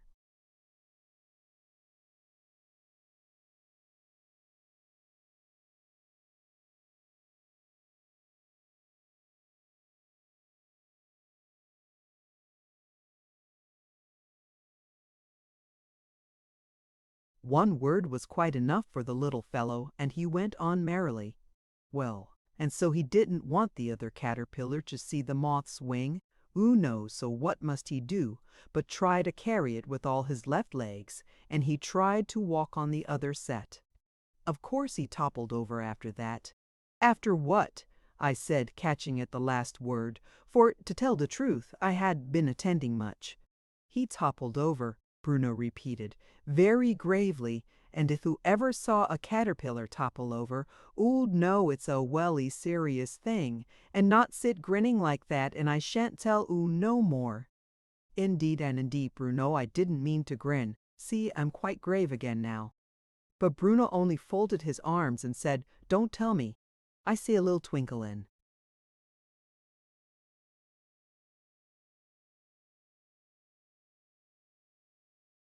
"One of our eyes just like the moon." "What do you think I'm like the moon, Bruno?" I asked. "Our face is large and round like the moon," Bruno answered, looking at me thoughtfully. "It doesn't shine quite so bright, but it's more cleaner." I couldn't help smiling at this. "You know I sometimes wash my face, Bruno. The moon never does that." "Oh, doesn't she though?" cried Bruno, and he leant forwards and added in a solemn whisper, "The moon's face gets dirtier and dirtier every night, till it's black all across. And then when it's dirty all over so," he passed his hand across his own rosy cheeks as he spoke, "then she washes it, then it's all clean again, isn't it?"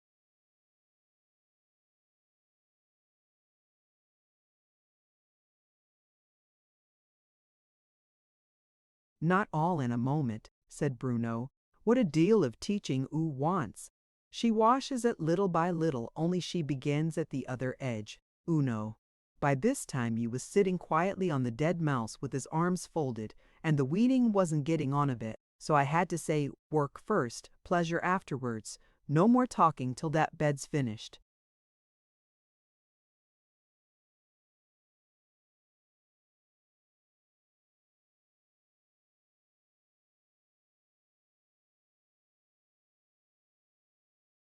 Chapter 15. Bruno's Revenge. After that we had a few minutes of silence while I sorted out the pebbles and amused myself with watching Bruno's plan of gardening. It was quite a new plan to me. He always measured each bed before he weeded it, as if he was afraid the weeding would make it shrink. And once, when it came out longer than he wished, he set to work to thump the mouse with his little fist, crying out, "There now! It's all gone wrong again. Why don't oo keep oar tail straight when I tell oo?" "I'll tell you what I'll do," Bruno said in a half whisper as we worked.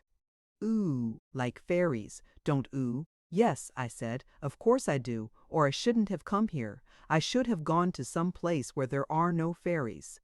Bruno laughed contemptuously. "Why, oo might as well say oo'd go to some place where there wasn't any air, supposing oo didn't like air."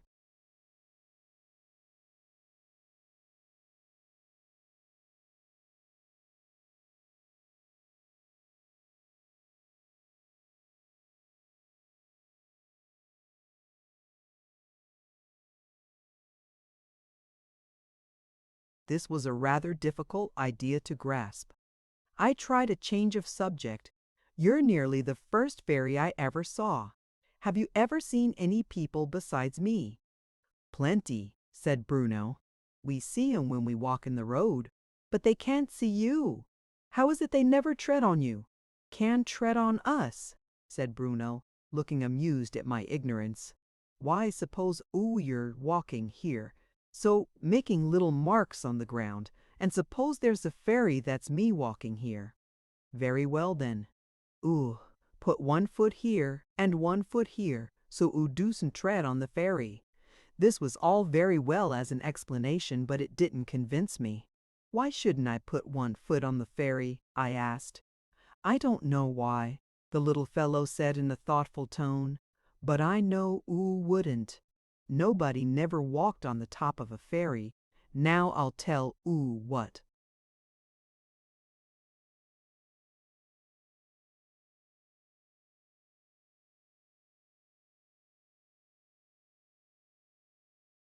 "Do, as is so fond of fairies. I'll get an invitation to the Fairy King's dinner party. I know one of the head waiters." I couldn't help laughing at this idea. "Do the waiters invite the guests?" I asked. "Oh, not to sit down," Bruno said, "but to wait at table." "Oo'd like that, wouldn't oo? To hand about plates and so on."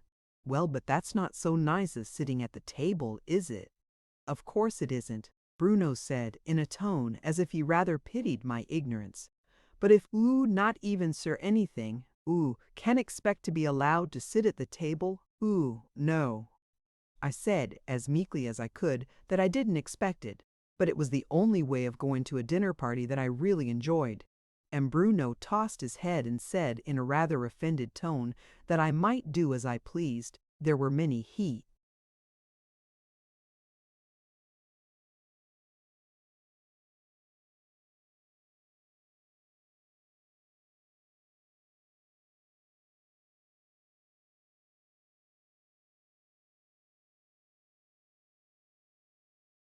Knew that would give their ears to go. Have you ever been yourself, Bruno? They invited me once, last week, Bruno said, very gravely. It was to wash up the soup plates. No, the cheese plates, I mean that, was grand enough, and I waited at table. And I didn't hardly make only one mistake. What was it? I said. You needn't mind telling me. Only bringing scissors to cut the beef with, Bruno said carelessly. But the grandest thing of all was, I fetched the king a glass of cider. That was grand, I said, biting my lip to keep myself from laughing. Wasn't it? Said Bruno very earnestly. Oh, no, it isn't everyone that's had such an honor as that.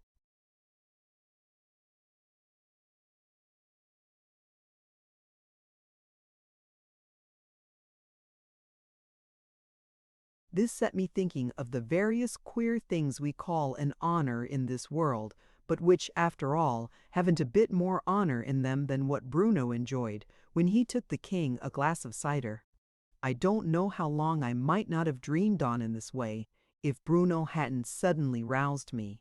"Oh, come here quick!" he cried, in a state of the wildest excitement. Catch hold of his other horn. I can't hold him more than a minute. He was struggling desperately with a great snail, clinging to one of its horns, and nearly breaking his poor little back in his efforts to drag it over a blade of grass. I saw we should have no more gardening if I let this sort of thing go on, so I quietly took the snail away and put it on a bank where he couldn't reach it. "We'll hunt it afterwards, Bruno," I said, "if you really want to catch it, but—"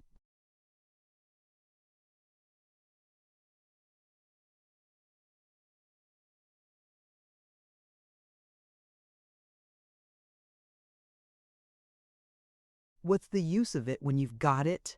What's the use of a fox when oo've got it?" said Bruno. "I know big things hunt foxes." I tried to think of some good reason why big things should hunt foxes, and he should not hunt snails, but none came into my head, so I said at last, "Well, I suppose one's as good as the other.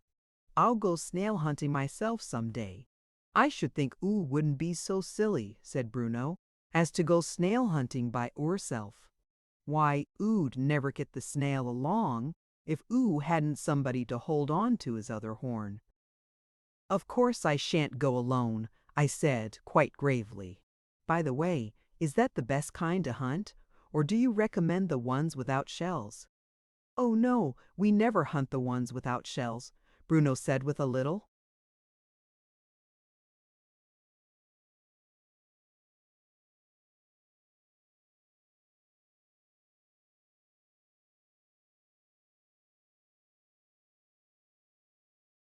Shudder at the thought of it. They're always so cross about it, and then, if tumbles over them, they're ever so sticky. By this time we had nearly finished the garden. I had fetched some violets, and Bruno was just helping me to put in the last, when he suddenly stopped and said, "I'm tired." "Rest then," I said. "I can go on without you quite well." Bruno needed no second invitation. He at once began arranging the dead mouse as a kind of sofa. "And I'll sing a little song," he said as he rolled it about. "Do," said I. "I like songs very much. Which song will choose?" Bruno said, as he dragged the mouse into a place where he could get a good view of me. "Ting, ting, ting is the nicest."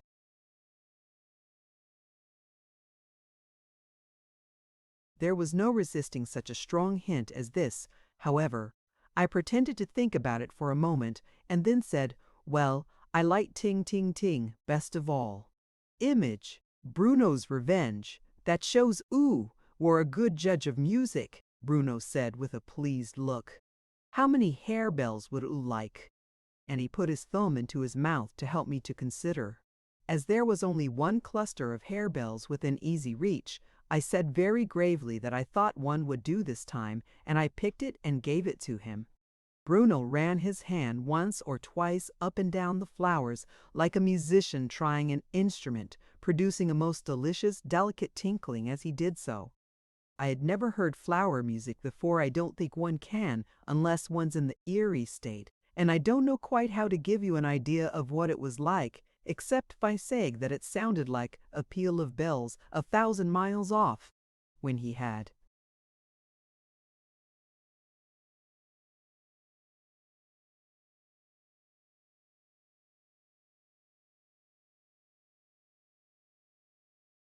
satisfied himself that the flowers were in tune. He seated himself on the dead mouse. He never seemed really comfortable anywhere else, and, looking up at me, with a merry twinkle in his eyes, he began. By the way, the tune was rather a curious one, and you might like to try it for yourself, so here are the notes. Meagish, music for harebells. Rise, oh rise. The daylight dies, the owls are hooting. Ting, ting, ting, wake, oh wake. Beside the lake, the elves are fluting. Ting, ting, ting, welcoming our fairy king. We sing, sing, sing. He sang the first 4 lines briskly and merrily, making the harebells chime in time with the music.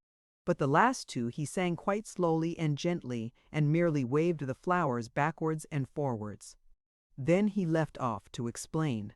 The fairy king is Oberon, and he lives across the lake, and sometimes he comes in a little boat, and we go and meet him, and then we sing this song, you know. And then you go and dine with him? I said mischievously. "Oo shouldn't talk," Bruno hastily said. "It interrupts the song so. I said I wouldn't do it again. I never talk myself when I'm singing," he went on very gravely, "so oo shouldn't either." Then he tuned the harebells once more and sang, "Hear, oh hear," from far and near, the music stealing, ting, ting, ting. Fairy bells adown the dells are merrily pealing, ting, ting, ting. Welcoming our fairy king, we ring, ring, ring. See, oh see, on every tree what lamps are shining, ting, ting, ting. They are eyes of fiery flies to light our dining, ting, ting, ting.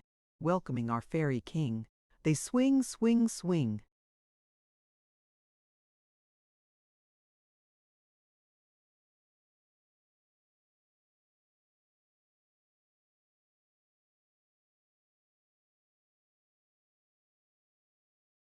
Haste, oh haste, to take and taste the dainties waiting, ting, ting, ting. Honey dew is stored. Hush, Bruno, I interrupted in a warning whisper. She's coming. Bruno checked his song, and, as she slowly made her way through the long grass, he suddenly rushed out headlong at her like a little bull, shouting, "Look the other way! Look the other way!" "Which way?" Sylvie asked, in rather a frightened tone, as she looked round in all directions to see where the danger could be. "That way," said Bruno, carefully turning her round with her face to the wood. "Now, walk backwards, walk gently, don't be frightened, oo shan't trip." But Sylvie did trip notwithstanding. In fact, he led her in his hurry across so many little sticks and stones that it was really a wonder the poor child could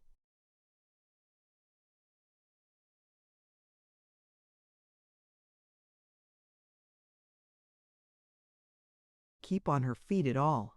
But he was far too much excited to think of what he was doing. I silently pointed out to Bruno the best place to lead her to, so as to get a view of the whole garden at once. It was a little rising ground about the height of a potato, and when they had mounted it, I drew back into the shade that Sylvie mightn't see me. I heard Bruno cry out triumphantly, "Now oo may look," and then followed a clapping of hands, but it was all done by Bruno himself.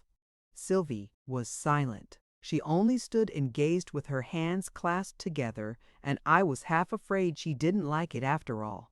Bruno too was watching her anxiously, and when she jumped down off the mound and began wandering up and down the little walks, he cautiously followed her about, evidently anxious that she should form her own opinion of it.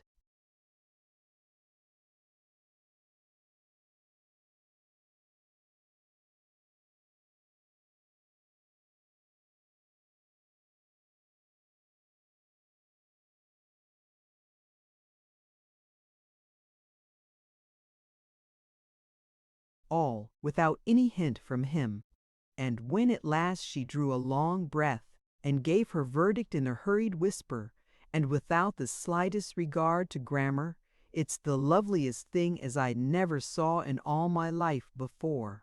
The little fellow looked as well pleased as if it had been given by all the judges and juries in England, put together. "And did you really do it all by yourself, Bruno?" said Sylvie. "And all for me?" "I was helped a bit," Bruno began, with a merry little laugh at her surprise. "We've been at it all the afternoon. I thought oo'd like—" And here the poor little fellow's lip began to quiver, and all in a moment he burst out crying, and running up to Sylvie he flung his arms passionately round her neck and hid his face on her shoulder. There was a little quiver in Sylvie's voice, too, as she whispered, "Why, what's the matter, darling?" and tried to lift up his head and kiss him.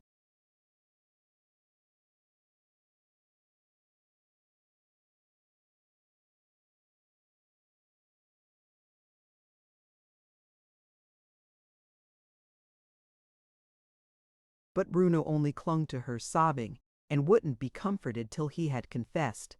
"I tried to spoil our garden first, but I'll never, never," and then came another burst of tears, which drowned the rest of the sentence. At last he got out the words, "I liked putting in the flowers for Sylvie, and I never was so happy before." And the rosy little face came up at last to be kissed, all wet with tears as it was.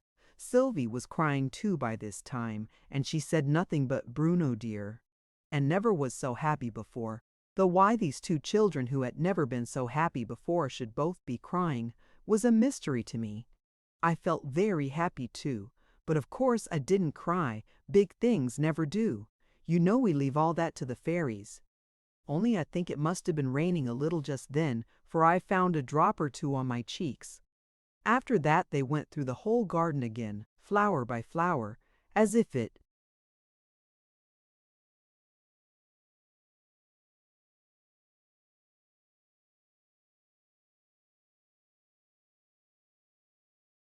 were a long sentence they were spelling out, with kisses for commas, and a great hug by way of a full stop when they got to the end.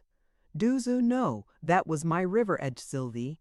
Bruno solemnly began. Sylvie laughed merrily. "What do you mean?" she said. And she pushed back her heavy brown hair with both hands and looked at him with dancing eyes in which the big teardrops were still glittering. Bruno drew in a long breath and made up his mouth for a great effort. "I mean revenge," he said. "Now, undernant." And he looked so happy and proud at having said the word right at last that I quite envied him. I rather think Sylvie didn't underan at all, but she gave him a little kiss on each cheek, which seemed to do just as well. So they wandered off lovingly together, in among the buttercups, each with an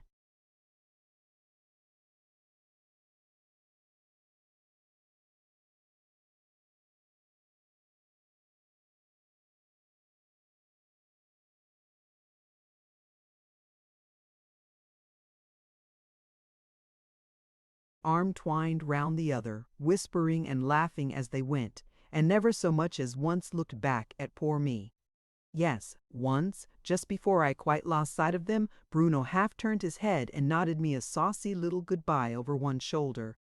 And that was all the thanks I got for my trouble. The very last thing I saw of them was that Sylvie was stooping down with her arms round Bruno's neck and saying coaxingly in his ear, "Do you know, Bruno, I've quite forgotten that hard word. Do say it once more. Come, only this once, dear." But Bruno wouldn't try it again.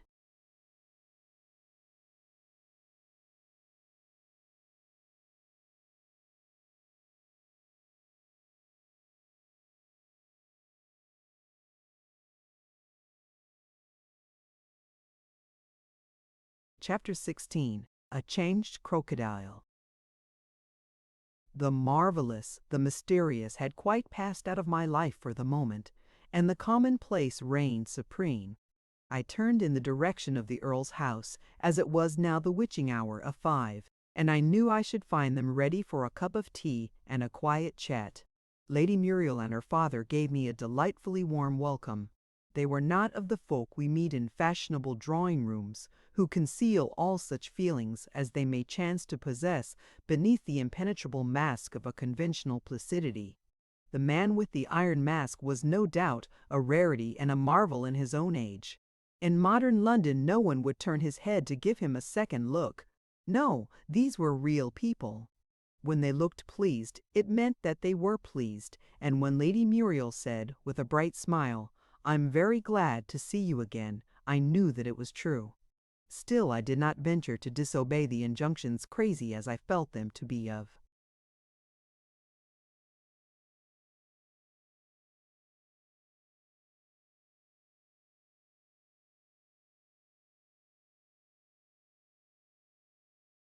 The lovesick young doctor, by so much as alluding to his existence, and it was only after they had given me full details of a projected picnic, to which they invited me, that Lady Muriel exclaimed, almost as an afterthought, "And do, if you can, bring Dr. Forrester with you.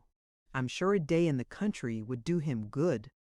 I'm afraid he studies too much." It was on the tip of my tongue to quote the words, "His only books are woman's looks." But I checked myself just in time with something of the feeling of one who has crossed a street and has been all but run over by a passing hansom. "And I think he has too lonely a life," she went on, with a gentle earnestness that left no room whatever to suspect a double meaning. "Do get him to come. And don't forget the day, Tuesday week. We can drive you over. It would be a pity to go by rail, there is so much pretty scenery on the road, and our open—"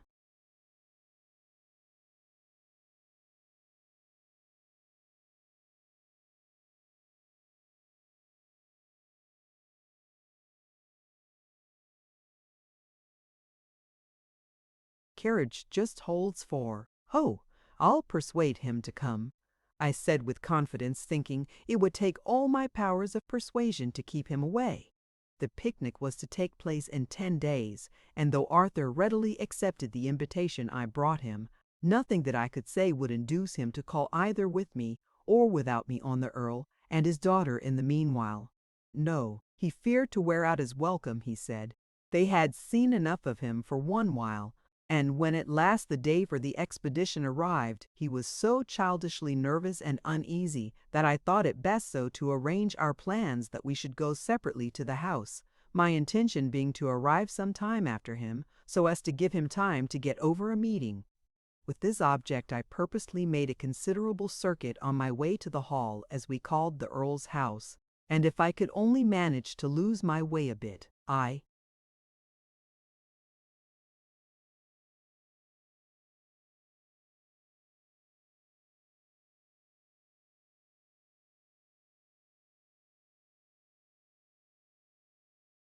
thought to myself, that would suit me capitally. In this I succeeded better and sooner than I had ventured to hope for. The path through the wood had been made familiar to me by many a solitary stroll in my former visit to Elveston, and how I could have so suddenly and so entirely lost it, even though I was so engrossed in thinking of Arthur and his lady love that I heeded little else, was a mystery to me. And this open place, I said to myself, seems to have some memory about it. I cannot distinctly recall. Surely it is the very spot where I saw those fairy children. But I hope there are no snakes about, I mused aloud, taking my seat on a fallen tree. I certainly do not like snakes, and I don't suppose Bruno likes them either. "No, he doesn't like them," said a demure little voice at my side. "He's not afraid of them, you know, but he doesn't like them. He says they're too waggly." Words fail me to describe the beauty of the little group couched on a patch of moss on the trunk of the fallen tree that met my eager gaze, Sylvie reclining with her elbow buried in the moss and her rosy cheek resting in the palm of her hand, and Bruno stretched at her feet with his head in her lap. Image, fairies resting, too waggly, was all I could say in so sudden an emergency. I'm not particular, Bruno said carelessly, but I do like straight animals best. But you like a dog when it wags its tail, Sylvie interrupted. You know you do, Bruno. But there's more of a dog, isn't there, Mr. Sir? Bruno appealed to me. You wouldn't like to have a dog if it hadn't got nothing but a head and a tail.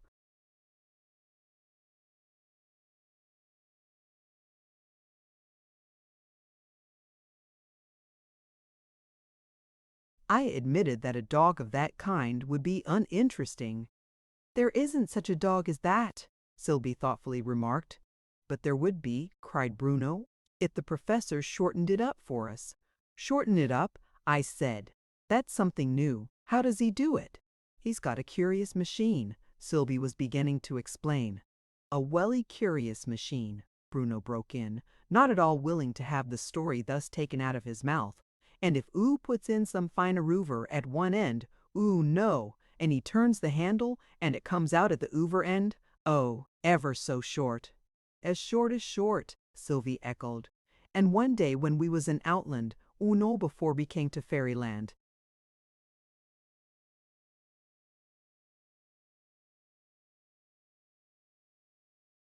Me and Sylvie took him a big crocodile, and he shortened it up for us, and it did look so funny, and it kept looking round and saying, wherever is the rest of me got to? And then its eyes looked unhappy. Not both its eyes, Sylvie interrupted. Course not, said the little fellow. Only the eye that couldn't see wherever the rest of it had got to, but the eye that could see wherever how short was the crocodile, I asked as the story was getting a little complicated. Half as short again as when we caught it so long, said Bruno, spreading out his arms to their full stretch. I tried to calculate what this would come to, but it was too hard for me. Please make it out for me, dear child who reads this.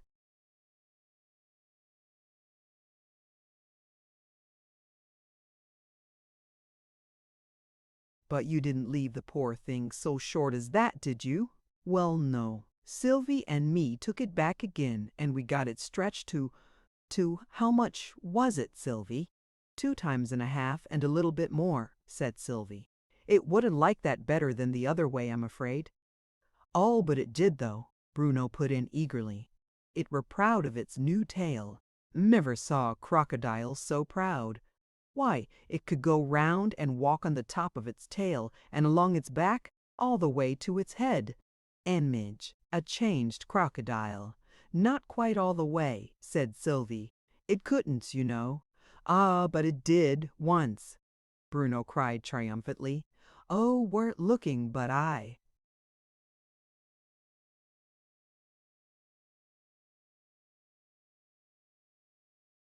Watched it, and it walked on tippity-toe, so as it wouldn't wake itself, 'cause it thought it were asleep.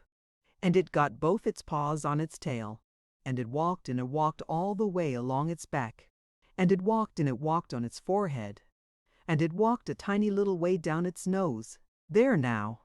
This was a good deal worse than the last puzzle. Please, dear child, help again. I don't believe no crocodile never walked along its own forehead, Sylvie cried, too much excited by the controversy to limit the number of her negatives. "Oo don't know the reason why it did it," Bruno scornfully retorted. "It had a welly good reason. I heerd it say, 'Why shouldn't I walk on my own forehead?' So o' course it did. Oo no." "If that's a good reason, Bruno," I said, "why shouldn't you get up that tree?" "Shall in a minute," said Bruno, "soon as we've done talking. Only 2 peoples."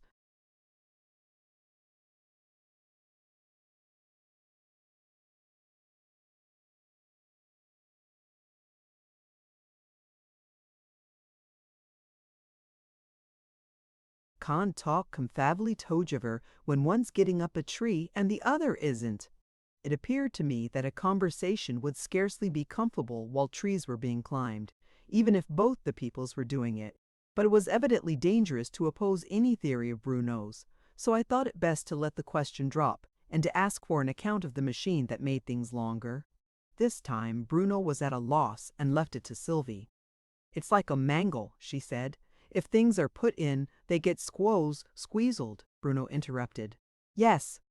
Sylvie accepted the correction, but did not attempt to pronounce the word, which was evidently new to her. "They get like that, and they come out, oh, ever so long. Once," Bruno began again, "Sylvie and me wrote,"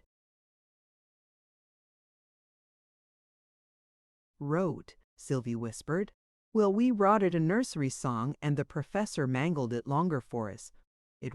There was a little man, and he had a little gun, and the bullets—" "I know the rest," I interrupted. "But would you say it long? I mean the way that it came out of the mangle?" "We'll get the professor to sing it for you," said Sylvie. "It would spoil it to say it." "I would like to meet the professor," I said. "And I would like to take you all with me to see some friends of mine that live near here. Would you like to come?"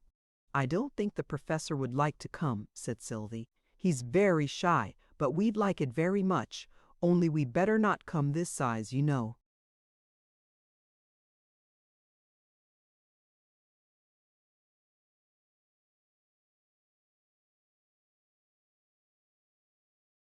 The difficulty had occurred to me already, and I had felt that perhaps there would be a slight awkwardness in introducing two such tiny friends into society. "What size will you be?" I inquired. "We'd better come as common children," Sylvie thoughtfully replied. "That's the easiest size to manage. Could you come today?" I said, thinking then we could have you at the picnic. Sylvie considered a little. "Not today," she replied. "We haven't got the things ready. We'll come on Tuesday next if you like. And now, really, Bruno, you must come and do your lessons." "I wish I wouldn't say really, Bruno," the little fellow pleaded, with pouting lips that made him look prettier than ever. "It always shows there's something."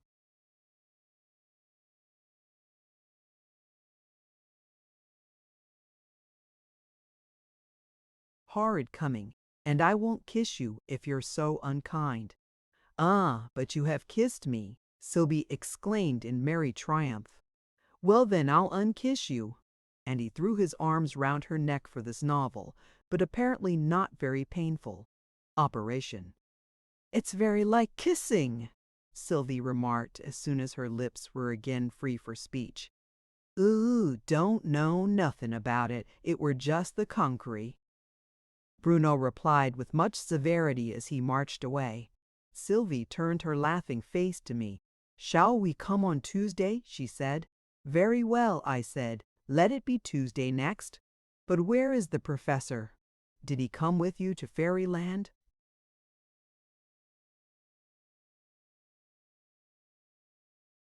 "No," said Sylvie, "but he promised he'd come and see us some day. He's getting his lecture ready, so he has to stay at home." "At home?" I said dreamily, not feeling quite sure what she had said. "Yes, sir. His lordship and Lady Muriel are at home. Please to walk this way."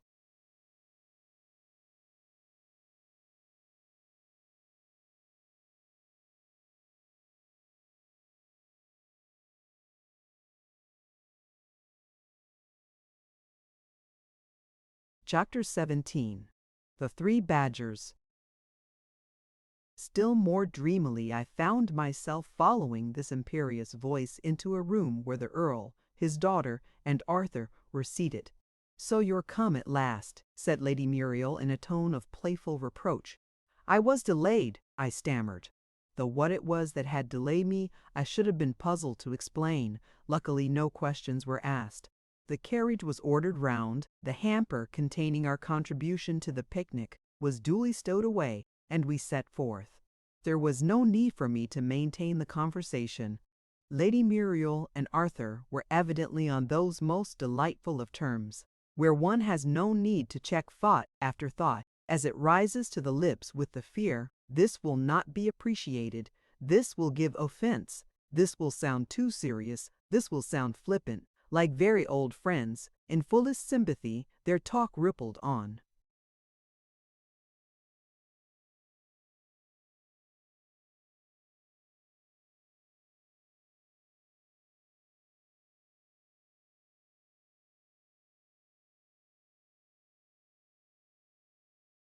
Why shouldn't we desert the picnic and go in some other direction? She suddenly suggested. A party of 4 is surely self-sufficing. And as for food, our hamper, why shouldn't we? What a genuine lady's argument, laughed Arthur. A lady never knows on which side the onus probandi, the burden of proving, lies. Do men always know? She asked with a pretty assumption of meek docility. With one exception, the only one I can think of, Dr. Watts, who has asked the senseless question, why should I deprive my neighbor of his goods against his will? Fancy that as an argument for honesty. His position seems to be, I'm only honest because I see no reason to steal. And the thief's answer is of course complete and crushing. I deprive my neighbor of his goods because I want them myself. And I do it against his will because there's no chance of getting him to consent to it. I can give you one other exception, I said. An argument I heard only today and not by a lady. Why shouldn't I walk on my own forehead? What a curious subject for speculation, said Lady Muriel, turning to me, with eyes brimming over with laughter. May we know who propounded the question? And did he walk on his own forehead? I can't remember who it was that said it. I faltered, nor where I heard it. Whoever it was, I hope we shall meet him at the picnic, said Lady Muriel. It's a far more interesting question than isn't this a picturesque ruin? Aren't those autumn tents lovely? I shall have to answer those 2 questions 10 times at least this afternoon. That's one of the miseries of society, said Arthur. Why can't people let one enjoy the beauties of nature without having to say so every minute? Why should life be one long catechism? It's just as bad at a picture gallery, the Earl remarked. I went to the R.A. last May with a conceited young artist, and he did torment me. I wouldn't have minded his criticizing the pictures himself, but I had to agree with him or else to argue the point, which would have been worse. It was depreciatory criticism, of course, said Arthur. I don't see the of course at all. Why did you ever know a conceited man dare to praise a picture? The one thing he dreads next to not being noticed is to be proved fallible. If you once praise a picture, your character for infallibility hangs by a thread. Suppose it's a figure picture, and you venture to say draws well. Somebody measures it and finds one of the proportions 1/8 of an inch wrong. You are disposed of as a critic. Did you say he draws well? Your friends inquire sarcastically, while you hang your head and blush. No. The only safe course, if anyone says draws well, is to shrug your shoulders. Draws well? You repeat thoughtfully. Draws well. Well, that's the way to become a great critic. Thus airily chatting, after a pleasant drive through a few miles of beautiful scenery, we reached the rendezvous, a ruined castle where the rest of the picnic party were already assembled. We spent an hour or 2 in sauntering about the ruins, gathering at last, by common consent, into a few random groups, seated on the side of a mound, which commanded a good view of the old castle and its surroundings. The momentary silence that ensued was promptly taken possession of, or more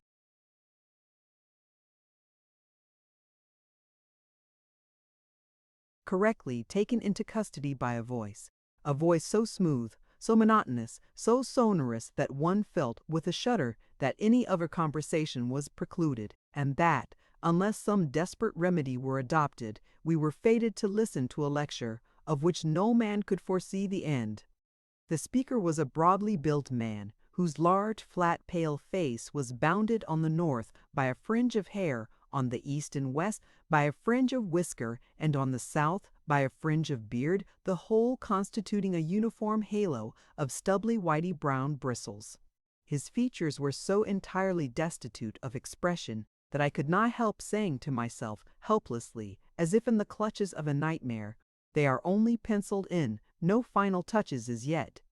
And he had a way of ending every sentence with a sudden smile, which spread like a ripple over that vast blank surface and was gone in a moment, leaving behind it such absolute solemnity that I felt impelled to murmur, it was not he, it was somebody else that smiled.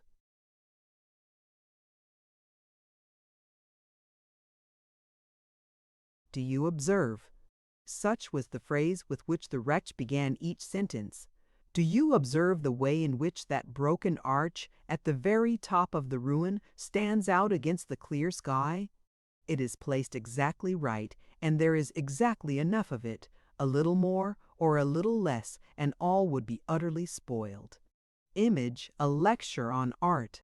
"O gifted architect," murmured Arthur inaudibly to all but Lady Muriel and myself, foreseeing the exact effect his work would have when in ruins centuries after his death. "And do you observe where those trees slope down the hill, indicating them with a sweep of the hand and with all the patronizing air of the man who has himself arranged the landscape, how the mists rising from the river fill up exactly those intervals where we need indistinctness for artistic effect?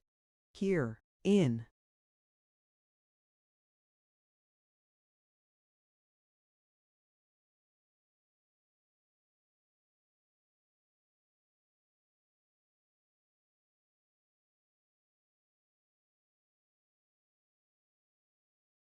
the foreground, a few clear touches are not amiss, but a background without mist, you know.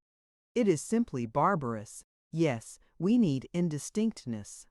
The orator looked so pointedly at me as he uttered these words that I felt bound to reply by murmuring something to the effect that I hardly felt the need myself, and that I enjoyed looking at a thing better when I could see it. "Quite so," the great man sharply took me up. "From your point of view, that is correctly put. But for anyone who has a soul for art, such a view is preposterous. Nature is one thing, art is another. Nature shows us the world as it is, but art as a Latin author tells us art. You know the words have escaped my memory. Ars excellere naturam," Arthur interposed with a delightful promptitude. "Quite so." The orator replied with an air of relief. "I thank you. Ars excellere."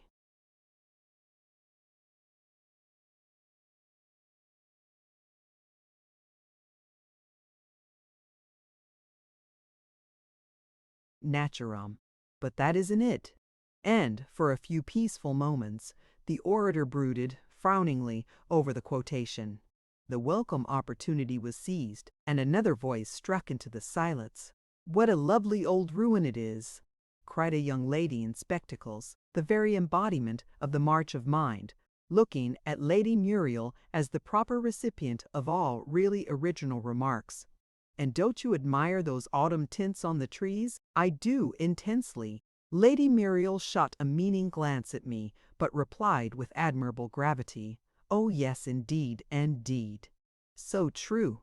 And isn't strange," said the young lady, passing with startling suddenness from sentiment to science, "that the mere impact of certain colored rays upon the retina should give us such exquisite pleasure."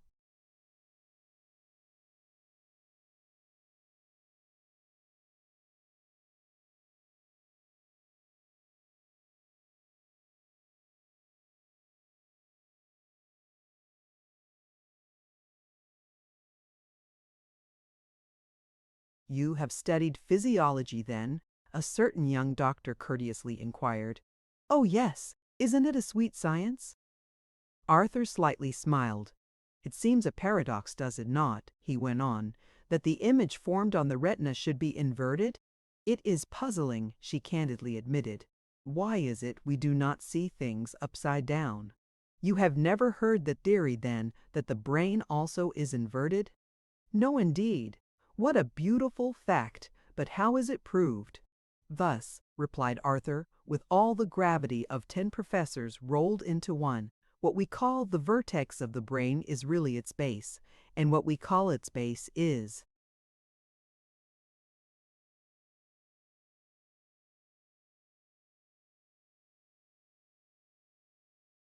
really its vertex. It is simply a question of nomenclature." This last polysyllable settled the matter. "How truly delightful!" the fair scientist exclaimed with enthusiasm. "I shall ask our physiological lecturer why he never gave us that exquisite theory. I'd give something to be present when the question is asked." Arthur whispered to me as, at a signal from Lady Muriel, We moved on to where the hampers had been collected and devoted ourselves to the more substantial business of the day. We waited on ourselves, as the modern barbarism combining two good things in such a way as to secure the discomforts of both and the advantages of neither of having a picnic with servants to wait upon you, had not yet reached this out-of-the-way region, and of course the gentlemen did not even take their places until the ladies had been duly provided with all imaginable creature comforts. Then I supplied myself with a plate of something solid, and a glass of something fluid, and found a place next to Lady Muriel. It had been left vacant apparently for Arthur, as a distinguished stranger, but he had turned shy, and had placed himself next to the young lady in spectacles, whose high rasping voice had already cast loose upon society such ominous phrases as man is a bundle of qualities, the objective is only attainable through the subjective. Arthur was bearing it bravely, but several faces wore a look of alarm, and I thought it high time to start some less metaphysical topic. In my nursery days, I began, when the weather didn't suit for an out-of-doors picnic, we were allowed to have a peculiar kind that we enjoyed hugely. The tablecloth was laid under the table, instead of upon it, we sat round it on the floor, and I believe we really enjoyed that extremely uncomfortable kind of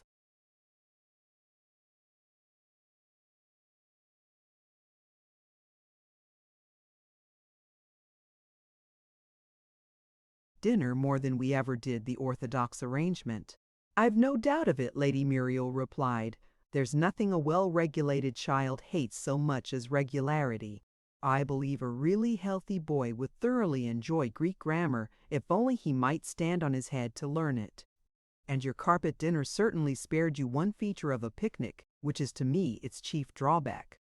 "The chance of a shower?" I suggested. "No, the chance, or rather the certainty of live things occurring in combination with one's food. Spiders are my bugbear." Now my father has no sympathy with that sentiment. Have you, dear? For the Earl had caught the word and turned to listen. "To each his sufferings, all are men," he replied in the sweet, sad tones that seemed natural to him. "Each has his pet aversion, but you'll never guess his," Lady Muriel said, with that delicate silvery laugh that was music to my ears. I declined to attempt the impossible. "He doesn't like snakes," she said, in a stage whisper. Now, isn't that an unreasonable aversion? Fancy not liking such a dear, coaxingly, clingingly affectionate creature as a snake. "Not like snakes!" I exclaimed. "Is such a thing possible?" "No, he doesn't like them," she repeated with a pretty mock gravity. "He's not afraid of them, you know, but he doesn't like them. He says they're too waggly." I was more startled than I liked to show. There was something so uncanny in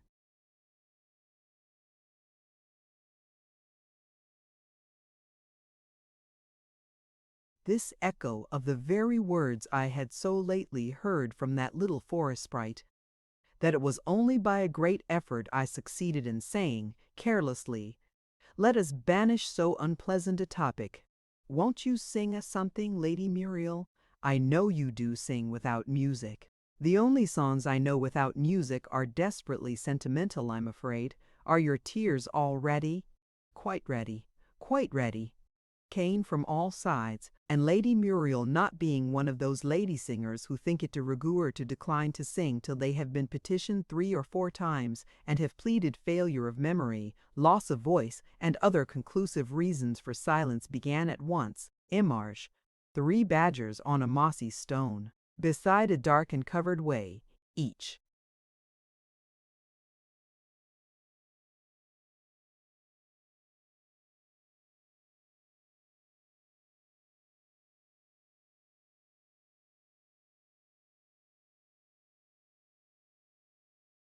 dreams himself a monarch on his throne, and so they stay and stay though their old father languishes alone. They stay and stay and stay. There be 3 herrings loitering around, longing to share that mossy seat. Each herring tries to sing what she has found that makes life seem so sweet. Thus, with a grating and uncertain sound, they bleat and bleat and bleat and bleat. The mother herring on the salt sea wave sought vainly for her absent ones. The father badger, writhing in a cave, shrieked out, "Return, my sons. You shall have buns," he shrieked, "if you'll behave. Yea, buns and buns and buns and buns." "I fear," said she, "your sons have gone astray? My daughters left me while I slept." "Yes, the badger said, "it's as you say, they should be better kept." Thus the poor parents talked the time away, and wept and wept and wept and wept. Here Bruno broke off suddenly. The herring's song wants a new vertune.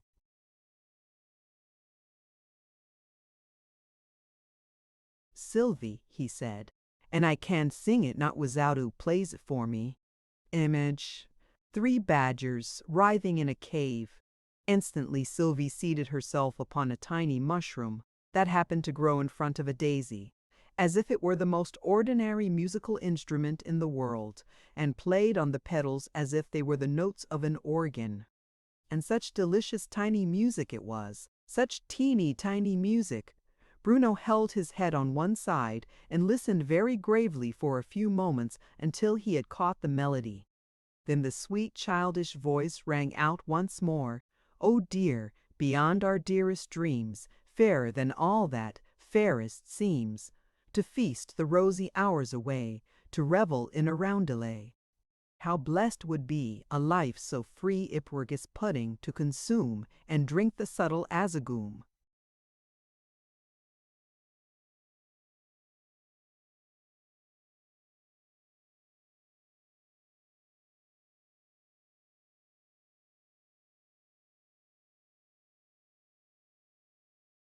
And if in other days and hours, mid other flups and other flowers, the choice were given me how to dine, name what thou wilt, it shall be thine.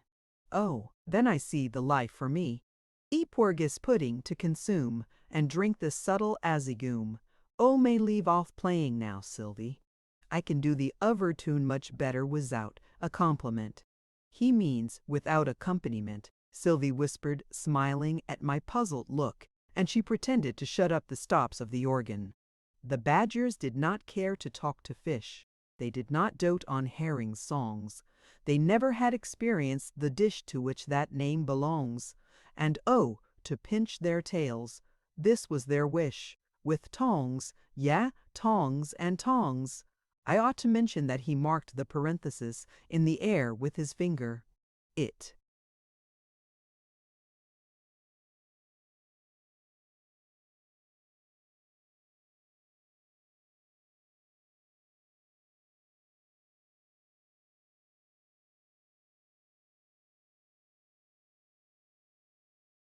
Seemed to me a very good plan. You know there's no sound to represent it any more than there is for a question. Suppose you have said to your friend, "You are better today," and that you want him to understand that you are asking him a question. What can be simpler than just to make a in the air with your finger? He would understand you in a moment. Image, those aged one waxed gay, and are not these the fish? The eldest sighed, whose mother dwells beneath the foam. They are the fish, the second one replied, and they have left their home. Oh, wicked fish, the youngest badger cried, to roam, yeah, roam and roam. Gently the badgers trotted to the shore, the sandy shore that fringed the bay, each in his mouth a living herring bore. Those aged ones waxed gay, clear rang their voices through the ocean's roar. Hooray, hooray, hooray.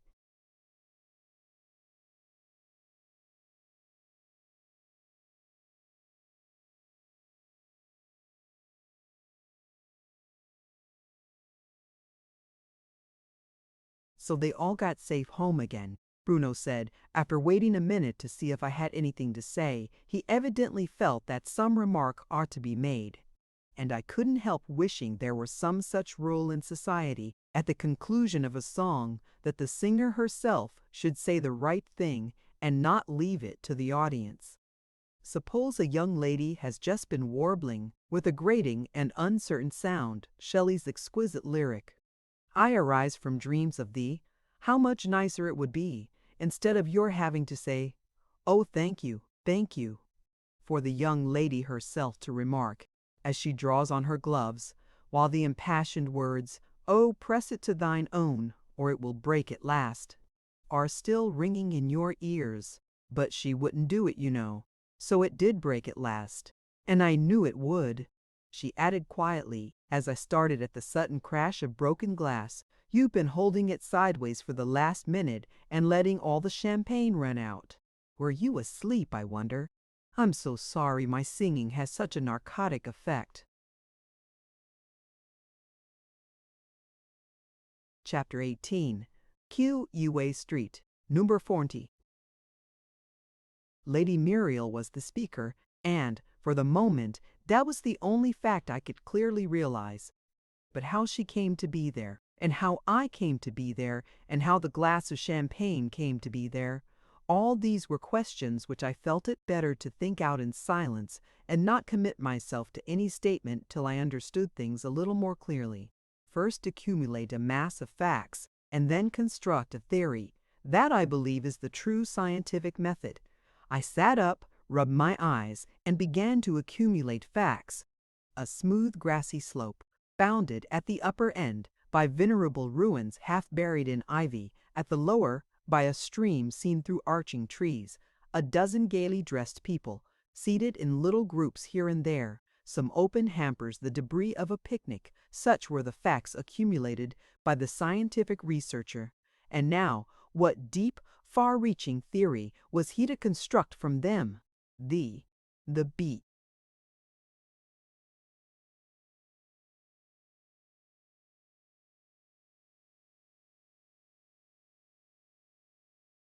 Researcher found himself at fault, yet stay.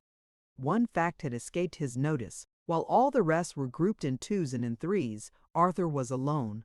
While all tongues were talking, his was silent. While all faces were gay, his was gloomy and despondent. Here was a fact indeed. The researcher felt that a theory must be constructed without delay. Lady Muriel had just risen and left the party. Could that be the cause of his despondency? The theory hardly rose to the dignity of a working hypothesis. Clearly more facts were needed. The researcher looked round him once more, and now the facts accumulated in such bewildering profusion that the theory was lost among them.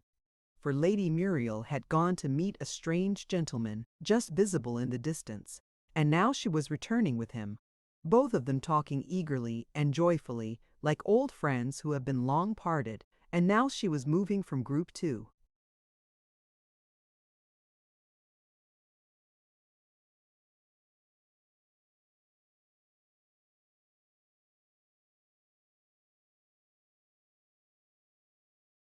Group, introducing the new hero of the hour, and he, young, tall, and handsome, moved gracefully at her side with the erect bearing and firm tread of a soldier.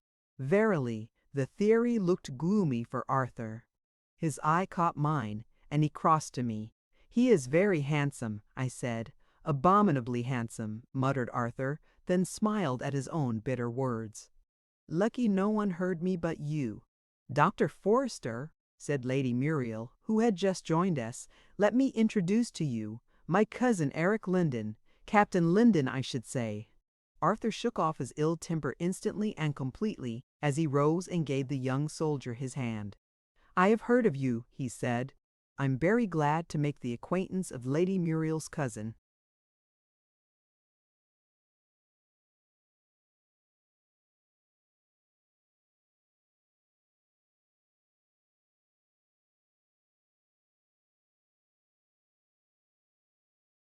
"Yes, that's all I'm distinguished for as yet," said Eric, so we soon got to call him with a winning smile.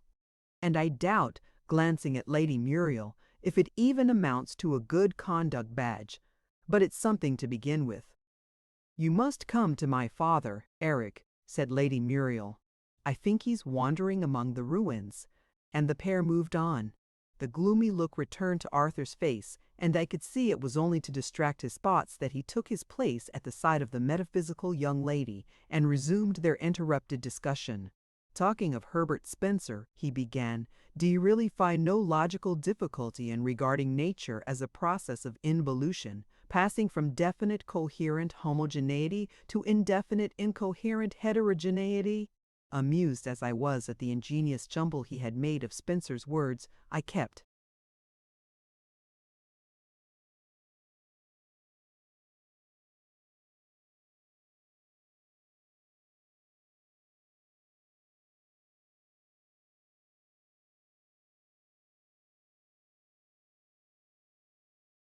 As grave a face as I could. No physical difficulty, she confidently replied. But I haven't studied logic much. Would you state the difficulty? Well, said Arthur, do you accept it as self-evident? Is it as obvious, for instance, as that things that are greater than the same are greater than one another? To my mind, she modestly replied, it seems quite as obvious. I grasp both truths by intuition, but other minds may need some logical, I forget the technical terms. For a complete logical argument, Arthur began with admirable solemnity. We need two prim misses. Of course, she interrupted.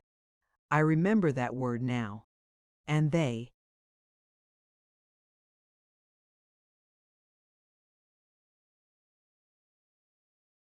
Produce? A delusion, said Arthur. U.S.? She said dubiously. I don't seem to remember that so well. But what is the whole argument called? A syllogism. Ah, yes. I remember now. But I don't need a syllogism, you know, to prove that mathematical axiom you mentioned. Nor to prove that all angles are equal, I suppose? Why, of course not. One takes such a simple truth as that for granted. Here I venture to interpose and to offer her a plate of strawberries and cream. I felt really uneasy at the thought that she might detect the trick, and I contrived.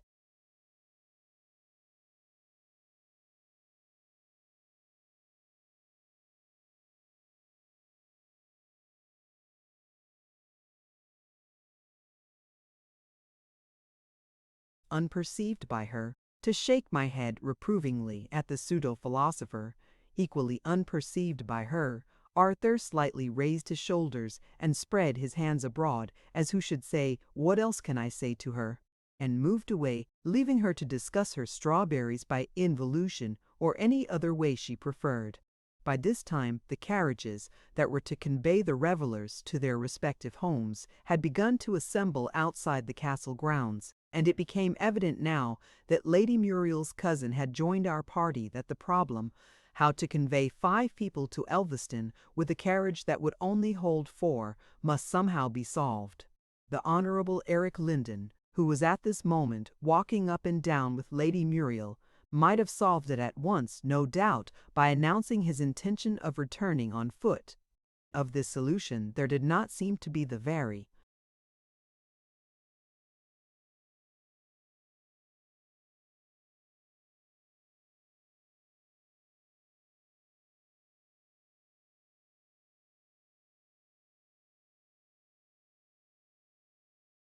smallest probability.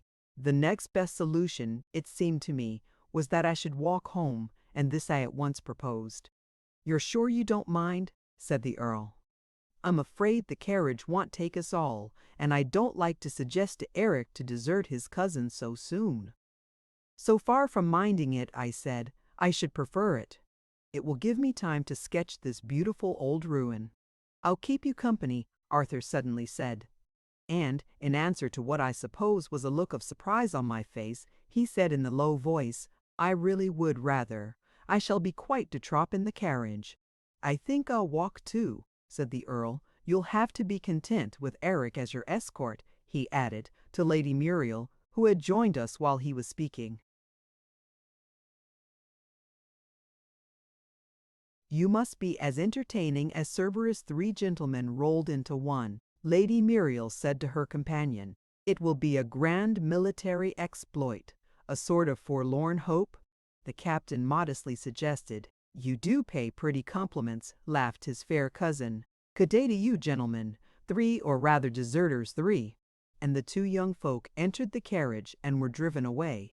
"How long will your sketch take?" said Arthur.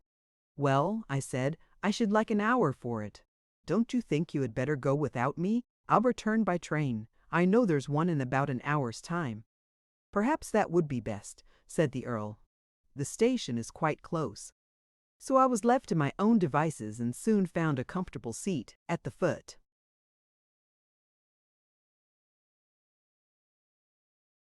of a tree from which I had a good view of the ruins. "It is a very drowsy day," I said to myself, idly turning over the leaves of the sketchbook to find a blank page. "Why, I thought you were a mile off by this time," for, to my surprise, the two walkers were back again. "I came back to remind you," Arthur said, "that the trains go every 10 minutes. "Nonsense," I said. "It isn't the Metropolitan Railway." "It is the Metropolitan Railway," the Earl insisted. "This is a part of Kensington." "Why do you talk with your eyes shut?" said Arthur. "Wake up!" "I think it's the heat makes me so drowsy," I said, hoping but not feeling quite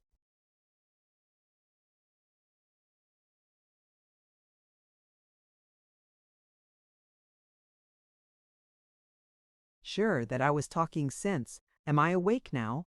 "I think not," the Earl judicially pronounced. "What do you think, Doctor? He's only got one eye open." "And he's snoring like anything," cried Bruno. "Do wake up, you dear old thing." And he and Sylvie set to work, rolling the heavy head from side to side, as if its connection with the shoulders was a matter of no sort of importance. And at last the Professor opened his eyes and sat up, blinking at us with eyes of utter bewilderment. "Would you have the kindness to mention," he said, addressing me with his usual old-fashioned courtesy, "whereabouts we are just now, and who we are, beginning with me?" I thought it best to begin with the children. "This is Sylvie, sir, and this is Bruno."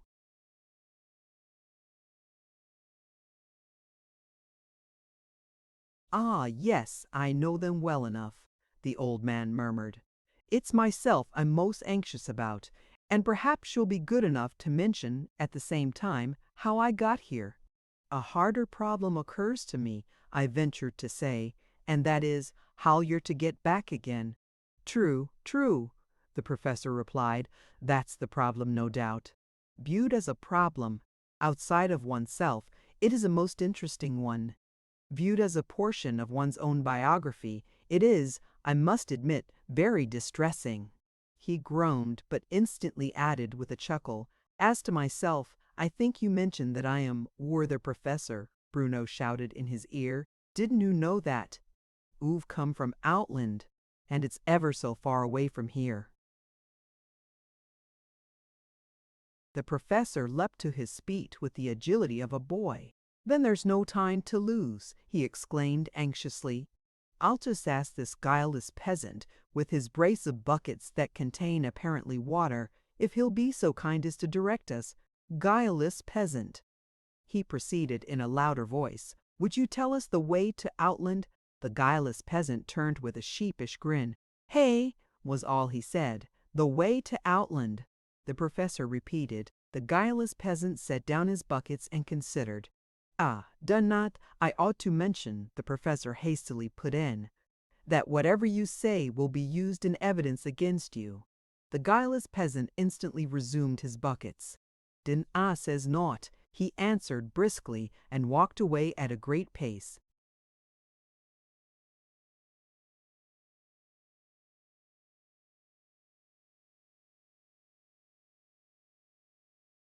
The children gazed sadly at the rapidly vanishing figure. "He goes very quick," the Professor said with a sigh. "But I know that was the right thing to say. I've studied your English laws. However, let's ask this next man that's coming. He is not guileless, and he is not a peasant, but I don't know that either point is of vital importance." It was, in fact, the Honorable Eric Lindon, who had apparently fulfilled his task of escorting Lady Muriel home, and was now strolling leisurely up and down the road outside the house, enjoying a solitary cigar. "Might I trouble you, sir, to tell us the nearest way to Outland?" Oddity as he was, in outward appearance, the Professor was, in that essential nature which no outward disguise could conceal, a thorough gentleman, and, as such, Eric Lindon accepted him instantly. He took the cigar from his mouth, and delicately shook off the ash while he considered. The name sounds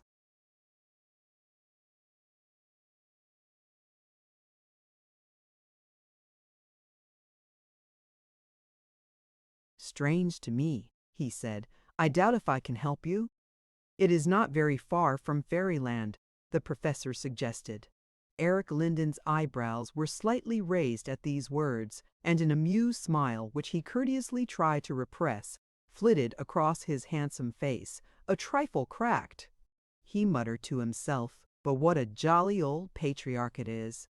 Then he turned to the children. "And can't you help him, little folk?" he said with a gentleness of tone that seemed to win their hearts at once. "Surely you know all about it. How many miles to Babylon? 60 miles and 10. Can I get there by candlelight? Yes, and back again." To my surprise, Bruno ran forwards to him as if he were some old friend of theirs, seized the disengaged hand and hung on to it with both of his own, and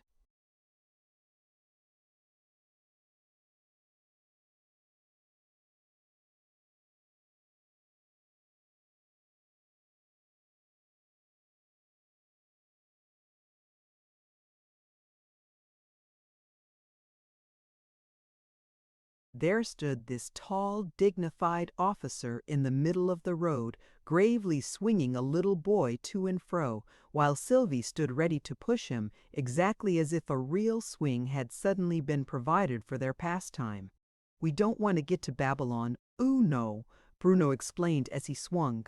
"And it isn't candlelight, it's daylight," Sylvie added, giving the swing a push of extra vigor which nearly took the whole machine off its balance. By this time it was clear to me that Eric Linden was quite unconscious of my presence. Even the professor and the children seemed to have lost sight of me, and I stood in the midst of the group as unconcernedly as a ghost, seen but unseen. "How perfectly isochronous!" the professor exclaimed with enthusiasm. He had his watch in his hand and was carefully counting Bruno's oscillations. He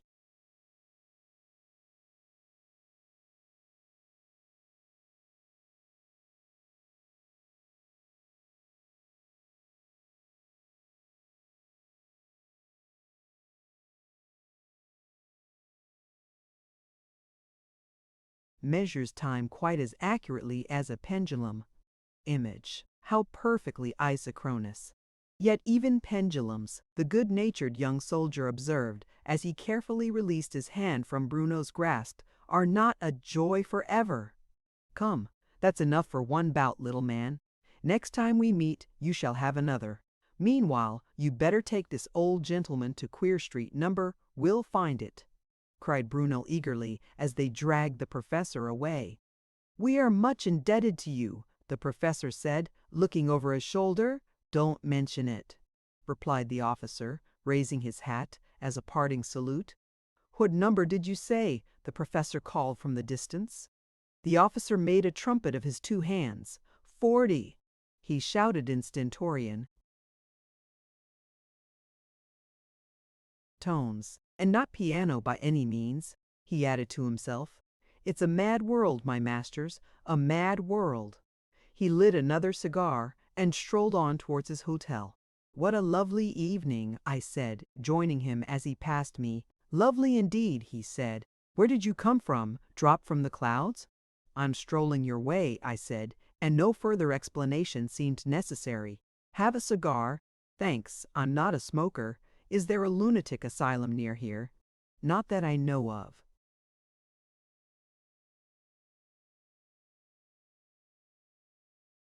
"Thought there might be. Met a lunatic just now. Queer old fish as ever I saw." And so, in friendly chat, we took our homeward ways and wished each other good night at the door of his hotel. Left to myself, I felt the eerie feeling rush over me again, and saw, standing at the door of number 40, the three figures I knew so well.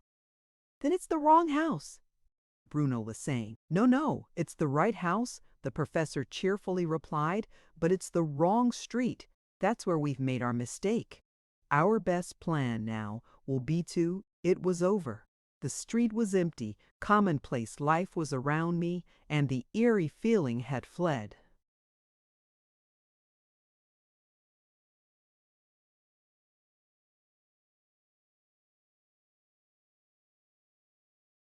Chapter 19. How to Make Apposeds. The week passed without any further communication with the hall, as Arthur was evidently fearful that we might wear out our welcome. But when, on Sunday morning, we were setting out for church, I gladly agreed to his proposal to go round and inquire after the Earl, who was said to be unwell. Eric, who was strolling in the garden, gave us a good report of the invalid, who was still in bed with Lady Muriel in attendance. "Are you coming with us to church?" I inquired. "Thanks, no," he courteously replied. "It's not exactly in my line, you know. It's an excellent institution for the poor. When I'm with my own folk I go, just to set them an example. But I'm not known here, so I think I'll excuse myself sitting out a sermon. Country preachers are always so dull." Arthur was silent till we were out of hearing. Then he said to himself, almost,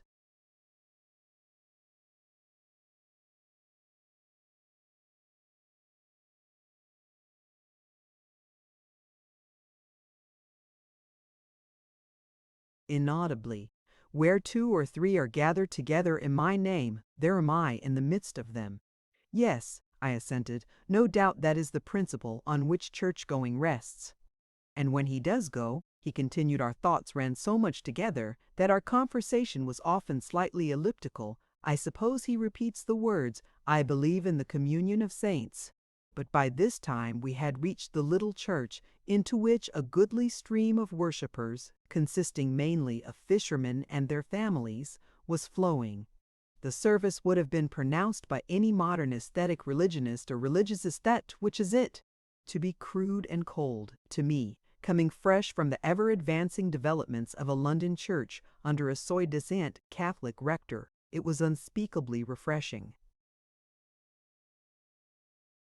There was no theatrical procession of demure little choristers, trying their best not to simper under the admiring gaze of the congregation.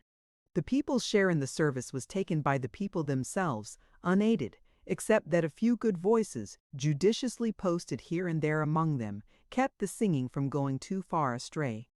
There was no murdering of the noble music, contained in the Bible and the liturgy, by its recital in a dead monotone, with no more expression than a mechanical talking doll. No, the prayers were prayed, the lessons were read, and best of all, the sermon was talked, and I found myself repeating, as we left the church, the words of Jacob when he awaked out of his sleep. "Surely the Lord is in this place. This is none other but the house of God, and this is the gate of heaven." "Ness," said Arthur, apparently in answer to my thoughts, "those high services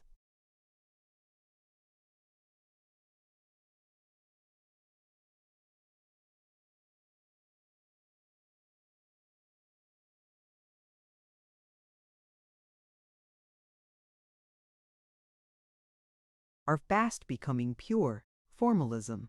More and more the people are beginning to regard them as performances in which they only assist in the French sense, and it is especially bad for the little boys.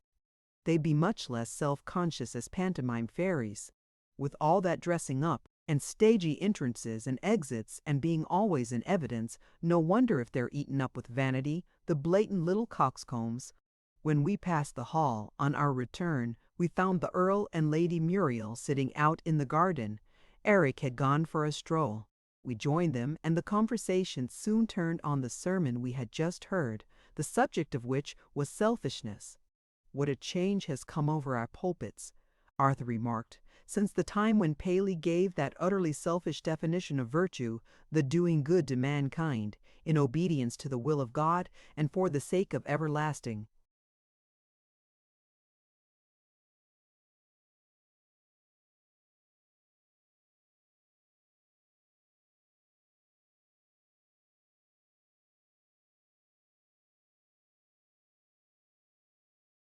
Happiness. Lady Muriel looked at him inquiringly, but she seemed to have learned by intuition what years of experience had taught me, that the way to elicit Arthur's deepest thoughts was neither to assent nor dissent, but simply to listen. At that time, he went on, a great tidal wave of selfishness was sweeping over human thought. Right and wrong had somehow been transformed into gain and loss, and religion had become a sort of commercial transaction. We may be thankful that our preachers are beginning to take a nobler view of life, but is it not taught again and again in the Bible? I ventured to ask. Not in the Bible as a whole, said Arthur. In the Old Testament, no doubt, rewards and punishments are constantly appealed to as motives for action. That teaching is best for children, and the Israelites seem to have been, mentally, utter.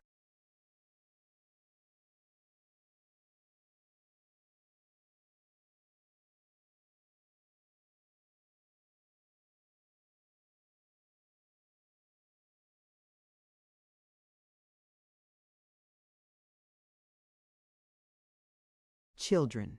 We guide our children thus at first, but we appeal, as soon as possible, to their innate sense of right and wrong, and, when that stage is safely passed, we appeal to the highest motive of all, the desire for likeness to, and union with, the supreme good. I think you will find that to be the teaching of the Bible as a whole, beginning with that thy days may be long in the land, and ending with be ye perfect, even as your Father which is in heaven is perfect. We were silent for a while, and then Arthur went off on another tack.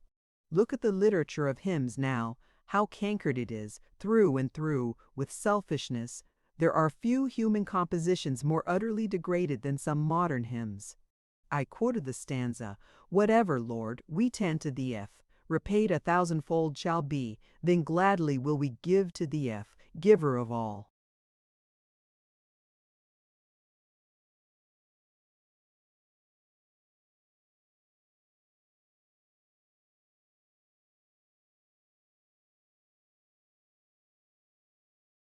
Yes, he said grimly, that is the typical stanza, and the very last charity sermon I heard was infected with it. After giving many good reasons for charity, the preacher wound up with, "And, for all you give, you will be repaid 1,000-fold." Oh, the utter meanness of such a motive, to be put before men who do know what self-sacrifice is, who can appreciate generosity and heroism, talk of original sin. He went on with increasing bitterness.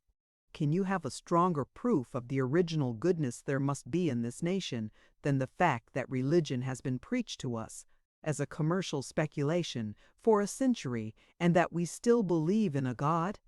It couldn't have gone on so long, Lady Muriel musingly remarked, if the opposition hadn't been practically silenced, put under what the French call la clôture. Surely in any lecture hall or in private society, such teaching would soon have been hooted down.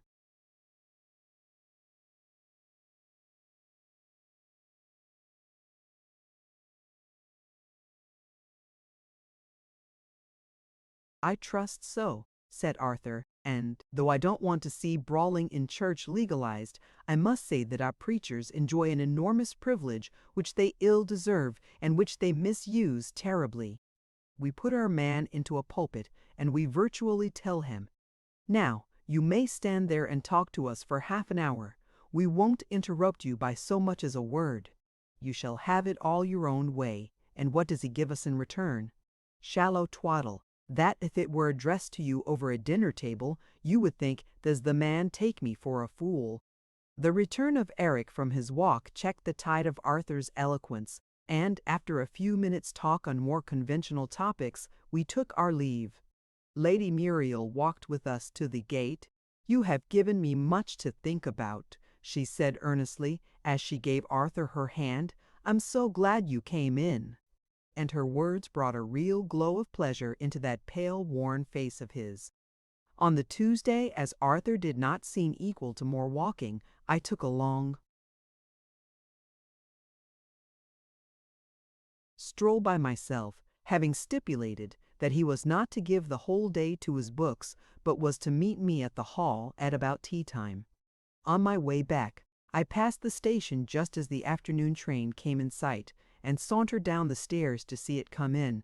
But there was little to gratify my idle curiosity, and, when the train was empty and the platform clear, I found it was about time to be moving on, if I meant to reach the hall by 5.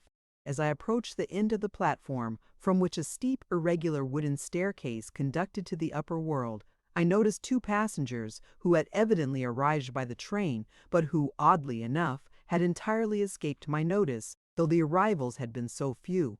They were a young woman and a little girl. The former, so far as one could judge by appearances, was a nursemaid or possibly a nursery governess in attendance on the child, whose refined face, even more than her dress, distinguished her as of a higher class than her companion.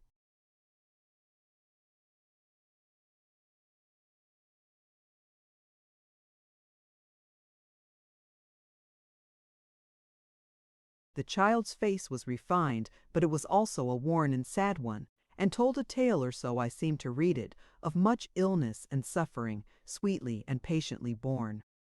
She had a little crutch to help herself along with, and she was now standing, looking wistfully up the long staircase and apparently waiting till she could muster courage to begin the toilsome ascent.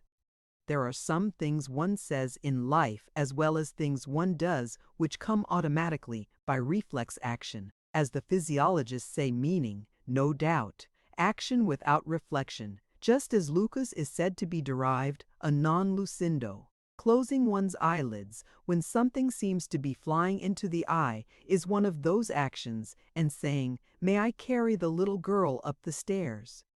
was another. It wasn't that any thought of offering help occurred to me, and that then I spoke. The first intimation I had of being likely to make that offer was the sound of my own voice and the discovery that the offer had been made. The servant paused, doubtfully glancing from her charge to me, and then back again to the child.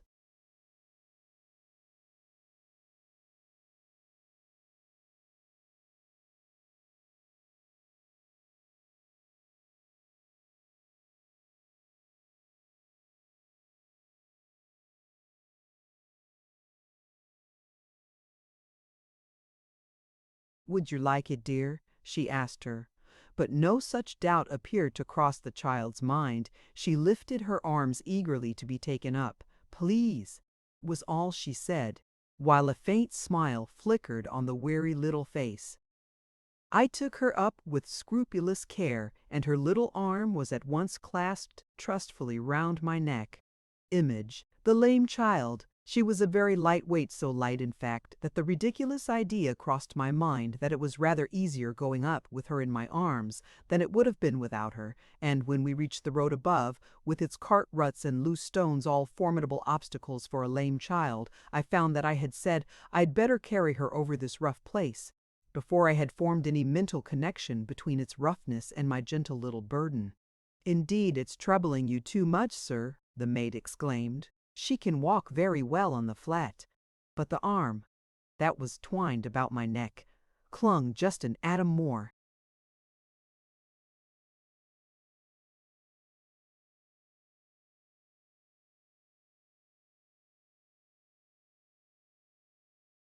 Closely at the suggestion, and decided me to say, "She's no weight, really. I'll carry her a little further. I'm going your way." The nurse raised no further objection, and the next speaker was a ragged little boy with bare feet and a broom over his shoulder, who ran across the road and pretended to sweep the perfectly dry road in front of us. "Give us a apney," the little urchin pleaded with a broad grin on his dirty face. "Don't give him a apney," said the little lady in my arms. The word sounded harsh, but the tone was gentleness itself. "He's an idle little boy." And she laughed a laugh of such silvery sweetness as I had never yet heard from any lips but Sylvie's.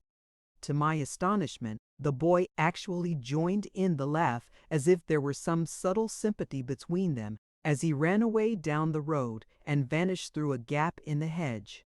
But he was back in a few moments, having discarded his broom and provided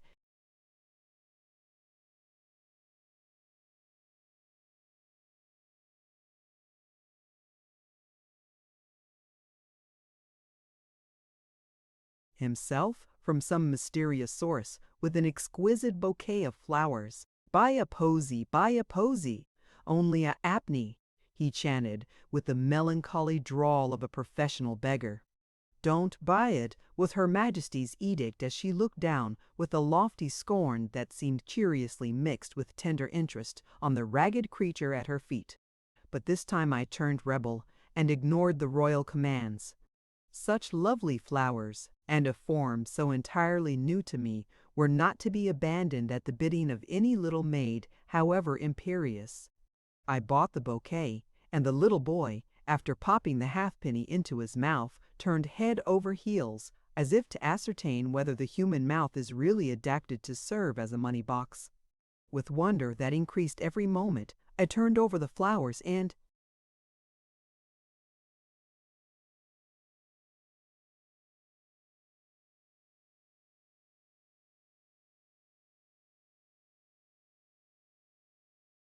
examined them one by one. There was not a single one among them that I could remember having ever seen before.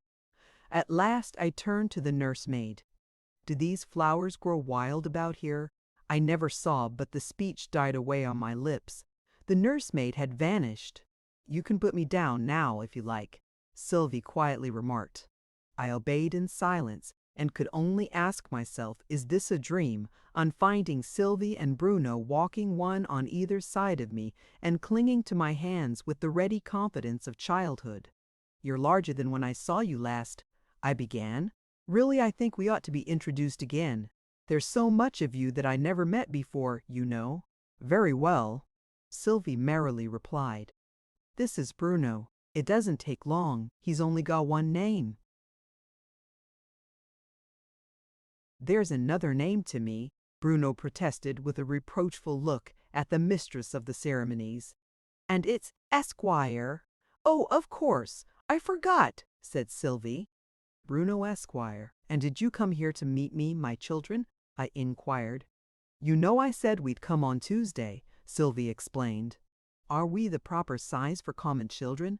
"Quite the right size for children," I replied, adding mentally, "though not common children by any means." "But what became of the nursemaid? It are gone," Bruno solemnly replied. "Then it wasn't solid, like Sylvie and you. No, oo couldn't touch it, oo no. If oo walked at it, oo'd go right through."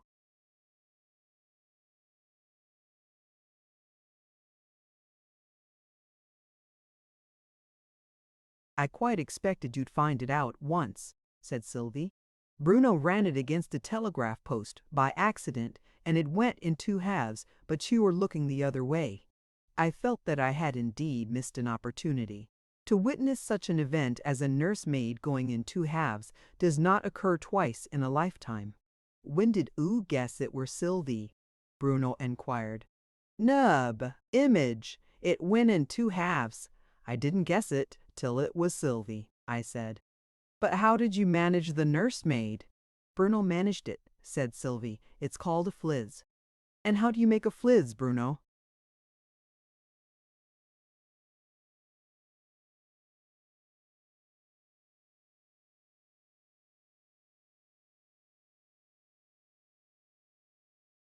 "The professor teached me how," said Bruno. "First oo takes a lot of air." "Oh, Bruno," Sylvie interposed. "The professor said you weren't to tell, but who did her voice?" I asked. "Indeed, it's troubling you too much, sir. She can walk very well on the flat." Bruno laughed merrily as I turned hastily from side to side, looking in all directions for the speaker. "That were me," he gleefully proclaimed in his own voice. "She can indeed walk very well on the flat," I said. And I think I was the flat. By this time we were near the hall. "This is where my friends live," I said. "Will you come in and have some tea with them?" Bruno gave a little jump of joy, and Sylvie said, "Yes, please. You'd like some tea."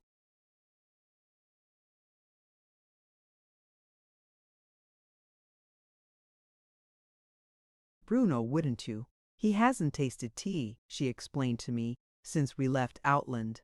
"And that weren't good tea," said Bruno. "It were so welly weak." Chapter 20. Light come, light go. Lady Muriel's smile of welcome could not quite conceal the look of surprise with which she regarded my new companions. I presented them in due form. "This is Sylvie, Lady Muriel, and this is Bruno." "Any surname?" she inquired, her eyes twinkling with fun. "No," I said gravely, "no surname." She laughed, evidently thinking I said it in fun, and stooped to kiss the children, a salute to which Bruno submitted with reluctance. Sylvie returned it with interest. While she and Arthur, who had arrived before me, supplied the children with tea and cake, I tried to engage the Earl in conversation, but he was restless and distrait, and we made little progress. At last, by a sudden question, he betrayed the cause of his disquiet.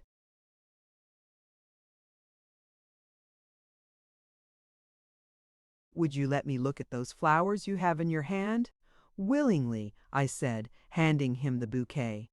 Botany was, I knew, a favorite study of his, and these flowers were to me so entirely new and mysterious that I was really curious to see what a botanist would say of them.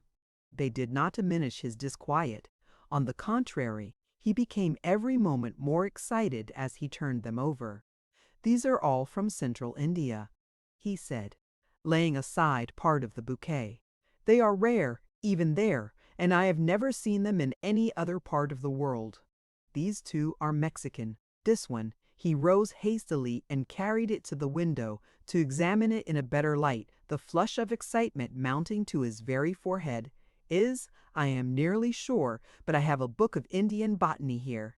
He took a volume from the bookshelves and turned the leaves with trembling fingers. "Yes, compare it with this picture. It is the exact duplicate. This is the flower of the upas tree, which usually grows only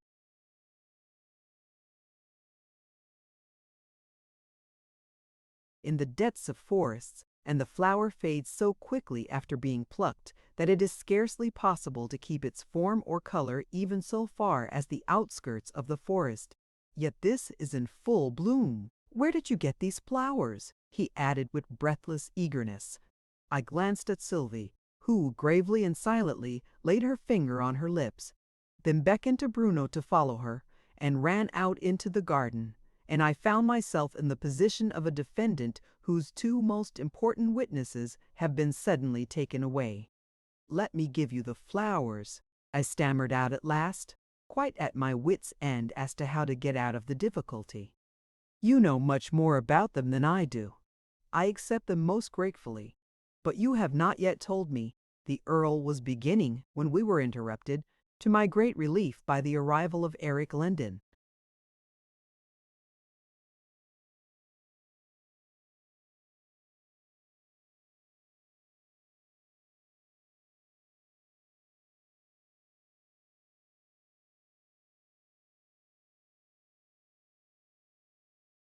To Arthur, however, the newcomer was, I saw clearly, anything but welcome. His face clouded over, he drew a little back from the circle and took no further part in the conversation, which was wholly maintained for some minutes by Lady Muriel and her lively cousin, who were discussing some new music that had just arrived from London. "Do just try this one," he pleaded. "The music looks easy to sing at sight, and the song's quite appropriate to the occasion." "Then I suppose it's 5 o'clock tea." "Ever to thee faithful I'll be. 5 o'clock tea," laughed Lady Muriel, as she sat down to the piano and lightly struck a few random chords. "Not quite, and yet it is a kind of ever to thee faithful I'll be. It's a pair of hapless lovers, he crosses the briny deep, and she is left lamenting." "That is indeed appropriate," she replied mockingly, as he placed the song before her. "And am I to do the lamenting? And who for, if you please?" She played the air once or twice through, first in quick, and finally in slow time, and then gave us the whole song with as much graceful ease as if she had been familiar with it all her life. He stepped so lightly to the land, all in his manly pride. He kissed her cheek, he pressed her hand, yet still she glanced aside. Too gay he seems, she darkly dreams, too gallant and too gay to think of me, poor simple me, when he is far away. "I bring my love this goodly pearl across the seas," he said, "a gem to deck the dearest girl that ever sailor wed." She clasps it tight, her eyes are bright, her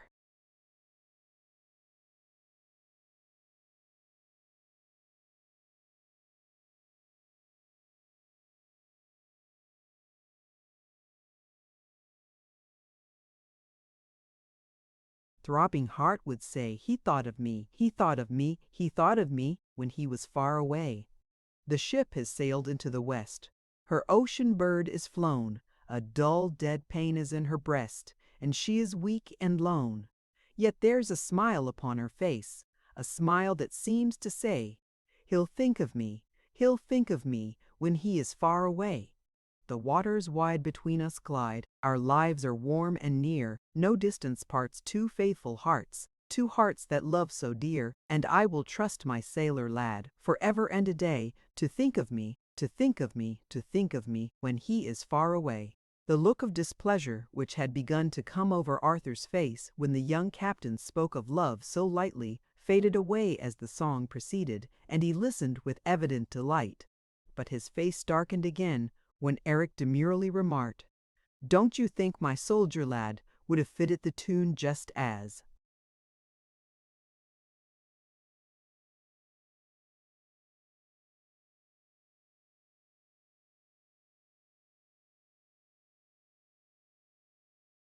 "Well, why so it would," Lady Muriel gaily retorted. "Soldiers, sailors, tinkers, tailors, what a lot of words would fit in. I think my tinker lad sounds best, don't you?" To spare my friend further pain, I rose to go, just as the Earl was beginning to repeat his particularly embarrassing question about the flowers. "You have not yet—" "Yes, I've had some tea, thank you," I hastily interrupted him. "And now we really must be going. Good evening, Lady Muriel." And we made our adieu and escaped, while the Earl was still absorbed in examining the mysterious bouquet. Lady Muriel accompanied us to the door. "You couldn't have given my father a more acceptable present," she said warmly. "He is so passionately fond of botany. I'm afraid I know nothing of the theory of it, but I keep his hortus siccus in order. I must get some sheets of blotting paper and dry these new treasures for him before they fade." "That won't be no good at all," said Bruno, who was waiting for us in the garden. "Why won't it?" said I. "You know I had to give the flowers to stop questions." "Yes, it can't be helped," said Sylvie, "but they will be sorry when they find them gone." "But how will they go?" "Well, I don't know how, but they will go. The nosegay was only a fliz, you know. Bruno made it up."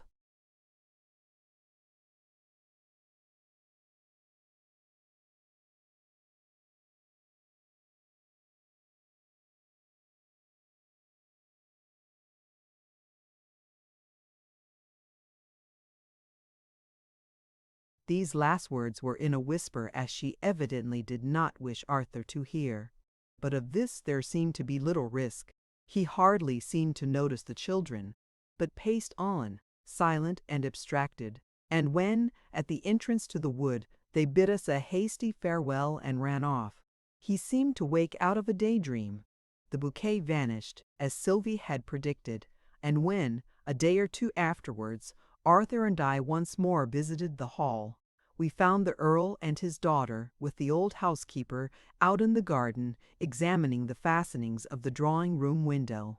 "We are holding an inquest," Lady Muriel said, advancing to meet us, "and we admit you as accessories before the fact to tell us all you know about those flowers."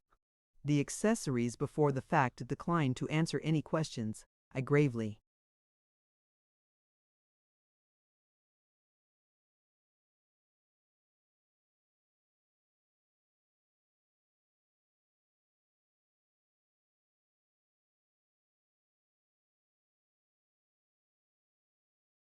replied, and they reserved their defense.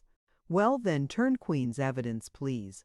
The flowers have disappeared in the night," she went on, turning to Arthur, "and we are quite sure no one in the house has meddled with them. Somebody must have entered by the window, but the fastenings have not been tampered with," said the Earl. "It must have been while you were dining, my lady," said the housekeeper. "That was it," said the Earl. "The thief must have seen you bring the flowers, turning to me, and have noticed that you did not take them away. And he must have known their great value. They are simply priceless," he exclaimed in sudden excitement, and you never told us how you got them," said Lady Muriel.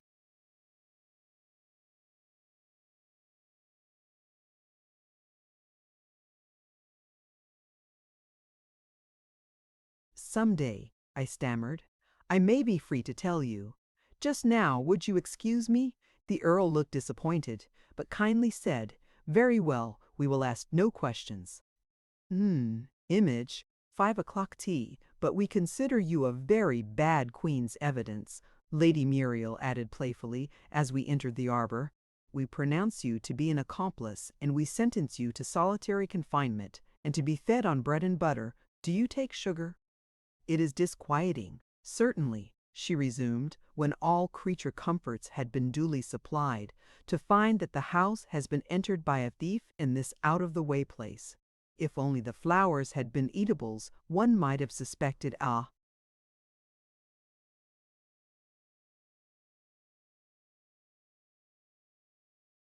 thief of quite another shape. You mean that universal explanation for all mysterious disappearances. The cat did it," said Arthur. "Yes," she replied. "What a convenient thing it would be if all thieves had the same shape. It's so confusing to have some of them quadrupeds and others bipeds." "It has occurred to me," said Arthur, "as a curious problem in teleology, the science of final causes," he added in answer to an inquiring look from Lady Muriel. "And a final cause is? Well, suppose we say the last of a series of connected events, each of the series being the cause of the next for whose sake the first event takes place."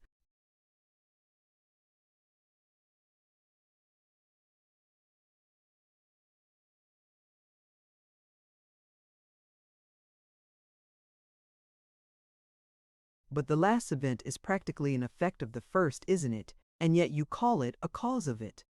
Arthur pondered a moment. "The words are rather confusing, I grant you," he said. "Will this do?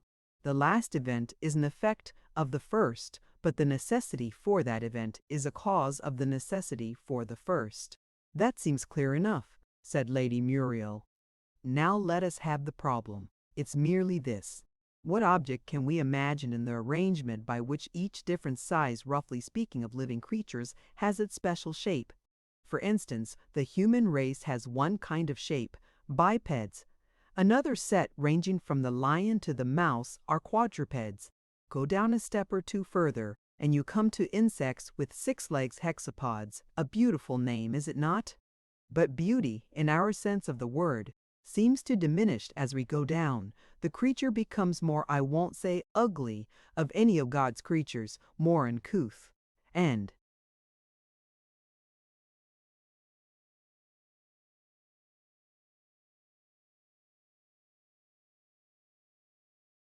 when we take the microscope and go a few steps lower still, we come upon animalculae, terribly uncouth and with a terrible number of legs." "The other alternative," said the Earl, "would be a diminuendo series of repetitions of the same type. Never mind the monotony of it. Let's see how it would work in other ways. Begin with the race of men and the creatures they require. Let us say horses, cattle, sheep, and dogs. We don't exactly require frogs and spiders, do we, Muriel?" Lady Muriel shuddered perceptibly. It was evidently a painful subject. "We can dispense with them," she said gravely. "Well, then we'll have a second race of men, half a yard high, who would have one source of exquisite enjoyment, not possessed by ordinary men," Arthur interrupted.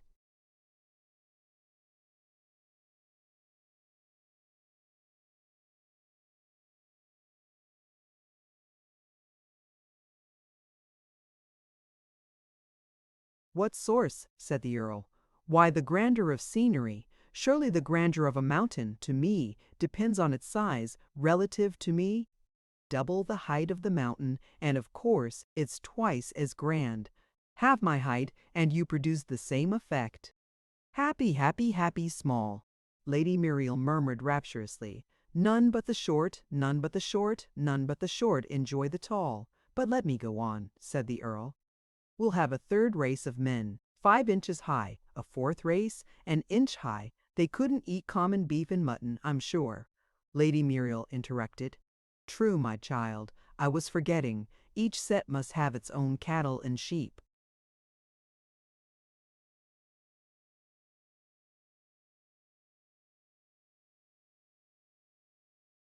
and its own vegetation," I added. "What could a cow, an inch high, do with grass that waved far above its head?" "That is true. We must have a pasture within a pasture, so to speak. The common grass would serve our inch-high cows as a green forest of palms, while round the root of each tall stem would stretch a tiny carpet of microscopic grass. Yes, I think our scheme will work fairly well. And it would be very interesting, coming into contact with the races below us. What sweet little things the inch-high bulldogs would be. I doubt if even Muriel would run away from one of them." "Don't you think we ought to have a crescendo series as well?" said Lady Muriel. "Only fancy being 100 yards high. One could use an elephant as a paper weight, and a crocodile as a pair of scissors. And would you have races of different sizes communicate with one another?" "Aye."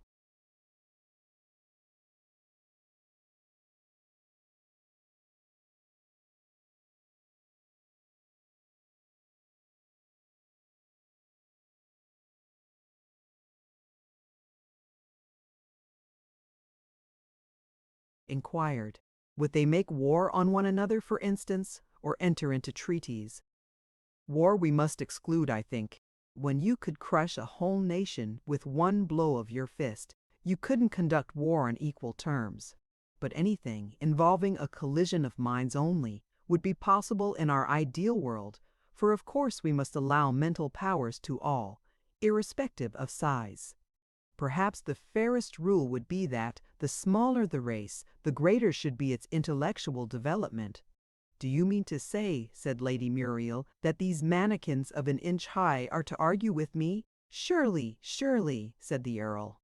"An argument doesn't depend for its logical force on the size of the creature that utters it."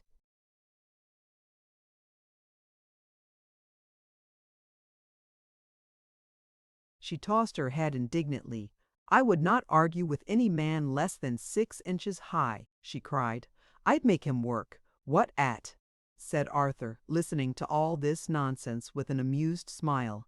"Embroidery," she readily replied. "What lovely embroidery they would do!" "Yet, if they did it wrong," I said, "you couldn't argue the question." "I don't know why, but I agree that it couldn't be done." "The reason is," said Lady Muriel, "one couldn't sacrifice one's dignity so far." "Of course one couldn't," echoed Arthur, "any more than one could argue with a potato." "It would be altogether, excuse the ancient pun, infra-dig." "I doubt it," said I. "Even a pun doesn't quite convince me." "Well, if that is not the reason," said Lady Muriel, "what reason would you?"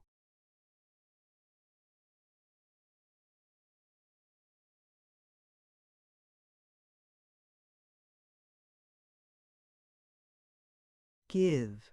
I tried hard to understand the meaning of this question, but the persistent humming of the bees confused me, and there was a drowsiness in the air that made every thought stop and go to sleep before it had got well thought out, so all I could say was, "That must depend on the weight of the potato." I felt the remark was not so sensible as I should have liked it to be, but Lady Muriel seemed to take it quite as a matter of course. "In that case," she began, but suddenly started and turned away to listen. "Don't you hear him?" she said. "He's crying. We must go to him somehow." And I said to myself, "That's very strange. I quite thought it was Lady Muriel talking to me. Why, it's Sylvie all the while." And I made another great effort to say something that should have some meaning in it. "Is it about the potato?"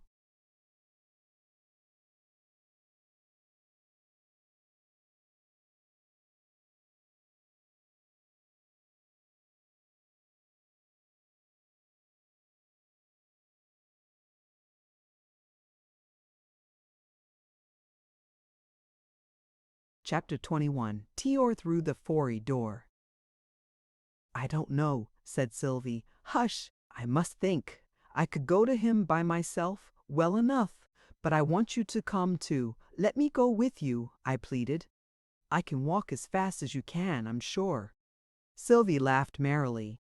"What nonsense!" she cried. "Why, you can walk a bit. You're lying quite flat on your back." "You don't understand these things. I can walk as well as you can," I repeated, and I tried my best to walk a few steps, but the ground slipped away backwards quite as fast as I could walk, so that I made no progress at all. Sylvie laughed again.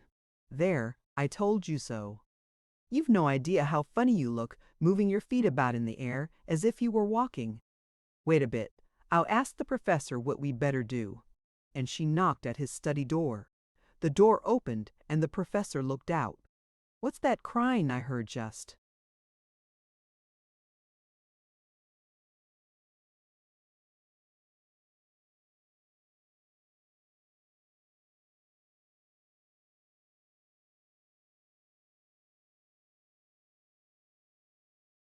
"Now?" he asked. "Is it a human animal?" "It's a boy," Sylvie said. "I'm afraid you've been teasing him."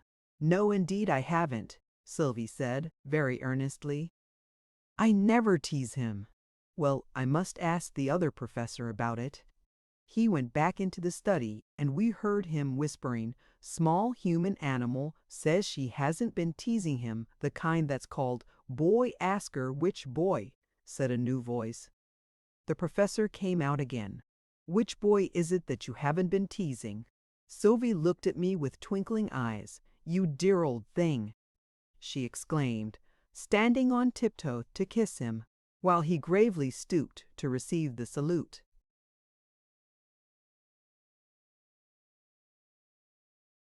"How you do puzzle me! Why, there are several boys I haven't been teasing." The professor returned to his friend, and this time the voice said, "Tell her to bring them here, all of them. I can't and I won't," Sylvie exclaimed the moment he reappeared. "It's Bruno that's crying, and he's my brother, and please, we both want to go. He can't walk, you know, he's dreaming, you know." This in a whisper, for fear of hurting my feelings. "Do let's go through the ivory door." "I'll ask him," said the professor, disappearing again. He returned directly. "He says you may. Follow me and walk on tiptoe." The difficulty with me would have been, just then, not to walk on tiptoe. It seemed very hard to reach down far enough to just touch the floor as Sylvie led me through the study.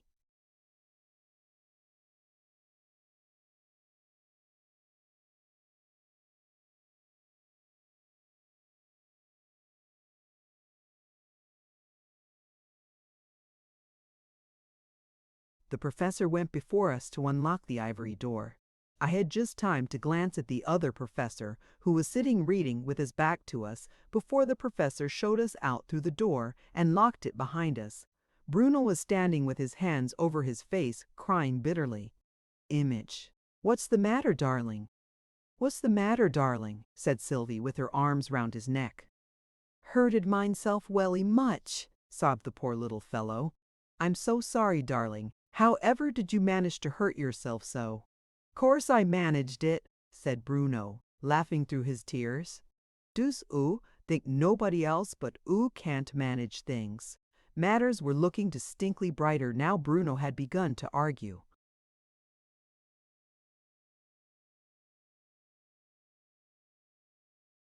"Come, let's hear all about it," I said. "My foot took it into its head to slip," Bruno began. "A foot hasn't got a head," Sylvie put in, but all in vain. "I slipped it down the bank, and I tripped it over a stone, and the stone hurted my foot, and I trod on a bee, and the bee stinged my finger." Poor Bruno sobbed again. The complete list of woes was too much for his feelings. "And it knewed I didn't mean to trod on it," he added, as the climax. "That bee should be ashamed of itself," I said severely, and Sylvie hugged and kissed the wounded hero till all tears were dried. "My finger's quite unstung now," said Bruno. "Why doos there be stones, Mr. Sir? Doos oo know?"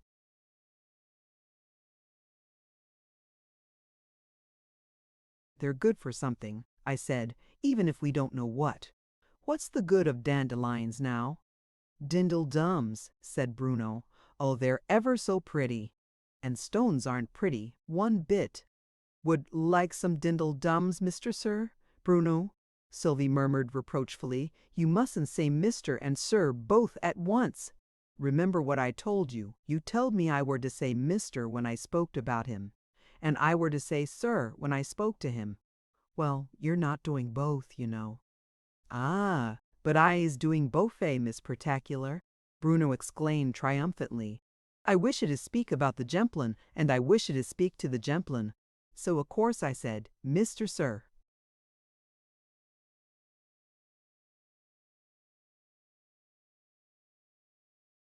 That's all right, Bruno, I said. Course it's all right, said Bruno. Sylvie just knows nothing at all. There never was an impertinenter boy, said Sylvie, frowning till her bright eyes were nearly invisible. And there never was an ignoranter girl, retorted Bruno. Come along and pick some dindledums. That's all she's fit for, he added in a very loud whisper to me. But why do you say dindledums, Bruno? Dandelions is the right word. It's because he jumps about so, Sylvie said, laughing. Yes, that's it, Bruno assented. Sylvie tells me the words, and then when I jump about, they get shooken up in my head till they're all froth.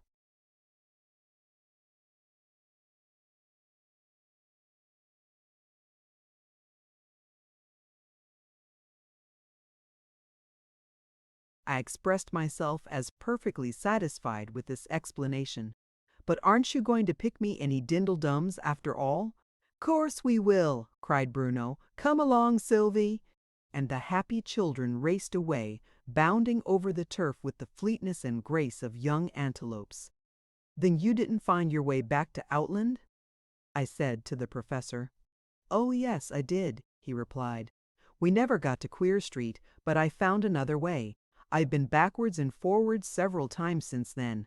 I had to be present at the election. You know, as the author of the new Money Act, the Emperor was so kind as to wish that I should have the credit of it.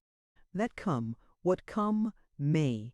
I remember the very words of the imperial speech. If it should turn out that the warden is alive, you will bear witness that the change in the coinage is the professor's doing, not mine. I never was so glorified in my life before.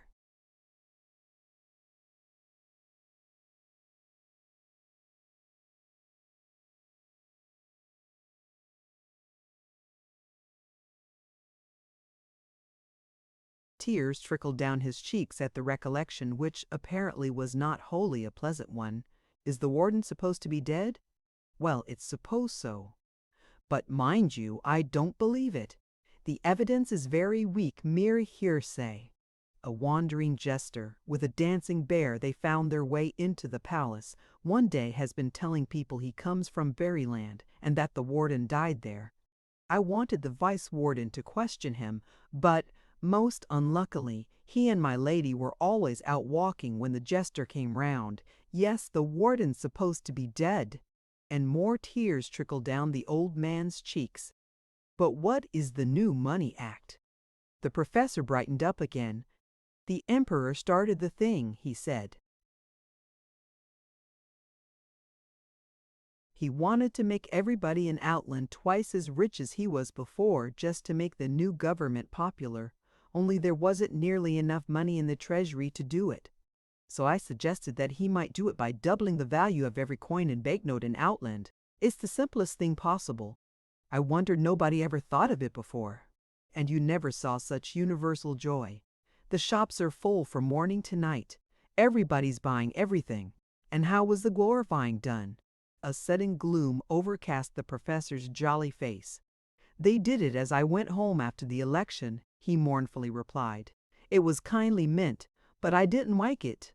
They waved flags all round me till I was nearly blind, and they rang bells till I was nearly deaf, and they strewed the roads so thick with flowers that I lost my way.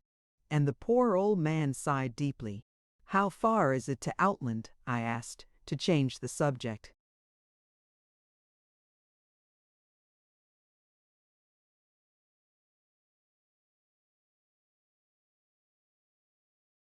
About 5 days' march. But one must go back occasionally. You see, as court professor, I have to be always in attendance on Prince Uggug. The Empress would be very angry if I left him, even for an hour. But surely every time you come here, you're absent 10 days at least? Oh, more than that, the professor exclaimed. A fortnight sometimes. But of course I keep a memorandum of the exact time when I started so that I can put the court time back to the very moment. Excuse me, I said, I don't understand. Silently, the professor drew front his pocket a square gold watch with 6 or 8 hands and held it out for my inspection. This, he began, is an outlandish watch, so I should have thought.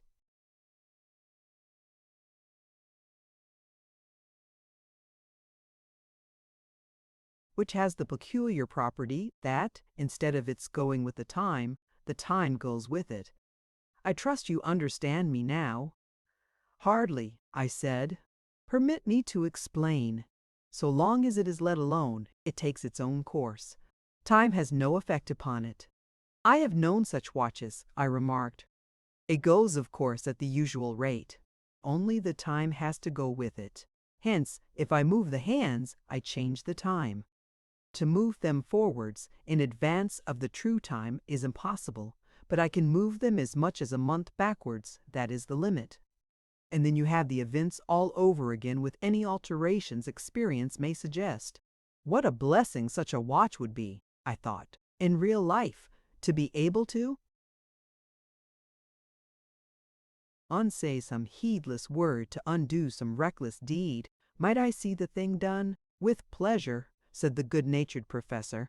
When I move this hand back to here, pointing out the place, history goes back 15 minutes. Trembling with excitement, I watched him push the hand round as he described. Hurted myself welly, much, shrilly, and suddenly the words rang in my ears, and, more startled than I cared to show, I turned to look for the speaker. Yes, there was Bruno, standing with the tears running down his cheeks, just as I had seen him a quarter of an hour ago, and there was Sylvie with her arms round his neck.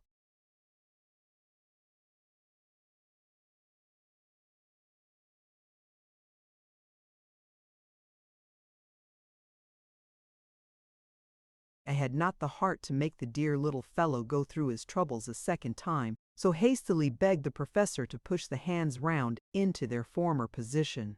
In a moment, Sylvie and Bruno were gone again, and I could just see them in the far distance, picking dindle-dims. Wonderful, indeed, I exclaimed. It has another property, yet more wonderful, said the professor. You see this little peg? That is called the reversal peg. If you push it in, the events of the next hour happen in the reverse order. Do not try it now. I will lend you the watch for a few days, and you can amuse yourself with experiments.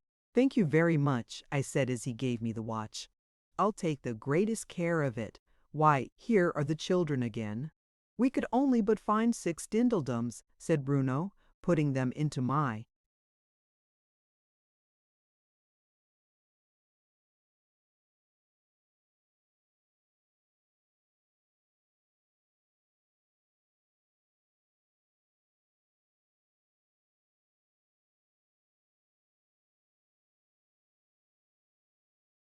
hands, 'cause Sylvie said it were time to go back.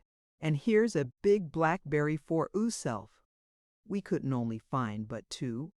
Thank you. It's very nice, I said. And I suppose you ate the other, Bruno? No, I didn't, Bruno said carelessly. Aren't they pretty dindledums, Mr. Sir? Yes, very. But what makes you limp so, my child? Mine foot's come hurted again, Bruno mournfully replied, and he sat down on the ground and began nursing it. The professor held his head between his hands, an attitude that I knew indicated distraction of mind.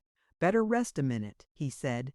It may be better then, or it may be worse. If only I had some of my medicines here. I'm court physician, you know, he added aside to me. Shall I go and get you some blackberries, darling? Sylvie whispered with her arms round his neck, and she kissed away a tear that was trickling down his cheek. Bruno brightened up in a moment. That are a good plan, he exclaimed. I thinks my foot would come quite unhurted if I eated a blackberry, 2 or 3 blackberries, 6 or 7 blackberries. Sylvie got up hastily. I'd better go, she said, aside to me, before he gets into the double figures. Let me come and help you, I said. I can reach higher up than you can. Yes, please, said Sylvie, putting her hand into mine, and we walked off together. Bruno loves blackberries, she said as we paced slowly along by a tall hedge.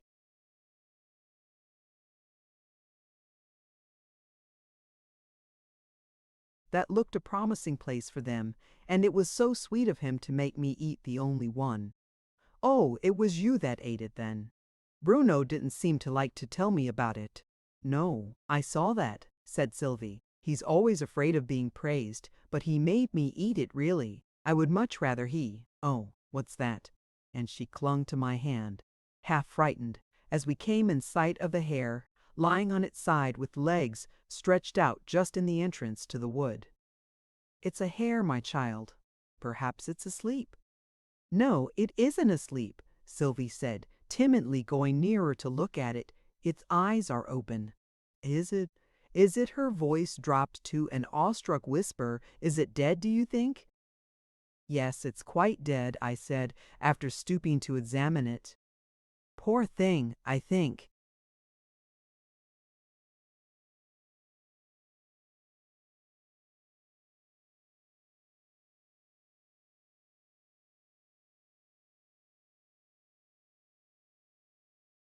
It's been hunted to death. I know the harriers were out yesterday, but they haven't touched it. Perhaps they caught sight of another and left it to die of fright and exhaustion. Hunted to death? Sylvie repeated to herself, very slowly and sadly. I thought hunting was a thing they played at like a game. Bruno and I hunt snails, but we never hurt them when we catch them. Sweet angel, I thought. How am I to get the idea of sport into your innocent mind? And as we stood, hand in hand, looking down at the dead hare, I tried to put the thing into such words as she could understand. You know what fierce wild beast lions and tigers are? Sylvie nodded. Well, in some countries men have to kill them, to save their own lives, you know. Yes, said Sylvie. If one tried to kill me, Bruno would kill it if he could.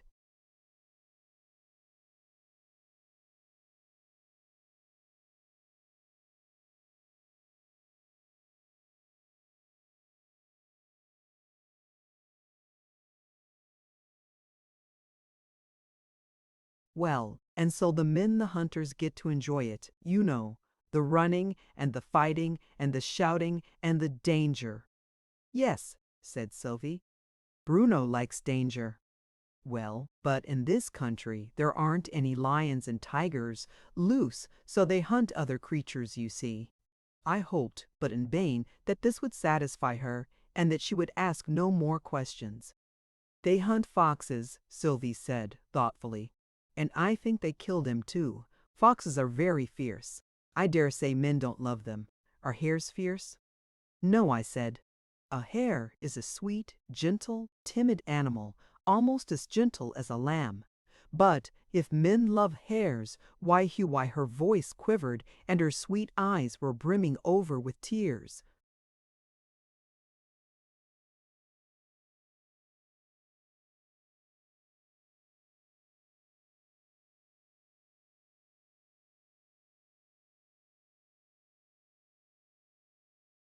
I'm afraid they don't love them, dear child. All children love them, Sylvie said. All ladies love them. I'm afraid even ladies go to hunt them sometimes. Sylvie shuddered. Oh no, not ladies, she earnestly pleaded. Not Lady Muriel. No, she never does, I'm sure. But this is too sad a sight for you, dear. Let's try and find some, but Sylvie was not satisfied yet. In a hushed, solemn tone, with bowed head and clasped hands, she put her final question. Does God love hares? Yes, I said. I'm sure he does. He loves every living thing, even sinful men. How much more the animals that cannot sin?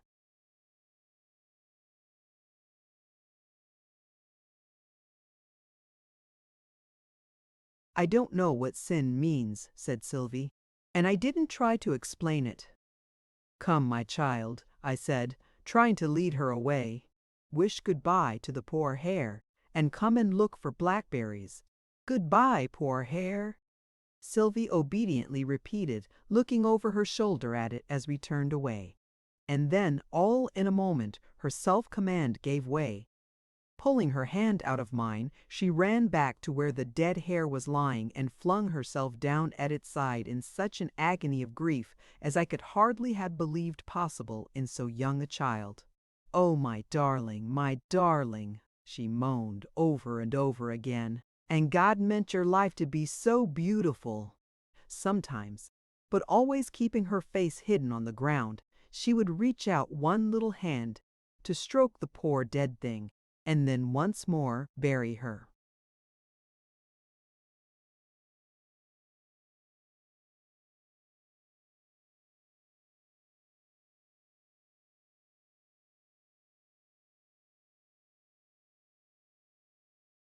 Face in her hands and sob as if her heart would break. Emhitch, the dead hare. I was afraid she would really make herself ill.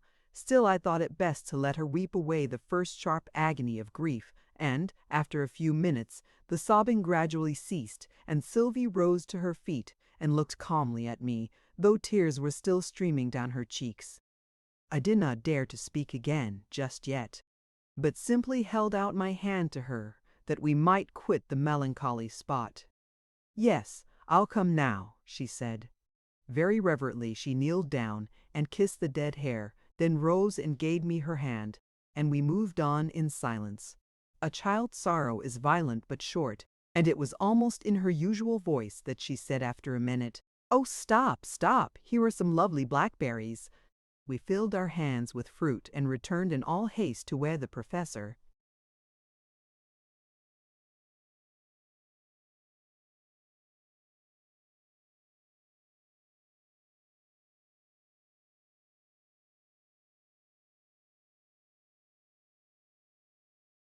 and Bruno were seated on a bank awaiting our return. Just before we came within hearing distance, Sylvie checked me. "Please don't tell Bruno about the hare," she said. "Very well, my child, but why not?" Tears again glittered in those sweet eyes, and she turned her head away so that I could scarcely hear her reply. He's very fond of gentle creatures, you know, and he'd be so sorry. I don't want him to be made sorry." "And your agony of sorrow is to count for nothing then, sweet unselfish child," I thought to myself. But no more was said till we had reached our friends, and Bruno was far too much engrossed in the feast we had brought him to take any notice of Sylvie's unusually grave manner. "I'm afraid it's getting rather late, Professor," I said. "Yes, indeed," said the professor. "I must take you all through the ivory door again. You stayed your full time." "Mightn't we stay a little longer?" pleaded Sylvie. "Just 1 minute," added Bruno. But the professor was unyielding. "It's a great privilege coming through it all," he said. "We must go now."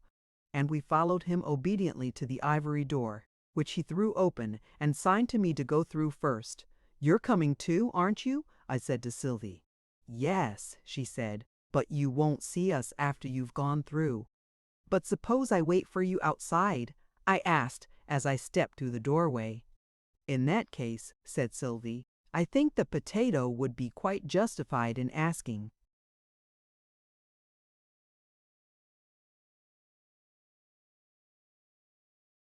Your weight.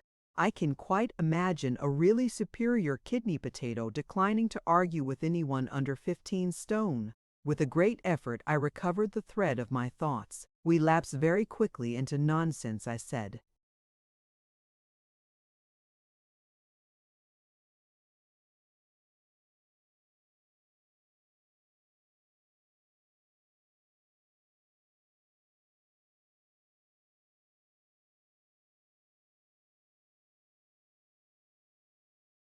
Chapter 22, Crossing the Line. "Let us lapse back again," said Lady Muriel. "Take another cup of tea? I hope that's sound common sense. And all that strange adventure," I thought, "has occupied the space of a single comma in Lady Muriel's speech, a single comma for which grammarians tell us to count 1. I felt no doubt that the professor had kindly put back the time for me to the exact point at which I had gone to sleep. When, a few minutes afterwards, we left the house, Arthur's first remark was certainly a strange one. "We've been there just 20 minutes," he said, "and I've done nothing but listen to you and Lady Muriel talking, and yet somehow I feel exactly as if I had been talking with her for an hour at least." And so he had been, I felt no doubt, only, as the time had been put back to the beginning of the tete he referred to, the whole of it had passed into oblivion, if not into nothingness. But I valued my own reputation for sanity, too.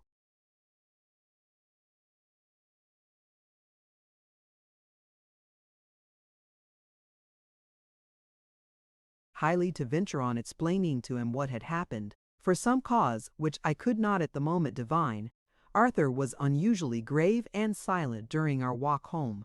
It could not be connected with Eric Lindon, I thought, as he had for some days been away in London, so that, having Lady Muriel almost all to himself, for I was only too glad to hear those two conversing, to have any wish to intrude any remarks of my own, he ought, theoretically, to have been specially radiant and contented with life.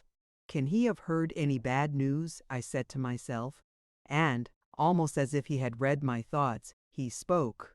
"He will be here by the last train," he said, in the tone of one who is continuing a conversation rather than beginning one.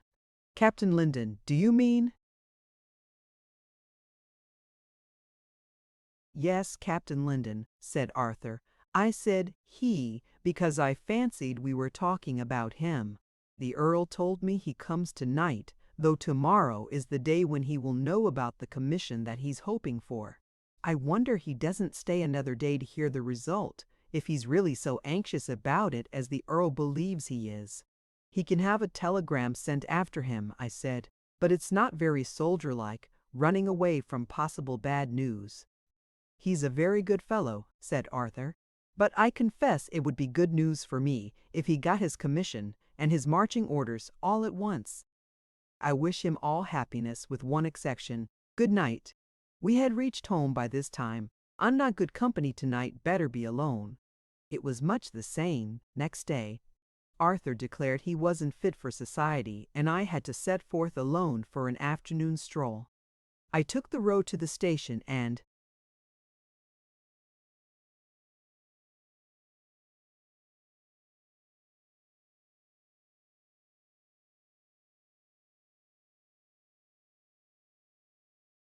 at the point where the road from the hall joined it, I paused, seeing my friends in the distance seemingly bound for the same goal.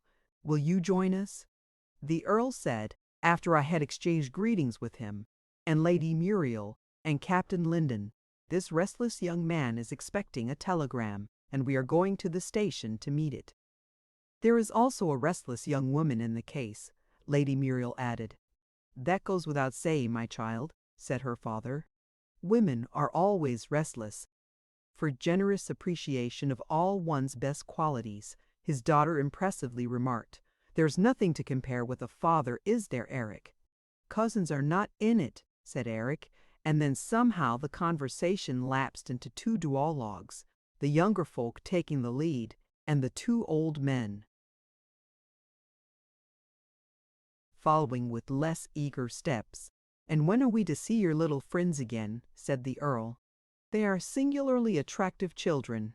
"I shall be delighted to bring them when I can," I said. "But I don't know, myself, when I am likely to see them again." "I'm not going to question you," said the Earl, "but there's no harm in mentioning that Muriel is simply tormented with curiosity. We know most of the people about here, and she has been vainly trying to guess what house they can possibly be staying at. Some day I may be able to enlighten her, but just at present, thanks, she must bear it as best she can. I tell her it's a grand opportunity for practicing patience, but she hardly sees it from that point of view. Why, there are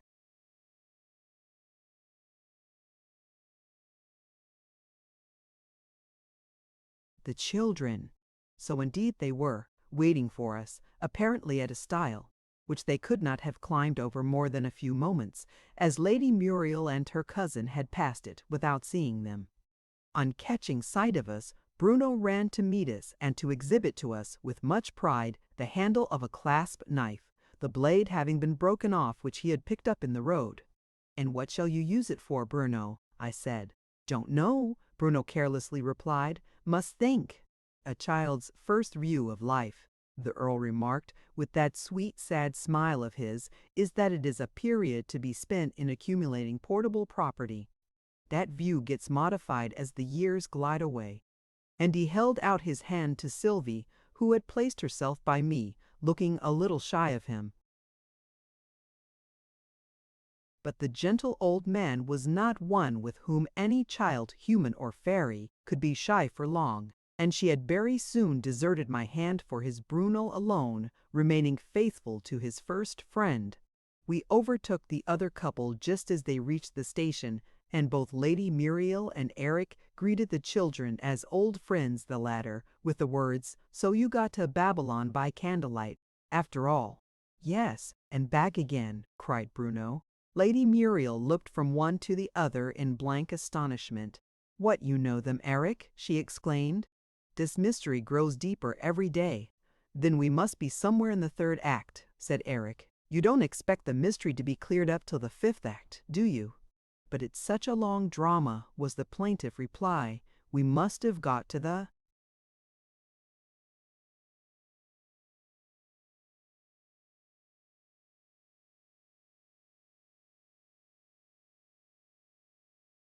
"fifth act by this time." "Third act, I assure you," said the young soldier mercilessly. "Scene, a railway platform. Lights down. Enter Prince, in disguise of course, and faithful attendant. This is the Prince," taking Bruno's hand, "and here stands his humble servant. What is your Royal Highness' next command?" And he made a most courtier-like low bow to his puzzled little friend. "Oo are not a servant," Bruno scornfully exclaimed. "Oo are a gemplin." "Servant, I assure your Royal Highness," Eric respectfully insisted. "Allow me to mention to your Royal Highness my various situations past, present, and future." "What did Oo begin with?" Bruno asked, beginning to enter into the jest. "Was Oo a shoeblack?" "Lower than that, your Royal Highness. Years ago I offered myself as a confidential slave, I think it's called," he asked, turning to Lady Muriel. But Lady Muriel heard him not. Something had gone wrong with her glove, which entirely engrossed her attention. "Did Oo get the place?" said Bruno. "Sad to say, your Royal Highness, I did not. So I had to take a situation as waiter, which I have now held for some years, haven't I?" He again glanced at Lady Muriel. "Sylvie, dear, do help me to button this glove," Lady Muriel whispered, hastily stooping down and failing to hear the question. "And what will Oo be next?" said Bruno.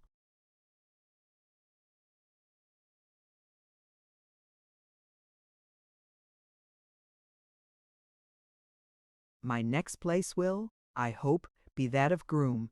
And after that, don't puzzle the child so," Lady Muriel interrupted. "What nonsense you talk." "After that," Eric persisted, "I hope to obtain the situation of housekeeper, which fourth act," he proclaimed with a sudden change of tone. Lights turned up, red lights, green lights. Distant rumble heard. Enter a passenger train. And in another minute the train drew up alongside of the platform, and a stream of passengers began to flow out from the booking office and waiting rooms. "Did you ever make real life into a drama?" said the Earl. "Now just try. I've often amused myself that way. Consider this platform as our stage." "Good."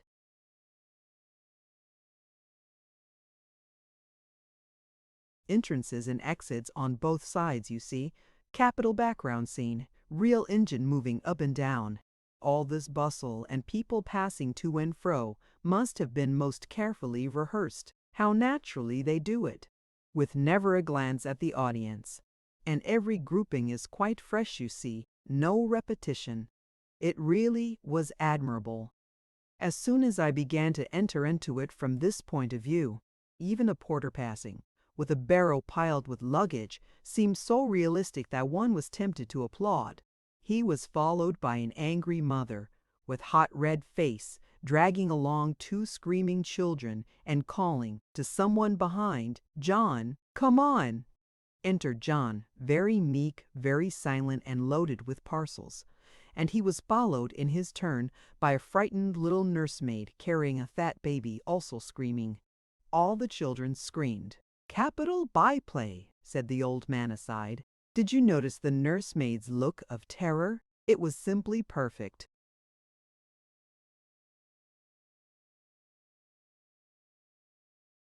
"You have struck quite a new vein," I said. "To most of us, life and its pleasures seem like a mine that is nearly worked out." "Worked out!" exclaimed the Earl. "For anyone with true dramatic instincts, it is only the overture that is ended. The real treat has yet to begin. You go to a theater and pay your 10 shillings for a stall, and what do you get for your money? Perhaps it's a dialogue between a couple of farmers, unnatural in their overdone caricature of farmers' dress, more unnatural in their constrained attitudes and gestures, most unnatural in their attempts at ease and geniality in their talk. Go instead and take a seat in a third-class railway carriage, and you'll get the same dialogue done to the life. Front seats, no orchestra to block the view, and nothing to pay." "Which reminds me," said Eric, "there is nothing to pay on receiving a telegram. Shall we inquire for one?" And he and Lady Muriel strolled off in the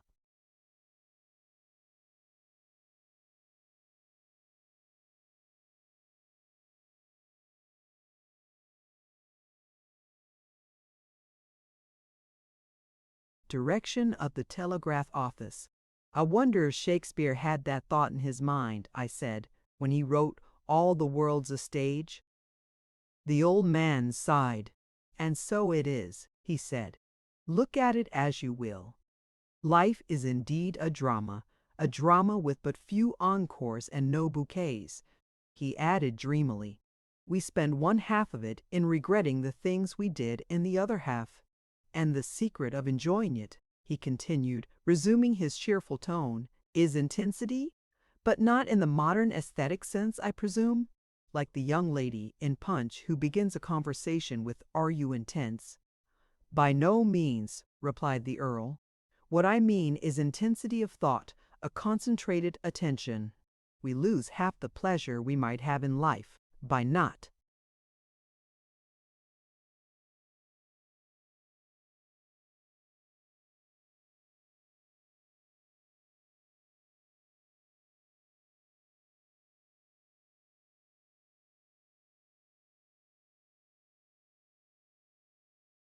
Really attending. Take any instance you like. It doesn't matter how trivial the pleasure may be. The principle is the same. Suppose A and B are reading the same second-rate circulating library novel. A never troubles himself to master the relationships of the characters, on which perhaps all the interest of the story depends. He skips over all the descriptions of scenery, and every passage that looks rather dull. He doesn't half attend to the passages he does read. He goes on reading merely from want of resolution to find another occupation for hours after he ought to have put the book aside, and reaches the finis in a state of utter weariness and depression. B puts his whole soul into the thing on the principle that whatever is worth doing well. He masters the genealogies. He calls up pictures before his mind's eye as he reads about the scenery. Best of all, he resolutely shuts the book at the end of some chapter, while his interest is yet at its keenest, and turns to other subjects, so that, when next he allows himself an hour at it, it is like a hungry man sitting down to dinner, and when the book is finished, he returns to the work of his daily life like a giant refreshed. But suppose the book were really rubbish, nothing to repay attention. "Well, suppose it," said the Earl. "My theory meets that case, I assure you. And never finds out that it is rubbish, but maunders on to the end, trying to believe he's enjoying himself. B quietly shuts the book when he's read a dozen pages, walks off to the library, and changes it for a better. I have yet another theory for adding to the enjoyment of life, that is, if I have not exhausted your patience. I'm afraid you find me a very garrulous old man." "No, indeed," I exclaimed earnestly, And indeed I felt as if one could not easily tire of the sweet sadness of that gentle voice. It is that we should learn to take our pleasures quickly and our pains slowly.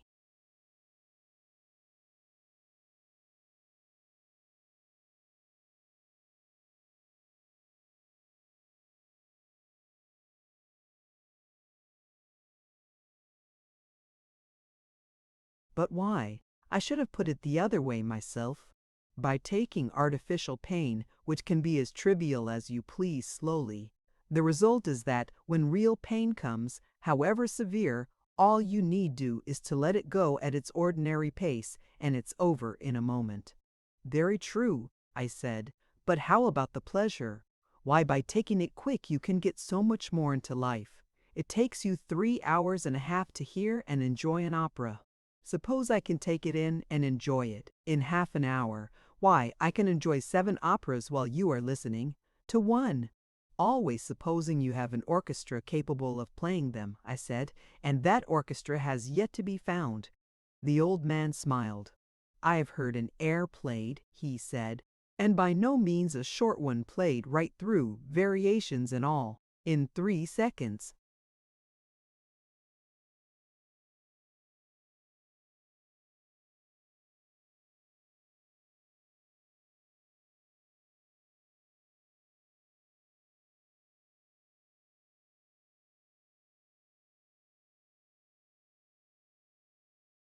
When and how? I asked eagerly, with the half notion that I was dreaming again.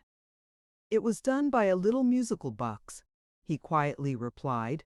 After it had been wound up, the regulator or something broke, and it ran down, as I said, in about 3 seconds. But it must have played all the notes, you know. Did you enjoy it? I asked, with all the severity of a cross-examining barrister. No, I didn't, he candidly confessed. But then, you know, I hadn't been trained to that kind of music. I should much like to try your plan, I said. And as Sylvie and Bruno happened to run up to us at the moment, I left them to keep the Earl company and strolled along the platform, making each person and event play its part in an extempore drama for my especial benefit. What, is the Earl tired of you already? I said, as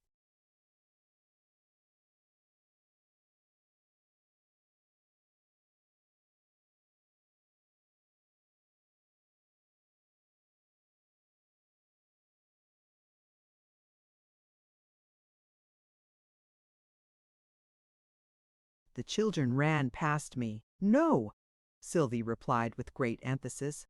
He wants the evening paper, so Bruno's going to be a little newsboy. Mind you charge a good price for it. I called after them. Returning up the platform, I came upon Sylvie alone. Well, child, I said, where's your little newsboy? Couldn't he get you an evening paper? He went to get one at the bookstall at the other side, said Sylvie, and he's coming across the line with it. Oh, Bruno, you ought to cross by the bridge.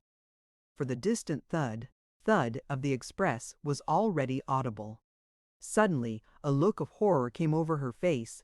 Oh, he's fallen down on the rails, she cried, and darted past me at a speed that quite defied the hasty effort I made to stop her.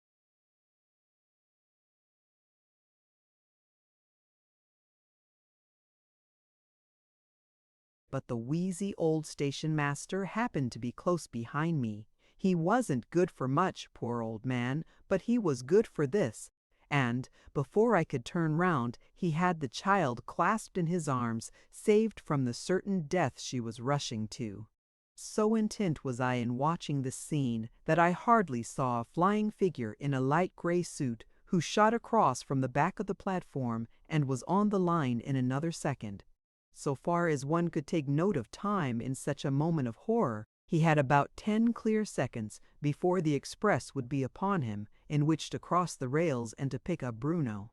Whether he did so or not, it was quite impossible to guess. The next thing one knew was that the express had passed, and that, whether for life or death, all was over. When the cloud of dust had cleared away, and the line was once more visible, we saw with thankful hearts that the child and his deliverer were safe. "All right!" Eric called to us cheerfully as he recrossed the line. He's more frightened than hurt. Image, crossing the line. He lifted the little fellow up into Lady Muriel's arms and mounted the platform as gaily as if nothing had happened, but he was as pale as death and leaned heavily on the arm I hastily offered him, fearing he was about to faint.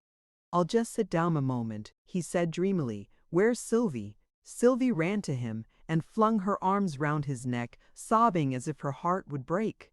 "Don't do that, my darling," Eric murmured with a strange look in his eyes. "Nothing to cry about now, you know. But you very nearly got yourself killed for nothing. For Bruno." The little maiden sobbed. "And he would have done it for me, wouldn't you, Bruno?" "Course I would," Bruno said, looking round with a bewildered air.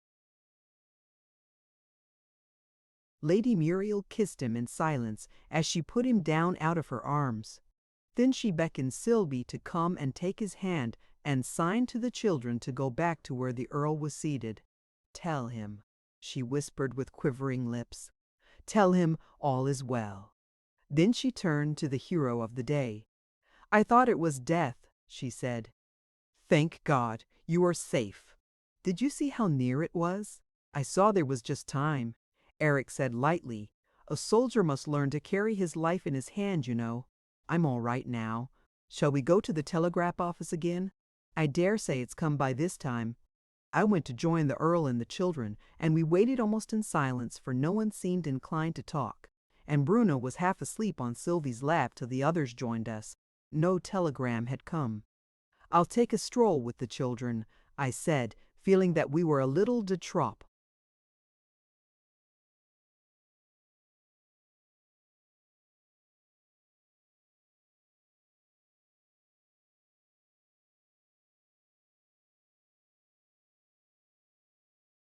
"And I'll look in the course of the evening." "We must go back into the wood now," Sylvie said, as soon as we were out of hearing. "We can't stay this size any longer." "Then you will be quite tiny fairies again next time we meet?" "Yes," said Sylvie. "But we'll be children again some day if you'll let us." "Bruno's very anxious to see Lady Muriel again. She are welly nice," said Bruno. "I shall be very glad to take you to see her again," I said. "Hadn't I better give you back the Professor's watch? It'll be too large for you to carry when you're fairies, you know." Bruno laughed merrily. I was glad to see he had quite recovered from the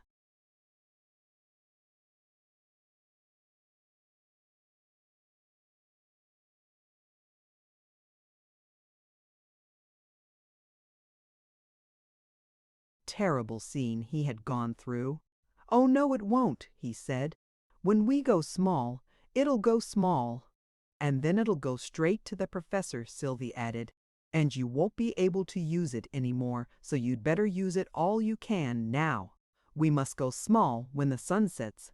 "Goodbye, goodbye," cried Bruno, but their voices sounded very far away, and, when I looked round, both children had disappeared, and it wants only 2 hours to sunset. I said as I strolled on, "I must make the best of my time."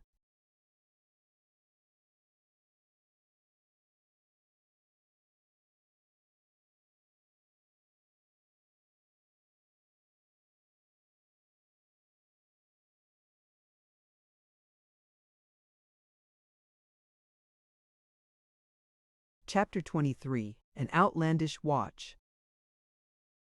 As I entered the little town, I came upon 2 of the fishermen's wives interchanging that last word, which never was the last, and it occurred to me, as an experiment with the magic watch, to wait till the little scene was over, and then to encore it. "Well, good night, Ty. And you winna forget to send us word when your Martha writes. Nay, I winna forget, and if she isn't suited, she can but come back. Good night, Ty."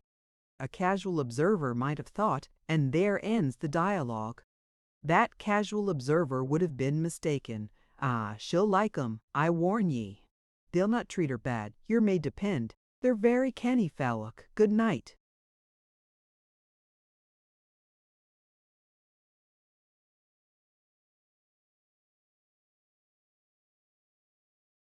Aye, they are that. Good night. Good night. And you'll send us word if she writes. Aye, aye, I will, your may depend. Good night, Ty. And at last they parted. I waited till they were some 20 yards apart, and then put the watch a minute back. The instantaneous change was startling. The two figures seemed to flash back into their former places. Isn't suited, she can but come back. Good night, Ty. One of them was saying, and so the whole dialogue was repeated, and when they had parted for the second time, I let them go their several ways and strolled on through the town. But the real usefulness of this magic power, I thought, would be to undo some harm, some painful event, some accident.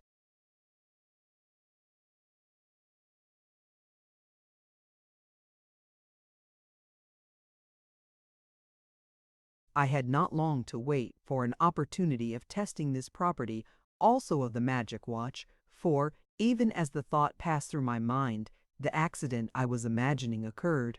A light cart was standing at the door of the great millinery depot of Elveston, laden with cardboard packing cases which the driver was carrying into the shop, one by one. One of the cases had fallen into the street, but it scarcely seemed worthwhile to step forward and pick it up, as the man would be back again in a moment. Yet, in that moment, a young man riding a bicycle came sharp round the corner of the street and, in trying to avoid running over the box, upset his machine and was thrown headlong against the wheel of the spring cart. The driver ran out to his assistance, and he and I together raised the unfortunate cyclist and carried him into the shop. His head was cut and bleeding, and one knee seemed to be badly injured, and it was speedily settled that he had better be conveyed at once to the only surgery in the place. I helped them in emptying the cart and placing in it some pillows for the wounded man to rest on, and it was only when the driver had mounted to his place and was starting for the surgery that I bethought me of the strange power I possessed of undoing all this harm. Now is my time, I said to myself as I moved back the hand of the watch, and saw, almost without surprise this time, all things restored to the places they had occupied at the critical moment when I had first noticed the fallen packing case. Instantly I stepped out into the street, picked up the box, and replaced it in the cart. And the next moment, the bicycle had spun round the corner, past the cart without let or hindrance, and soon vanished in the distance in a cloud of dust. Delightful power of magic, I thought. How much of human suffering I have not only relieved, but actually annihilated. And in a glow of conscious virtue, I stood watching the unloading of the cart, still holding the magic watch open in my hand, as I was curious to see what would happen when we again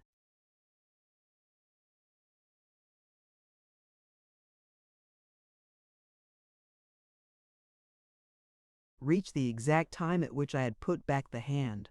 The result was one that, if only I had considered the thing carefully, I might have foreseen. As the hand of the watch touched the mark, the spring cart which had driven off, and was by this time halfway down the street, was back again at the door and in the act of starting, while oh woe for the golden dream of worldwide benevolence that had dazzled my dreaming fancy. The wounded youth was once more reclining on the heap of pillows, his pale face set rigidly in the hard lines that told of pain resolutely endured. O mocking magic watch! I said to myself as I passed out of the little town and took the seaward road that led to my lodgings. The good I fancied I could do is vanished like a dream, the evil of this troublesome world is the only abiding reality. And now I must record an experience so strange that I think it only fair before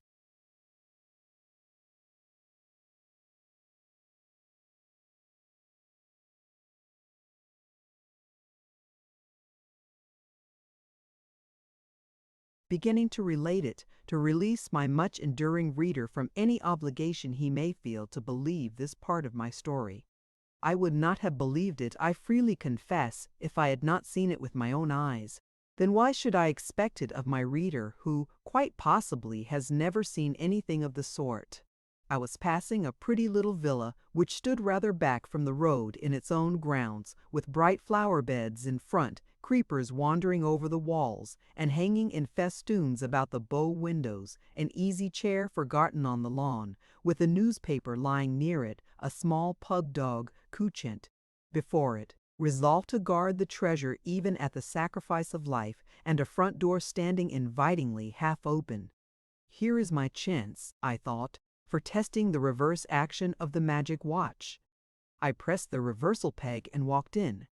In another house, the entrance of a stranger might cause surprise, perhaps anger, even going so far as to expel the said stranger with violence, but here, I knew, nothing of the sort could happen.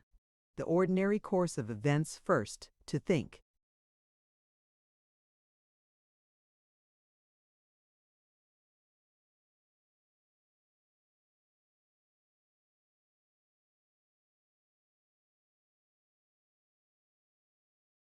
Nothing about me, then hearing my footsteps to look up and see me, and then to wonder what business I had there would be reversed by the action of my watch.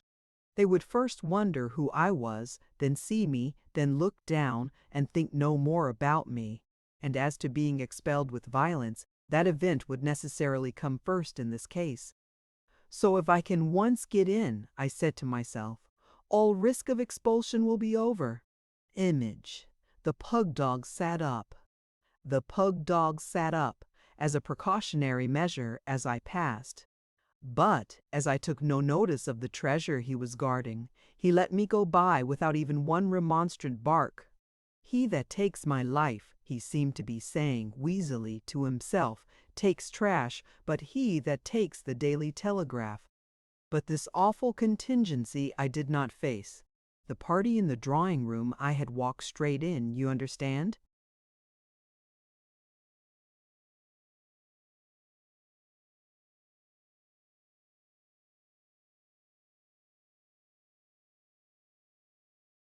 Without ringing the bell or giving any notice of my approach, consisted of 4 laughing rosy children, of ages from about 14 down to 10, who were, apparently, all coming towards the door. I found they were really walking backwards, while their mother, seated by the fire with some needlework on her lap, was saying, just as I entered the room, "Now, girls, you may get your things on for a walk." To my utter astonishment, for I was not yet accustomed to the action of the watch, all smiles ceased, as Browning says on the 4 pretty faces, and they all got out pieces of needlework and sat down. No one noticed me in the least, as I quietly took a chair and sat down to watch them. When the needlework had been unfolded, and they were all ready to begin, their mother said, "Come, that's done at last. You may fold up your work, girls." But the children took no notice whatever of the remark. On the contrary, they set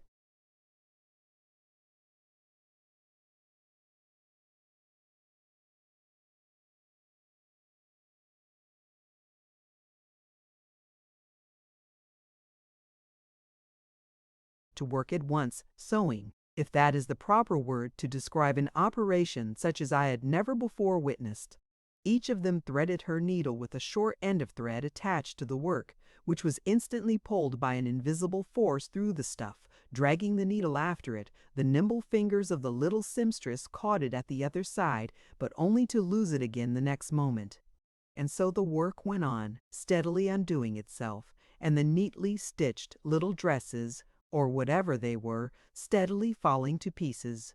Now and then one of the children would pause, as the recovered thread became inconveniently long, wind it on a bobbin, and start again with another short end.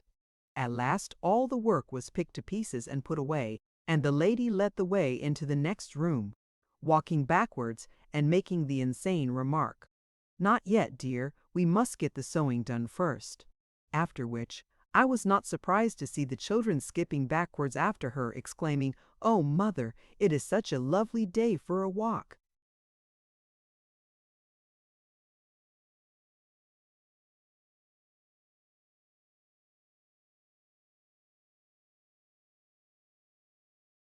In the dining room, the table had only dirty plates and empty dishes on it. However, the party, with the addition of a gentleman, as good-natured and as rosy as the children, seated themselves at it very contentedly. You have seen people eating cherry tart, and every now and then cautiously conveying a cherry stone from their lips to their plates? Well, something like that went on all through this ghastly, or, shall we say, ghostly, banquet. An empty fork is raised to the lips. There it receives a neatly cut piece of mutton and swiftly conveys it to the plate, where it instantly attaches itself to the mutton already there. Soon one of the plates, furnished with a complete slice of mutton and 2 potatoes, was handed up to the presiding gentleman, who quietly replaced the slice on the joint and the potatoes in the dish. Their conversation was, if possible, more bewildering than their mode of dining. It began by the youngest girl suddenly, and without provocation,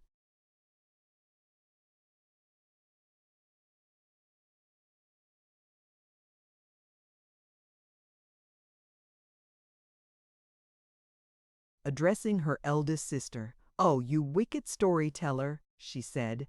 I expected a sharp reply from the sister, but instead of this, she turned laughingly to her father and said in a very loud stage whisper, "To be a bride!" The father, in order to do his part in a conversation that seemed only fit for lunatics, replied, "Whisper it to me, dear." But she didn't whisper. These children never did anything they were told. She said, quite loud, "Of course not. Everybody knows what Dottie wants." And little Dolly shrugged her shoulders and said, with a pretty pettishness, "Now, father, you're not to tease. You know I don't want to be bridesmaid to anybody." "And Dolly's to be the fourth," was her father's idiotic reply.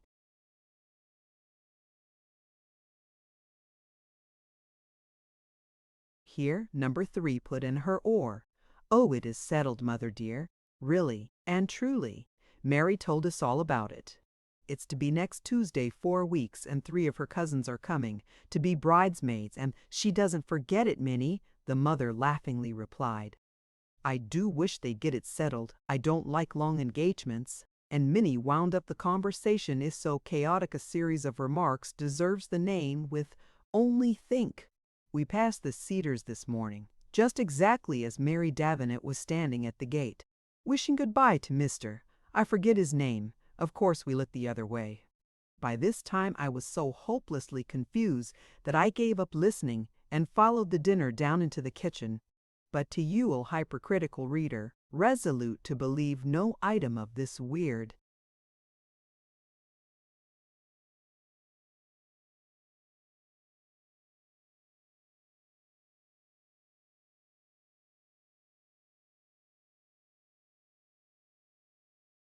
adventure, what need to tell how the mutton was placed on the spit and slowly unroasted, how the potatoes were wrapped in their skins and handed over to the gardener to be buried, how, when the mutton had at length attained to rawness, the fire, which had gradually changed from red heat to a mere blaze, died down so suddenly that the cook had only just time to catch its last flicker on the end of a match, or how the maid, having taken the mutton off the spit, carried it backwards, of course, out of the house, to meet the girl to make it spinach had cur.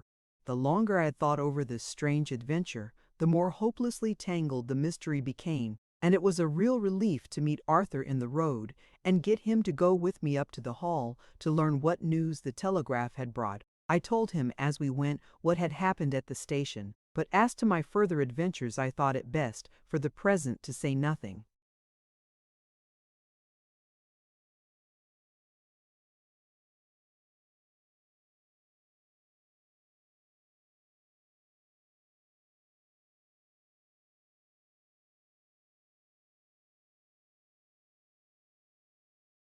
The Earl was sitting alone when we entered. "I am glad you are come in to keep me company," he said. "Muriel is gone to bed. The excitement of that terrible scene was too much for her, and Eric has gone to the hotel to pack his things, to start for London by the early train." "Then the telegram has come," I said. "Did you not hear?" "Oh, I had forgotten. It came in after you left the station." "Yes, it's all right. Eric has got his commission, and now that he has arranged matters with Muriel, he has business in town that must be seen to at once." "What arrangement do you mean?" I asked with a sinking heart, as the thought of Arthur's crushed hopes came to my mind. "Do you mean that they are engaged?" They have been engaged in a sense for 2 years, the old man gently replied. That is, he has had my promise to consent to it so soon as he could secure a permanent and settled line in life. I can never be happy with my child married to a man without an object to live for, without even an object to die for. I hope they will be happy, a strange voice said. The speaker was evidently in the room, but I had not heard the door open, and I looked round in some astonishment. The Earl seemed to share my surprise. "Who spoke?" he exclaimed. "It was I," said Arthur, looking at us with a worn, haggard face and eyes from which the light of life seemed suddenly to have faded. "And let me wish you joy also, dear friend," he added, looking sadly at the Earl, and speaking in the same hollow tones that had startled us so much. "Thank you," the old man said simply and heartily. A silence followed, then I rose, feeling sure that Arthur would wish to be alone.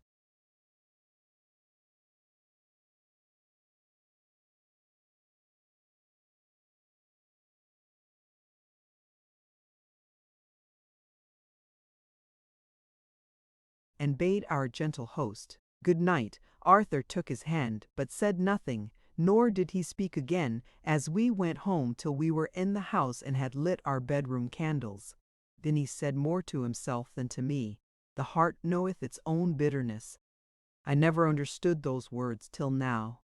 The next few days passed wearily enough. I felt no inclination to call by myself at the Hall, still less to propose that Arthur should go with me. It seemed better to wait till time, that gentle healer of our bitterest sorrows, should have helped him to recover from the first shock of the disappointment that had blighted his life. Business, however, soon demanded my presence in town, and I had to announce to Arthur that I must leave him for a while. "But I hope to run down again in a month," I added. "I would stay now, if I could. I don't think it's good for you to be alone."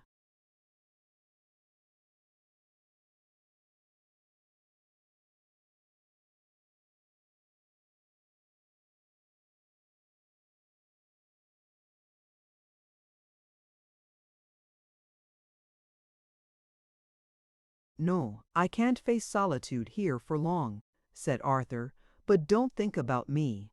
I have made up my mind to accept a post in India that has been offered me. Out there, I suppose I shall find something to live for. I can't see anything at present.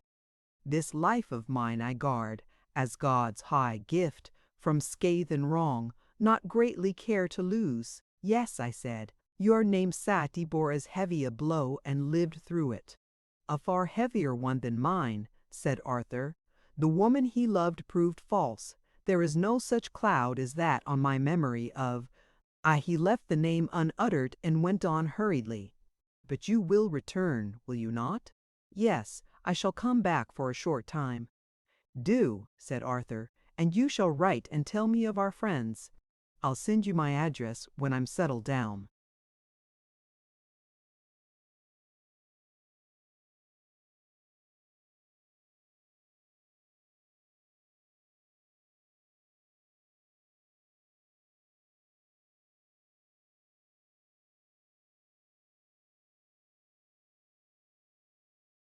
Chapter 24. The Frog's Birthday Tear. And so it came to pass that just a week after the day when my fairy friends first appeared as children, I found myself taking a farewell stroll through the wood in the hope of meeting them once more. I had but to stretch myself on the smooth turf, and the eerie feeling was on me in a moment. "Put o'er ear welly low down," said Bruno, "and I'll tell oo a secret. It's the frog's birthday treat, and we've lost the baby." "What baby?" I said, quite bewildered by this complicated piece of news. "The Queen's baby, o' course," said Bruno. "Titania's baby, and we's welly sorry. Sylvie, she's oh so sorry." "How sorry is she?" I asked mischievously. 3/4 of a yard, Bruno replied with perfect solemnity. "And I'm a little sorry too," he added, shutting his eyes so as not to see that he was smiling.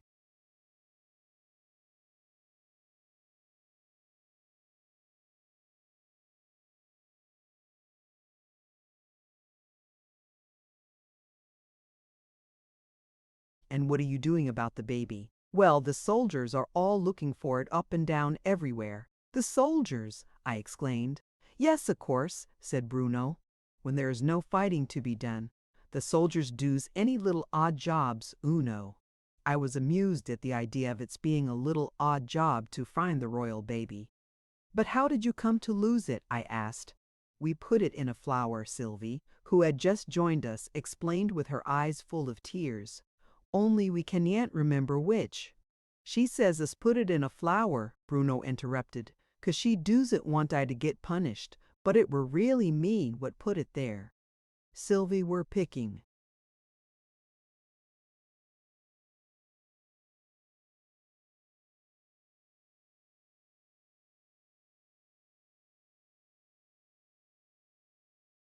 Dindalims.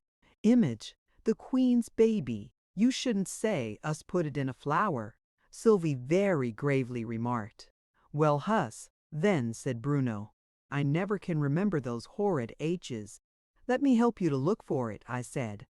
So Sylvie and I made a voyage of discovery among all the flowers, but there was no baby to be seen. "What's become of Bruno?" I said when we had completed our tour. "He's down in the ditch there," said Sylvie, amusing a young frog. I went down on my hands and knees to look for him, for I felt very curious to know how young frogs ought to be amused. After a minute's search, I found him sitting at the edge of the ditch, by the side of the little frog, and looking rather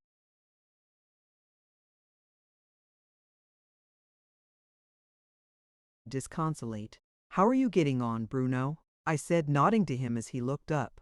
"Can't amuse it no more," Bruno answered very dolefully, "'cause it won't say what it would like to do next.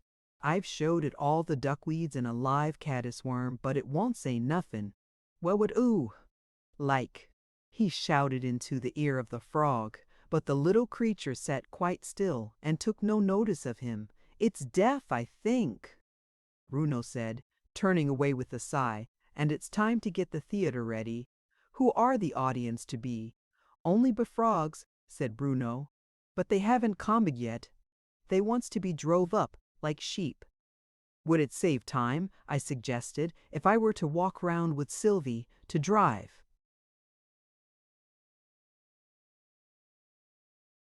"Up the frogs while you get the theater ready. That are a good plan," cried Bruno. "But where are Sylvie?" "I'm here," said Sylvie, peeping over the edge of the bank. "I was just watching two frogs that were having a race." "Which won it?" Bruno eagerly inquired.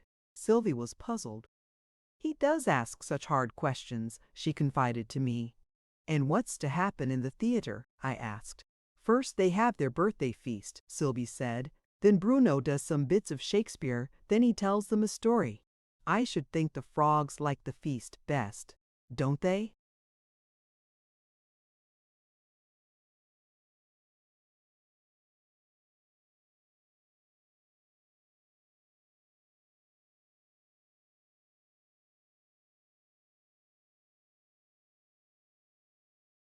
"Well, there's generally very few of them that get any. They will keep their mouths shut so tight.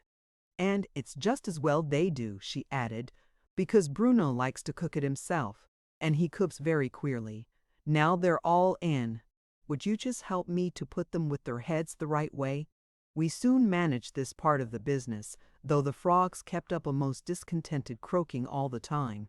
"What are they saying?" I asked Sylvie. "They're saying, 'Fork! Fork!' It's very silly of them. You're not going to have forks," she announced with some severity. "Those that want any feast have just got to open their mouths, and Bruno'll put some of it in." At this moment Bruno appeared, wearing a little white apron to show that he was a cook, and carrying a tureen full of very queer-looking soup. I watched very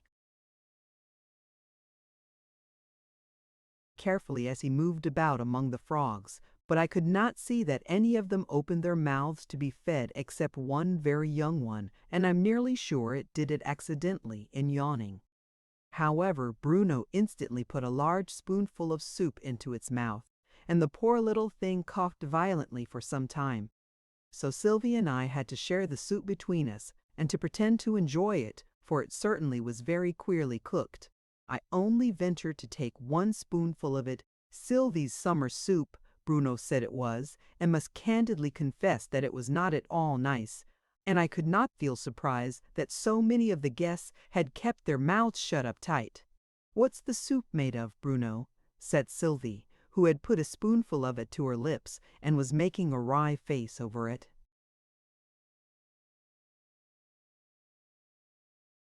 And Bruno's answer was anything but encouraging. Bits of things. The entertainment was to conclude with bits of Shakespeare, as Sylvie expressed it, which were all to be done by Bruno, Sylvie being fully engaged in making the frogs keep their heads towards the stage, after which Bruno was to appear in his real character and tell them a story of his own invention. "Will the story have a moral to it?" I asked Sylvie while Bruno was away behind the hedge, dressing for the first bit. "I think so," Sylvie replied doubtfully. "There generally is a moral, only he puts it in too soon. And will he say all the bits of Shakespeare?" "No, he'll only act them," said Sylvie. "He knows hardly any of the words. When I see what he's dressed like, I've to tell the frogs what character it is. There."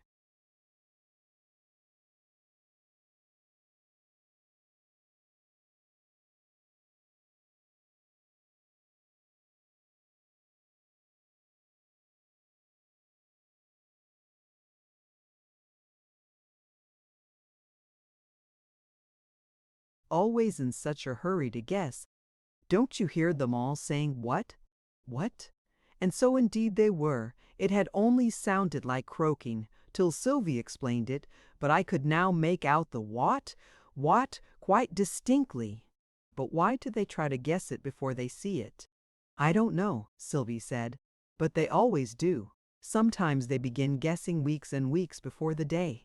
So now, when you hear the frogs croaking in a particularly melancholy way, you may be sure they're trying to guess Bruno's next Shakespeare bit. Isn't that interesting?" However, the chorus of guessing was cut short by Bruno, who suddenly rushed on from behind the scenes and took a flying leap down among the frogs to rearrange them.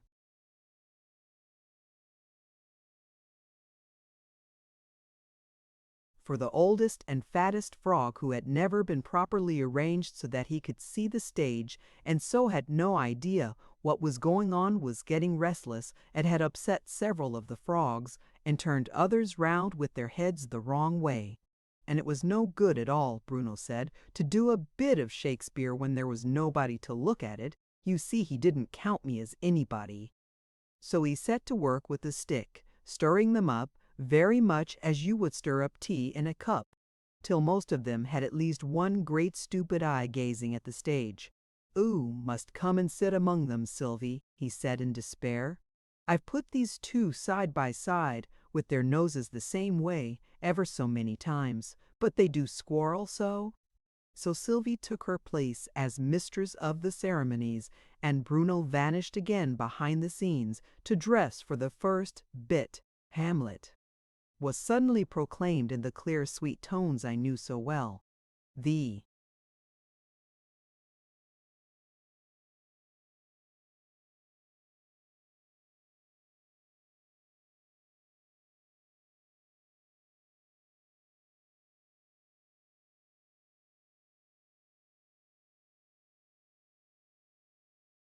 croaking all ceased in a moment, and I turned to the stage in some curiosity to see what Bruno's ideas were as to the behavior of Shakespeare's greatest character.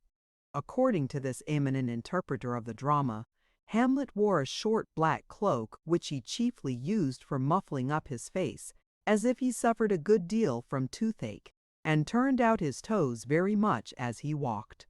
"To be or not to be," Hamlet remarked in a cheerful tone, and then turned head over heels several times, his cloak dropping off in the performance. I felt a little disappointed. Bruno's conception of the part seemed so wanting in dignity. "Won't he say any more of the speech?" I whispered to Sylvie. "I think not," Sylvie whispered in reply. "He generally turns head over heels when he doesn't know any more words."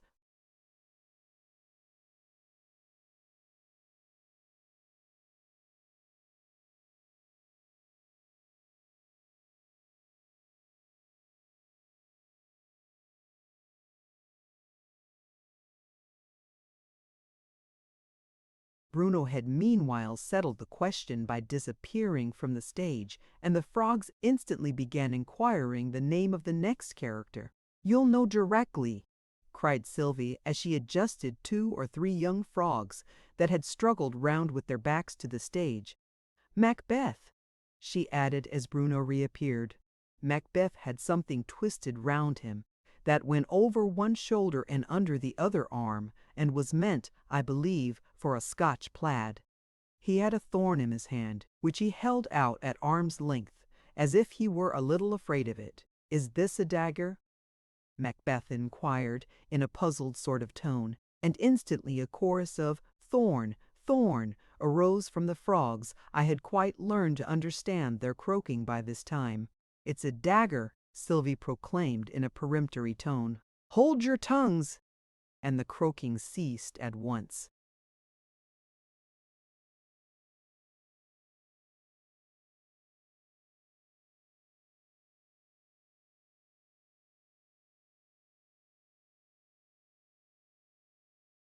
Shakespeare has not told us, so far as I know, that Macbeth had any such eccentric habit as turning head over heels in private life, but Bruno evidently considered it quite an essential part of the character and left the stage in a series of somersaults.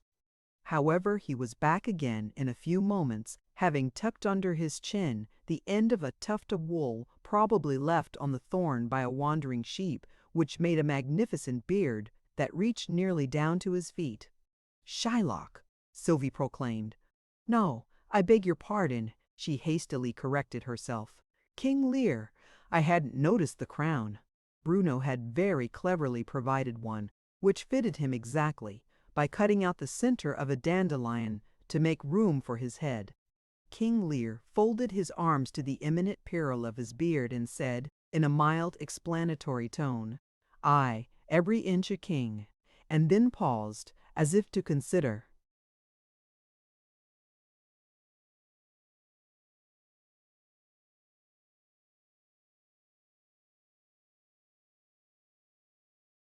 How this could best be proved. And here, with all possible deference to Bruno as a Shakespearean critic, I must express my opinion that the poet did not mean his 3 great tragic heroes to be so strangely alike in their personal habits. Nor do I believe that he would have accepted the faculty of turning head over heels as any proof at all of royal descent. Yet it appeared that King Lear, after deep meditation, could think of no other argument by which to prove his kingship, and, as this was the last of the bits of Shakespeare, "We never do more than 3, Sylvie explained in a whisper. Bruno gave the audience quite a long series of somersaults before he finally retired, leaving the enraptured frogs all crying out, "More! More!" which I suppose was their way of encoring a performance, but Bruno wouldn't appear again till the proper time came for telling the story. Image, the frog's birthday treat. When he appeared at last in his real character, I noticed a remarkable change in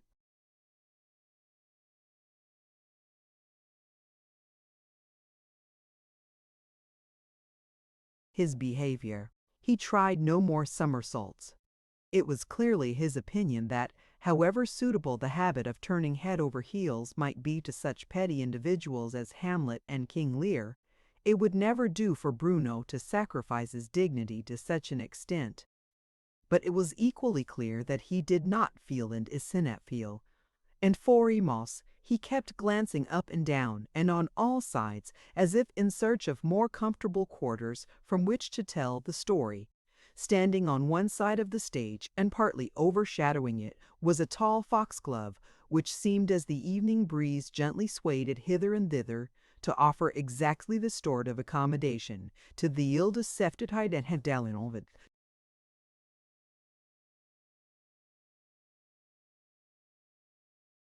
looked down on his audience from such a height that all shyness vanished, and he began his story merrily. Once there were a mouse and a crocodile and a man and a goat and a lion. I had never heard the dramatis personae tumbled into a story with such profusion and in such reckless haste, and it fairly took my breath away.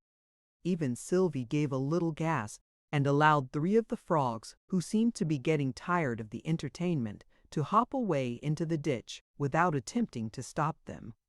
And the mouse found a shoe, and it thought it were a mouse trap. So it got right in, and it stayed in ever so long. "Why did it stay in?" said Sylvie. Her function seemed to be much the same as that of the chorus. In a Greek play, she had to encourage the orator and draw him out by a series of intelligent questions.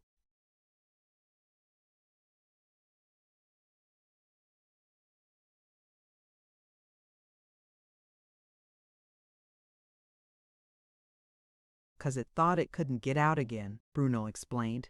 "It were a clever mouse. It knew it couldn't get out of traps." "But why did it go in at all?" said Sylvie. "And it jump, Bruno proceeded, ignoring this question, "and at last it got right out again, and it looked at the mark in the shoe, and the man's name were in it. So it knew it wasn't its own shoe, had it thought it was?" said Sylvie. "Why, didn't I tell oo it thought it were a mouse trap?" The indignant orator replied. "Please, Mr. Sir, will oo make Sylvie attend?" Sylvie was silenced, and was all attention. In fact, she and I were most of the audience now, as the frogs kept hopping away and there were very few of them left. So the mouse gave the man his shoe, and the man were welly glad, 'cause he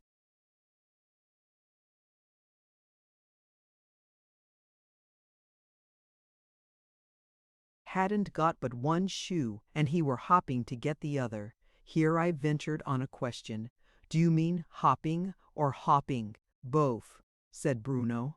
And the man took the goat out of the sack. "We haven't heard of the sack before," I said.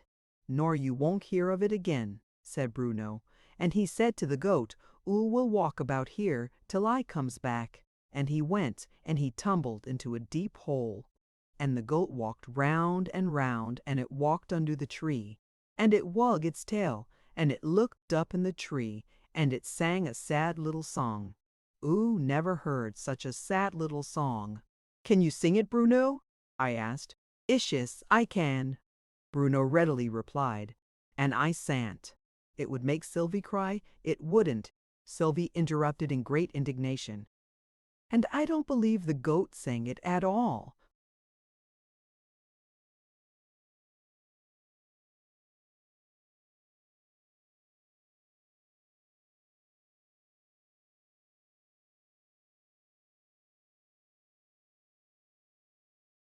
"It did, though," said Bruno. "It singed right through. I saw it singing with its long beard." "It couldn't sing with its beard," I said, hoping to puzzle the little fellow. "A beard isn't a voice." "Well then, oo couldn't walk with Sylvie," Bruno cried triumphantly. "Sylvie isn't a foot. I thought I had better follow Sylvie's example, and be silent for a while." Bruno was too sharp for us, and when it had singed all the song, it ran away for to get along to look for the man, Uno. And the crocodile got along after it for to bite it, Uno. And the mouse got along after the crocodile. "Wasn't the crocodile running?" Sylvie inquired. She appealed to me.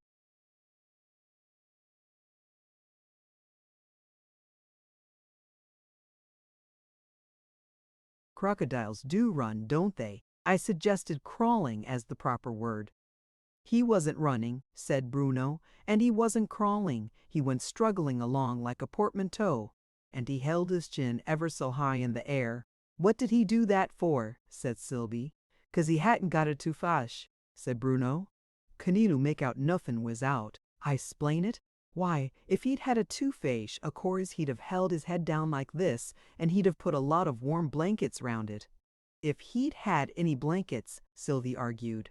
"Course he had blankets," retorted her brother. "Do zoos think crocodiles goes walks without blankets?" And he frowned with his eyebrows. And the goat was.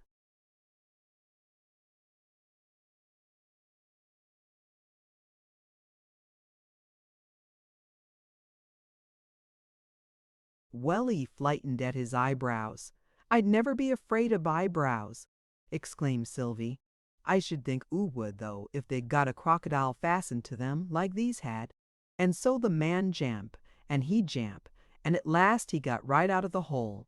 Sylvie gave another little gasp, This rapid dodging about among the characters of the story had taken away her breath, and he runned away for to look for the goat, Uno, and he heard the lion grunting. Lions don't grunt, said Sylvie. This one did, said Bruno, and its mouth were like a large cupboard, and it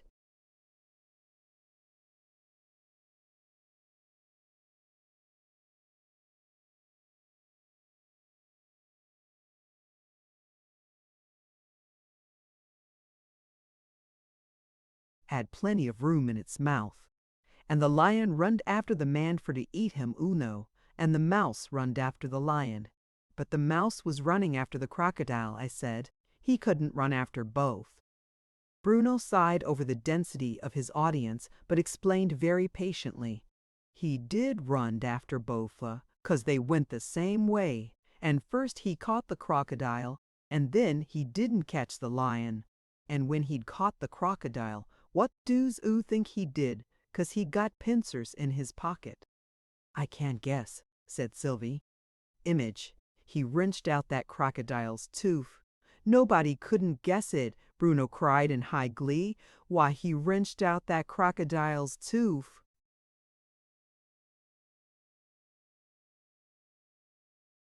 Which tooth? I ventured to ask, but Bruno was not to be puzzled. The tooth if he were going to bite the goat with, of course. He couldn't be sure about that, I argued, unless he wrenched out all its teeth. Bruno laughed merrily, and half sang as he swung himself backwards and forwards. He did wrenched out all its teeth. Why did the crocodile wait to have them wrenched out? Said Sylvie. It had to wait, said Bruno. I ventured on another question. But what became of the man who said, "You may wait here till I come back"?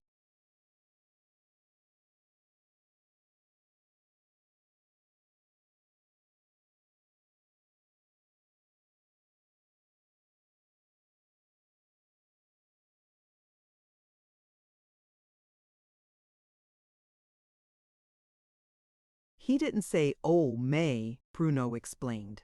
He said, "Oh, will." Just like Sylvie says to me, "Oh, we'll do our lessons till 12 o'clock." "Oh, I wiss," he added with a little sigh, "I wiss Sylvie would say all may do our lessons." This was a dangerous subject for discussion, Sylvie seemed to think. She returned to the story. But what became of the man? Well, the lion springed at him. But it came so slow, it were 3 weeks in the air. Did the man wait for it all that time? I said. Course he didn't, Bruno replied, gliding headfirst down the stem of the foxglove, for the story was evidently close to its end. He sold his house, and he packed up his things while the lion were coming, and he went and he lived in another town. So the lion ate the wrong man.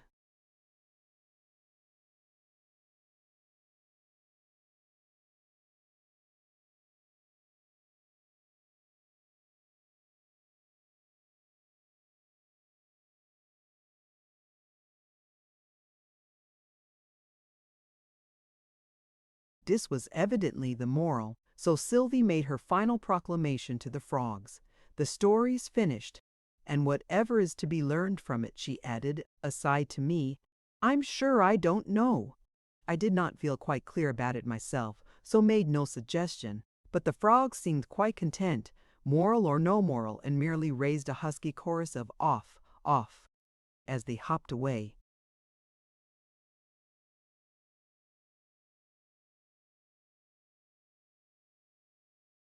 Chapter 25, Looking Eastward. It's just a week, I said, 3 days later, to Arthur, since we heard of Lady Muriel's engagement. I think I ought to call, at any rate, and offer my congratulations. Won't you come with me? A pained expression passed over his face. When must you leave us? He asked. By the first train on Monday. Well, yes, I will come with you. It would seem strange and unfriendly if I didn't, but this is only Friday. Give me till Sunday afternoon. I shall be stronger then. Shading his eyes with one hand, as if half ashamed of the tears that were coursing down his cheeks, he held the other out to me. It trembled as I clasped it.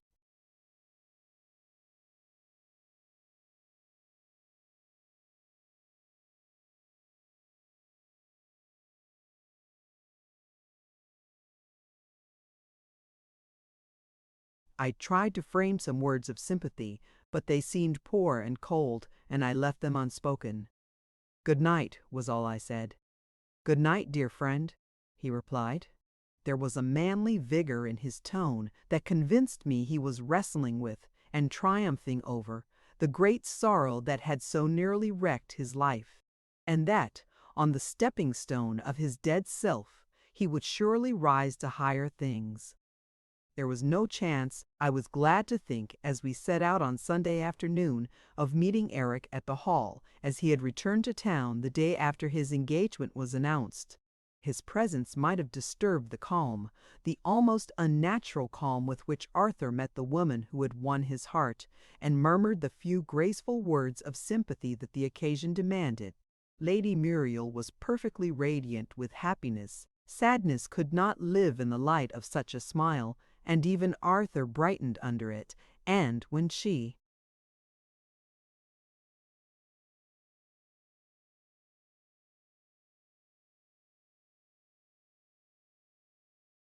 remarked, "You see, I'm watering my flowers, though it is the Sabbath day," his voice had almost its old ring of cheerfulness as he replied, "Even on the Sabbath day, works of mercy are allowed.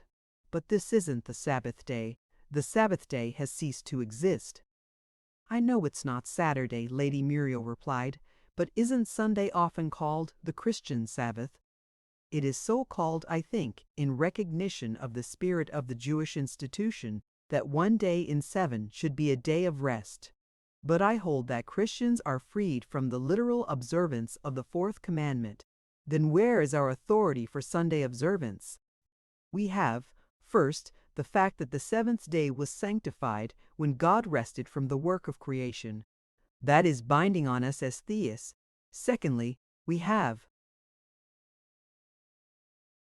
the fact that the Lord's Day is a Christian institution that is binding on us as Christians.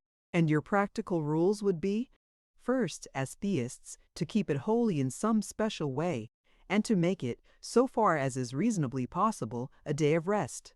Secondly, as Christians, to attend public worship. And what of amusements? I would say of them, as of all kinds of work, whatever is innocent on a weekday is innocent on Sunday, provided it does not interfere with the duties of the day.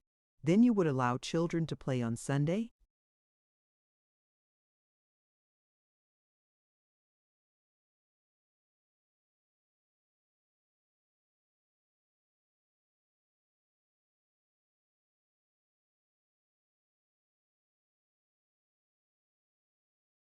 Certainly I should. Why make the day irksome to their restless natures? I have a letter somewhere, said Lady Muriel, from an old friend describing the way in which Sunday was kept in her younger days. I will fetch it for you. I had a similar description, viva voce, years ago, Arthur said when she had left us, from a little girl. It was really touching to hear the melancholy tone in which she said, "On Sunday I mustn't play with my doll. On Sunday I mustn't run on the sands. On Sunday I mustn't dig in the garden." Poor child, she had indeed abundant cause for hating Sunday.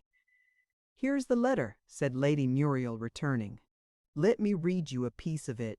When, as a child, I first opened my eyes on a Sunday morning, a feeling of dismal anticipation, which began at least on the Friday, culminated. I knew what was before me, and my wish, if not my word, was, God, it were evening."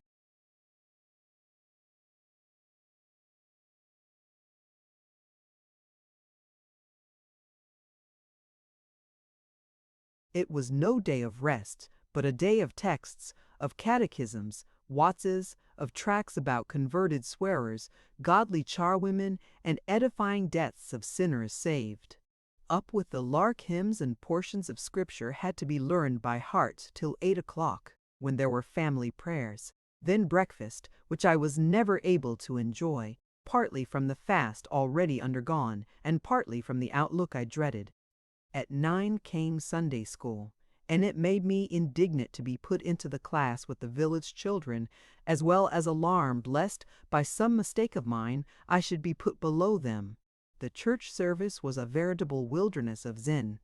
I wandered in it, pitching the tabernacle of my thoughts on the lining of the square family pew, the fidgets of my small brothers, and the horror of knowing that, on the Monday, I should have to write out, from memory, jottings of the rambling,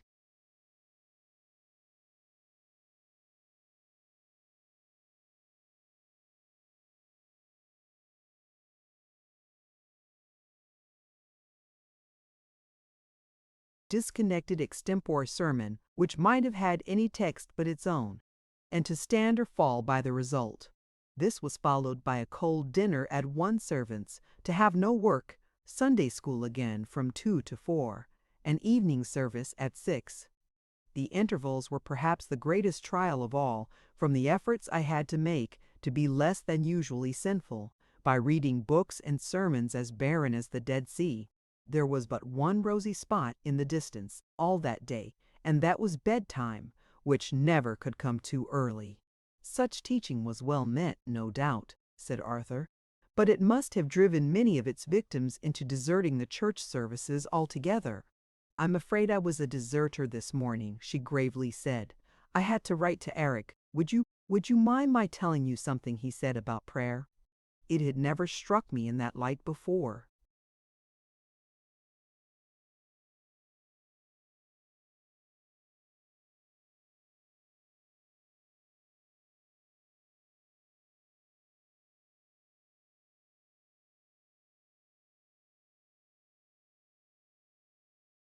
In what light? Said Arthur.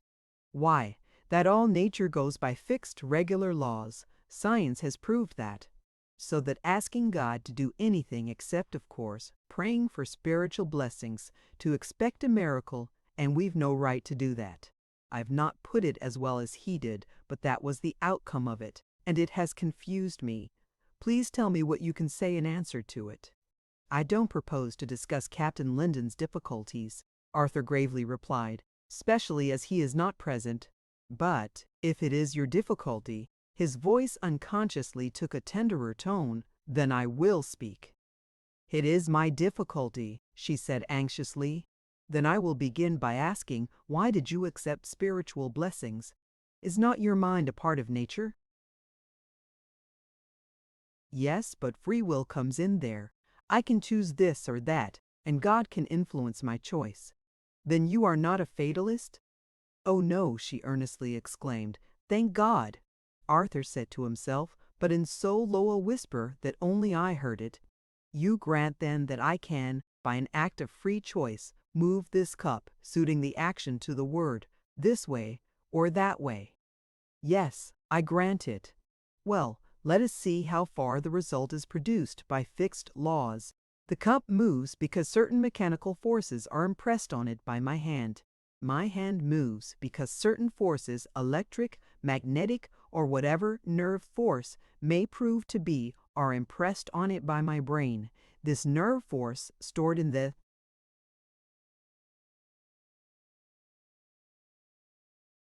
brain, would probably be traceable, if science were complete, to chemical forces supplied to the brain by the blood and ultimately derived from the food I eat and the air I breathe.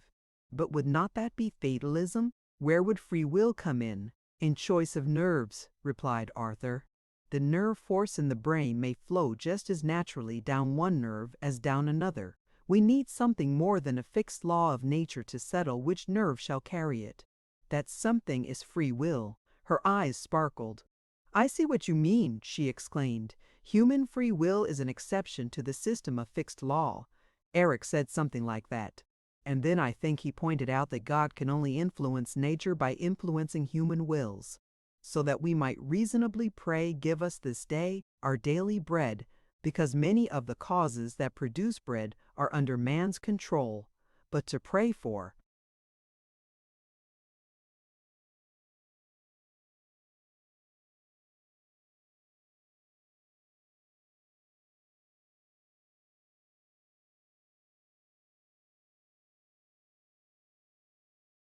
rain or fine weather would be as unreasonable, as she checked herself, as if fearful of saying something irreverent.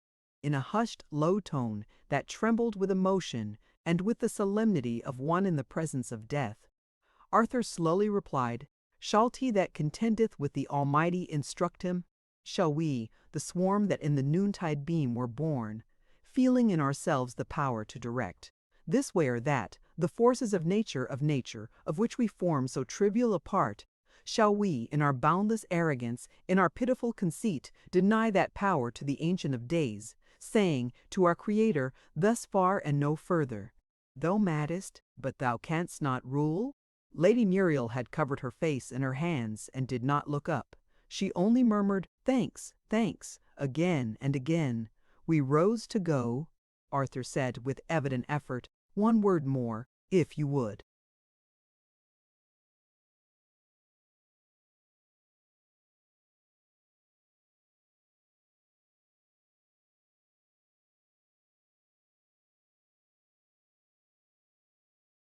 Know the power of prayer in anything and everything that man can need. Try it. Ask, and it shall be given you. I have tried it. I know that God answers prayer. Our walk home was a silent one till we had nearly reached the lodgings. Then Arthur murmured, and it was almost an echo of my own thoughts, "What knowest thou, O wife, whether thou shalt save thy husband?" The subject was not touched on again. We sat on, talking, while hour after hour of this our last night together glided away unnoticed. He had much to tell me about India, and the new life he was going to, and the work he hoped to do.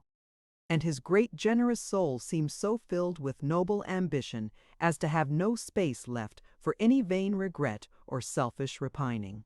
"Come, it is nearly morning," Arthur said at last, rising and leading the way upstairs.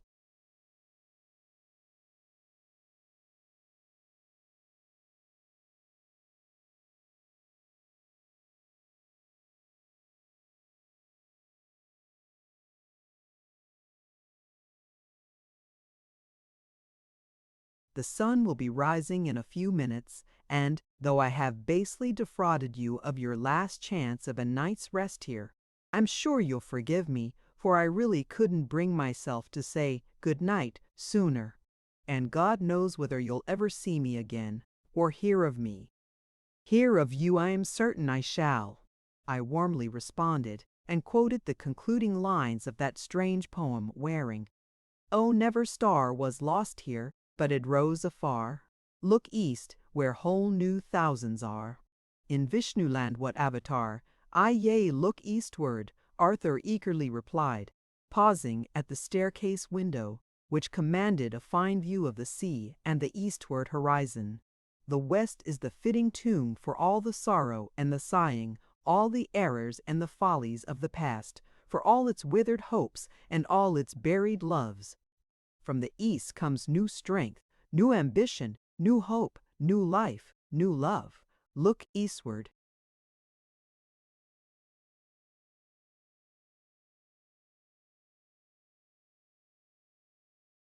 I look eastward. His last words were still ringing in my ears as I entered my room and undrew the window curtains just in time to see the sun burst in glory from his ocean prison and clothe the world in the light of a new day. So may it be for him and me and all of us, I mused.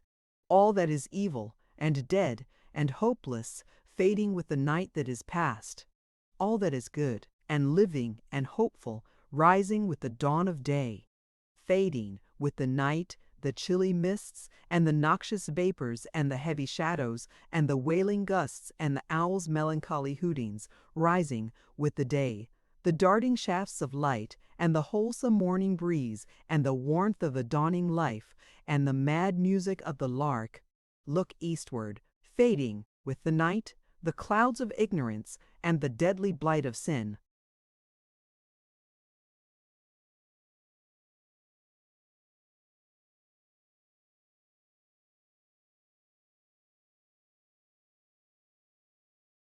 And the silent tears of sorrow, and ever rising, higher, higher, with the day, the radiant dawn of knowledge, and the sweet breath of purity, and the throb of a world's ecstasy. Look eastward. Image, look eastward. Fading, with the night, the memory of a dead love, and the withered leaves of a blighted hope, and the sickly repinings and moody regrets that numb the best energies of the soul, and rising, broadening, rolling upward like a living flood, the manly resolve, and the heavenward gaze of faith, the substance of things hoped for, the evidence of things not seen. Look eastward, aye, look eastward, preface. One little picture in this book, the magic locket, at p77, was drawn by Miss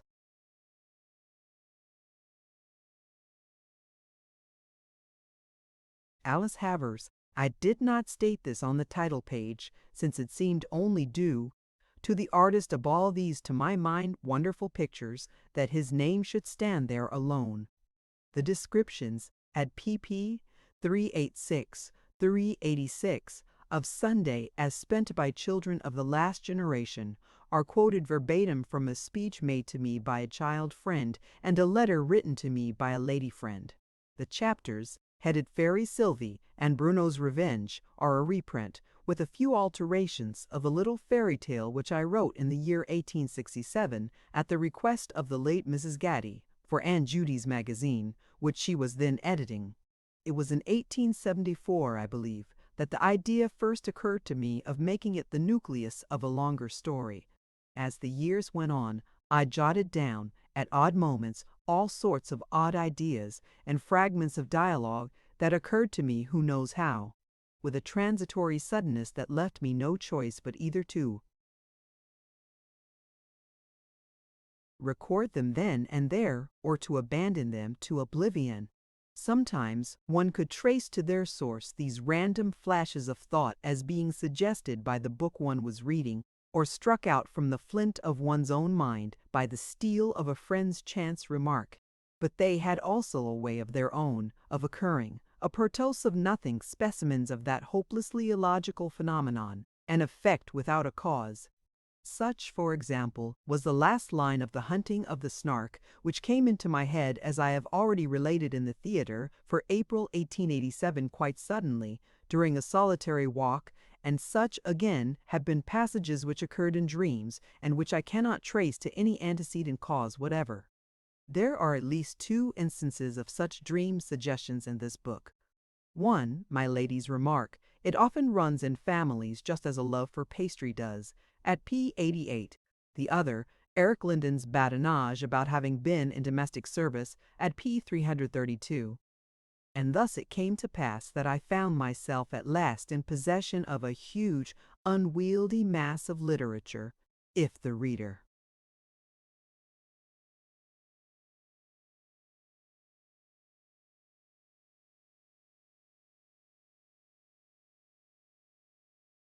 will kindly excuse the spelling, which only needed stringing together upon the thread of a consecutive story to constitute the book I hope to write.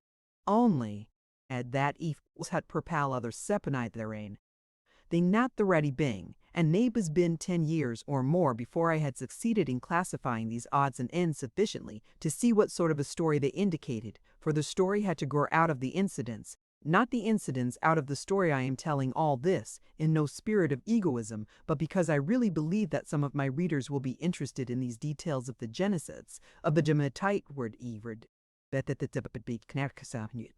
It is, no doubt, possible to write a story in that way, and, if it be not vanity to say so, I believe that I could, myself, if I were in the unfortunate position, for I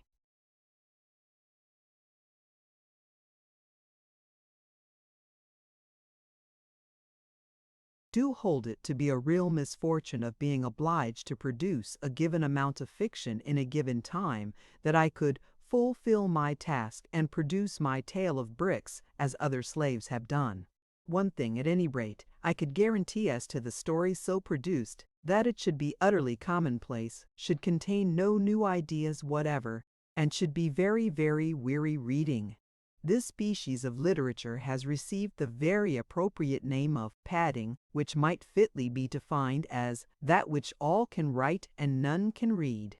That the present volume contains no such writing I dare not avow. Sometimes, in order to bring a picture into its proper place, it has been necessary to eke out a page with 2 or 3 extra lines, but I can honestly say I have put in no more than I was absolutely compelled to do. My readers may perhaps like to amuse themselves by trying to detect, in a given passage, the one piece of padding it contains.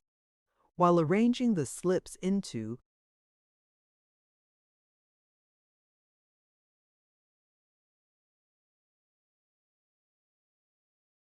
pages, I found that the passage, which now extends from the top of P35 to the middle of P38, was 3 lines too short. I supplied the deficiency not by interpolating a word here and a word there, but by writing in 3 consecutive lines. Now can my readers guess which they are? A harder puzzle, if a harder be desired, would be to determine, as to the gardener's song, in which cases, if any, the stanza was adapted to the surrounding text, and in which, if any, the text was adapted to the stanza. Perhaps the hardest thing in all literature, at least. I have found it so. By no voluntary effort can I accomplish it. I have to take it as it comes is to write anything original. And perhaps the easiest is, when once an original line has been struck out, to follow it up and to write any amount more to the same tune. I do not know if Alice in Wonderland was an original story. I was, at least, no conscious imitator in writing it. But I do know that, since it came out, something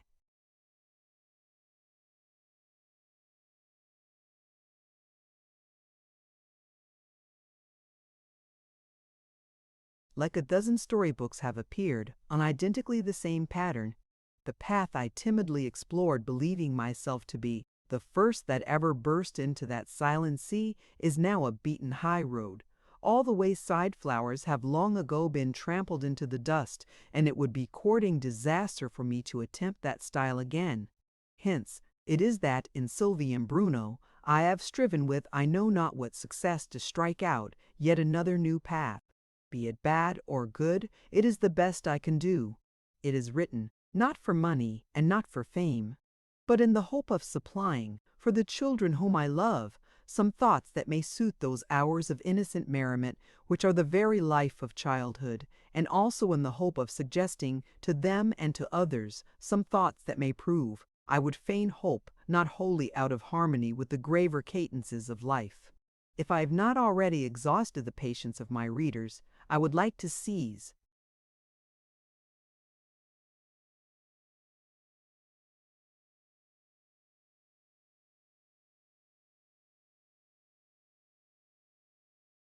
this opportunity, perhaps the last I shall have of addressing so many friends at once, of putting on record some ideas that have occurred to me as to books desirable to be written, which I should much like to attempt, but may not ever have the time or power to carry through, in the hope that, if I should fail and the years are gliding away very fast to finish the task I have set myself, other hands may take it up.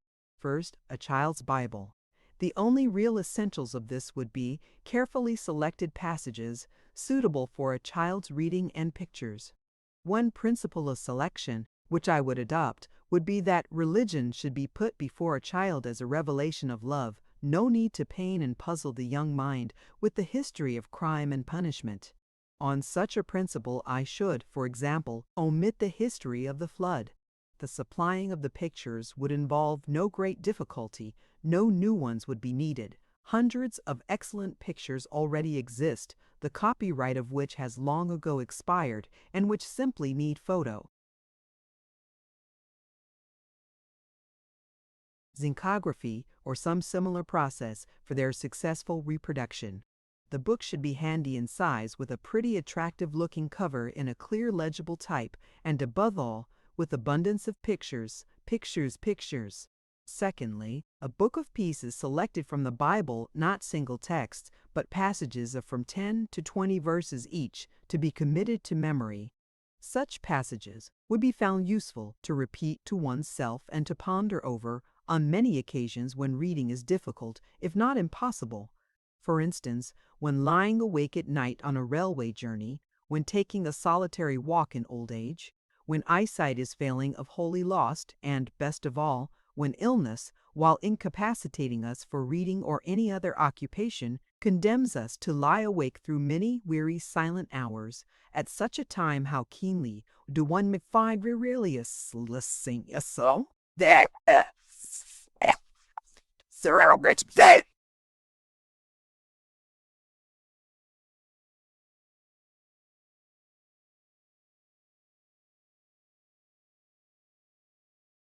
I have said passages rather than single texts because we have no means of recalling single texts. Memory needs links, and here are none. One may have 100 texts stored in the memory and not be able to recall at will more than half a dozen, and those by mere chance, whereas once get hold of any portion of a chapter that has been committed to memory, and the whole can be recovered, all hangs together.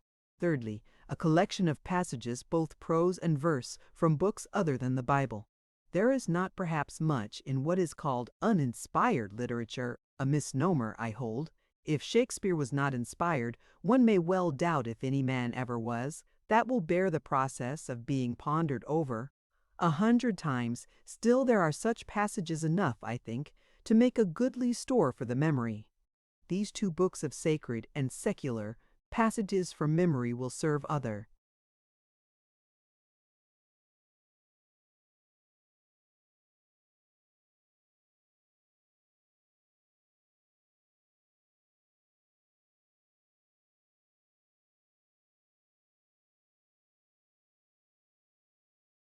Good purposes besides merely occupying vacant hours.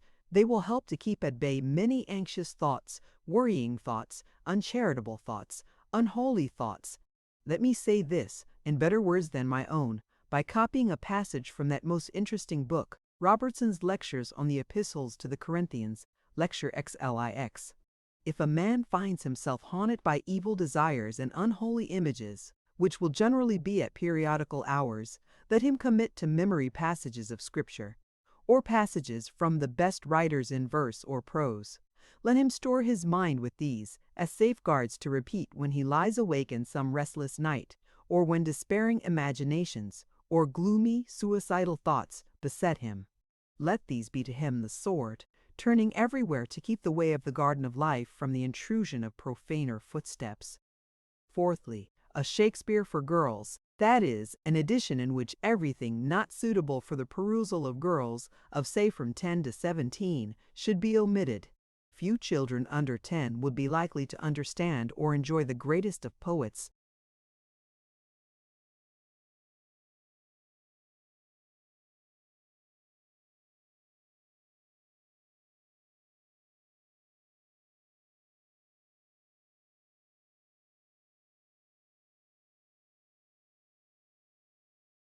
And those who have passed out of girlhood may safely be left to read Shakespeare in any edition, expurgated or not, that they may prefer, but it seems a pity that so many children in the intermediate stage should be debarred from a great pleasure for want of an edition suitable to them.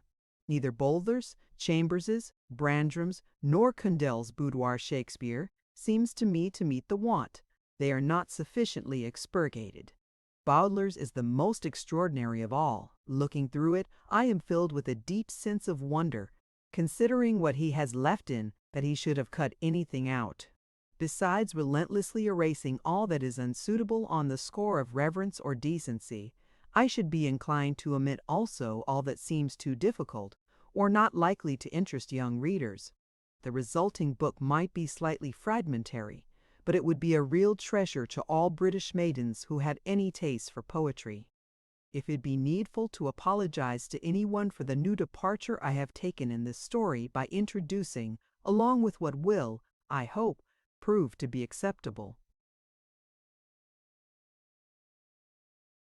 nonsense for children, some of the graver thoughts of human life it must be to one who has learned the art of keeping such thoughts wholly at a distance in hours of mirth and careless ease. To him such a mixture will seem, no doubt, ill-judged and repulsive.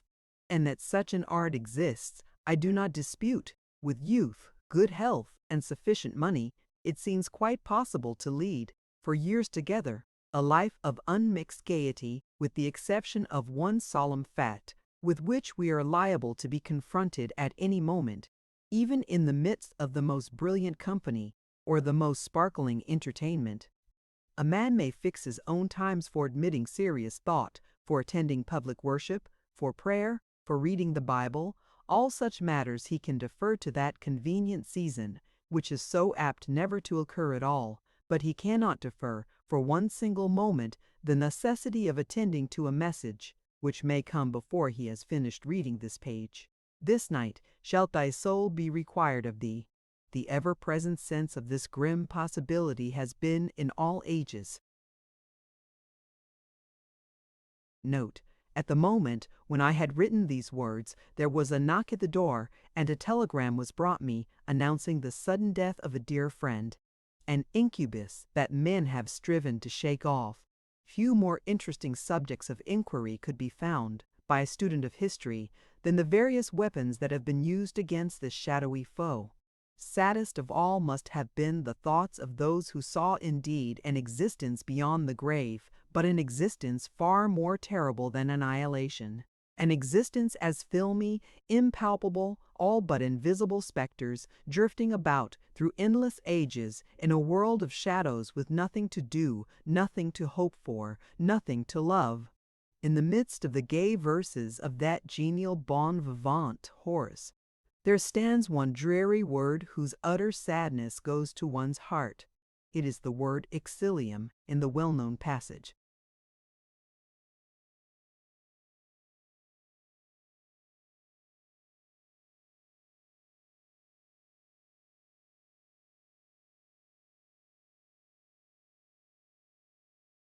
Amnesi odum cogimur, omnium versator, urino serius osseus, serius securritura, et nos, et aeternum exilium impositura simbe.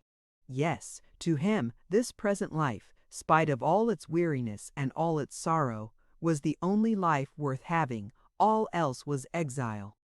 Does it not seem almost incredible that one, holding such a creed, should ever have smiled?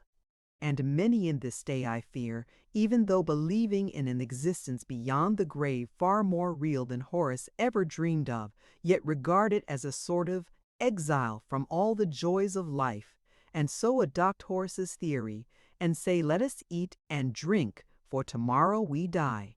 We go to entertainments, such as the theater. I say we, for I also go to the play whenever I get a chance of seeing a really good one, and keep at arm's length, if possible, the thought that we may not return alive. Yet how do you know, dear friend, whose patience has carried you through this garrulous preface, that it may not be your lot, when mirth is fastest and most furious, to feel the sharp pang or the deadly faintness which heralds the final crisis, to see, with vague wonder, anxious friends bending over you to hear their troubled whispers, perhaps yourself to shape the question, with trembling lips, is it serious?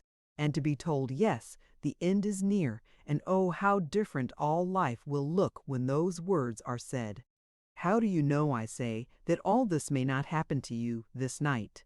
And dare you, knowing this, say to yourself, well, perhaps it is an immoral play, perhaps the situations are a little too risky, the dialogue a little too strong, the business a little too suggestive. I don't say that conscience is quite easy, but the piece is so clever, I must see it this once. I'll begin a stricter life tomorrow, and tomorrow, and tomorrow. Who sins in hope? Who, sinning, says, sorrow for sin God's judgment stays. Against God's spirit he lies, quite stops mercy with insult, dares in drops like a scorched fly that spins in vain upon the axis of its pain, then takes its doom to limp and crawl, blind and forgot, from fall to fall. Let me pause for a moment to say that I believe this thought of the possibility of death, if calmly realized and steadily faced, would be one of the best possible tests as to our going to any scene of amusement being right or wrong. If the thought of sudden death acquires, for you, a special horror when imagined as happening in a theater, then be very sure the theater is harmful for you, however harmless it may be for others, and that you are incurring a deadly peril in going. Be sure the safest rule is that we should not dare to live in any scene in which we dare not die. But once realize what the true object is in life, that it is not pleasure, not knowledge, not even fame itself, that last infirmity of noble minds, but that it is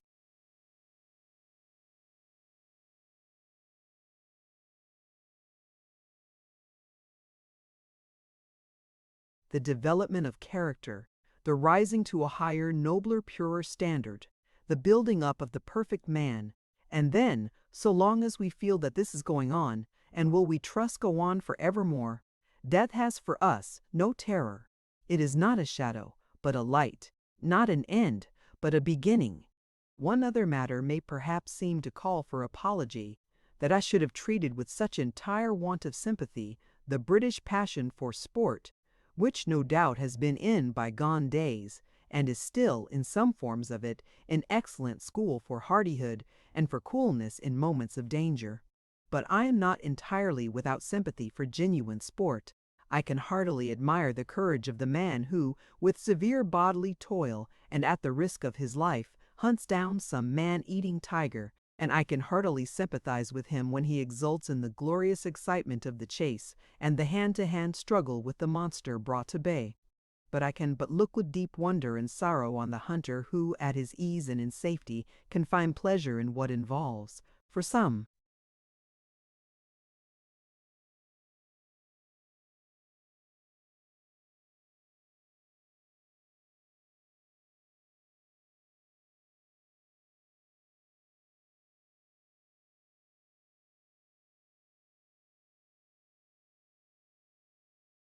defenseless creature, wild terror and a death of agony, deeper, if the hunter be one who has pledged himself to preach to men the religion of universal love, deepest of all, if it be one of those tender and delicate beings whose very name serves as a symbol of love. Thy love to me was wonderful, passing the love of women whose mission here is surely to help and comfort all that are in pain or sorrow.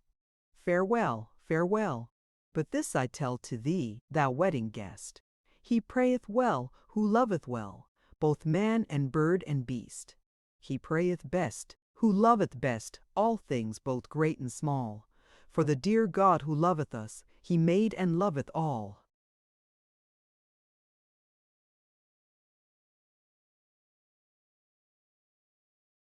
The end. Thank you for listening to this story. I hope you enjoyed the journey, the characters, and the world they carried with them. If you enjoyed this audiobook, please subscribe to the channel and leave a comment below. Your support helps keep these stories alive and allows more timeless books to be shared with listeners around the world. Until next time, thank you for listening.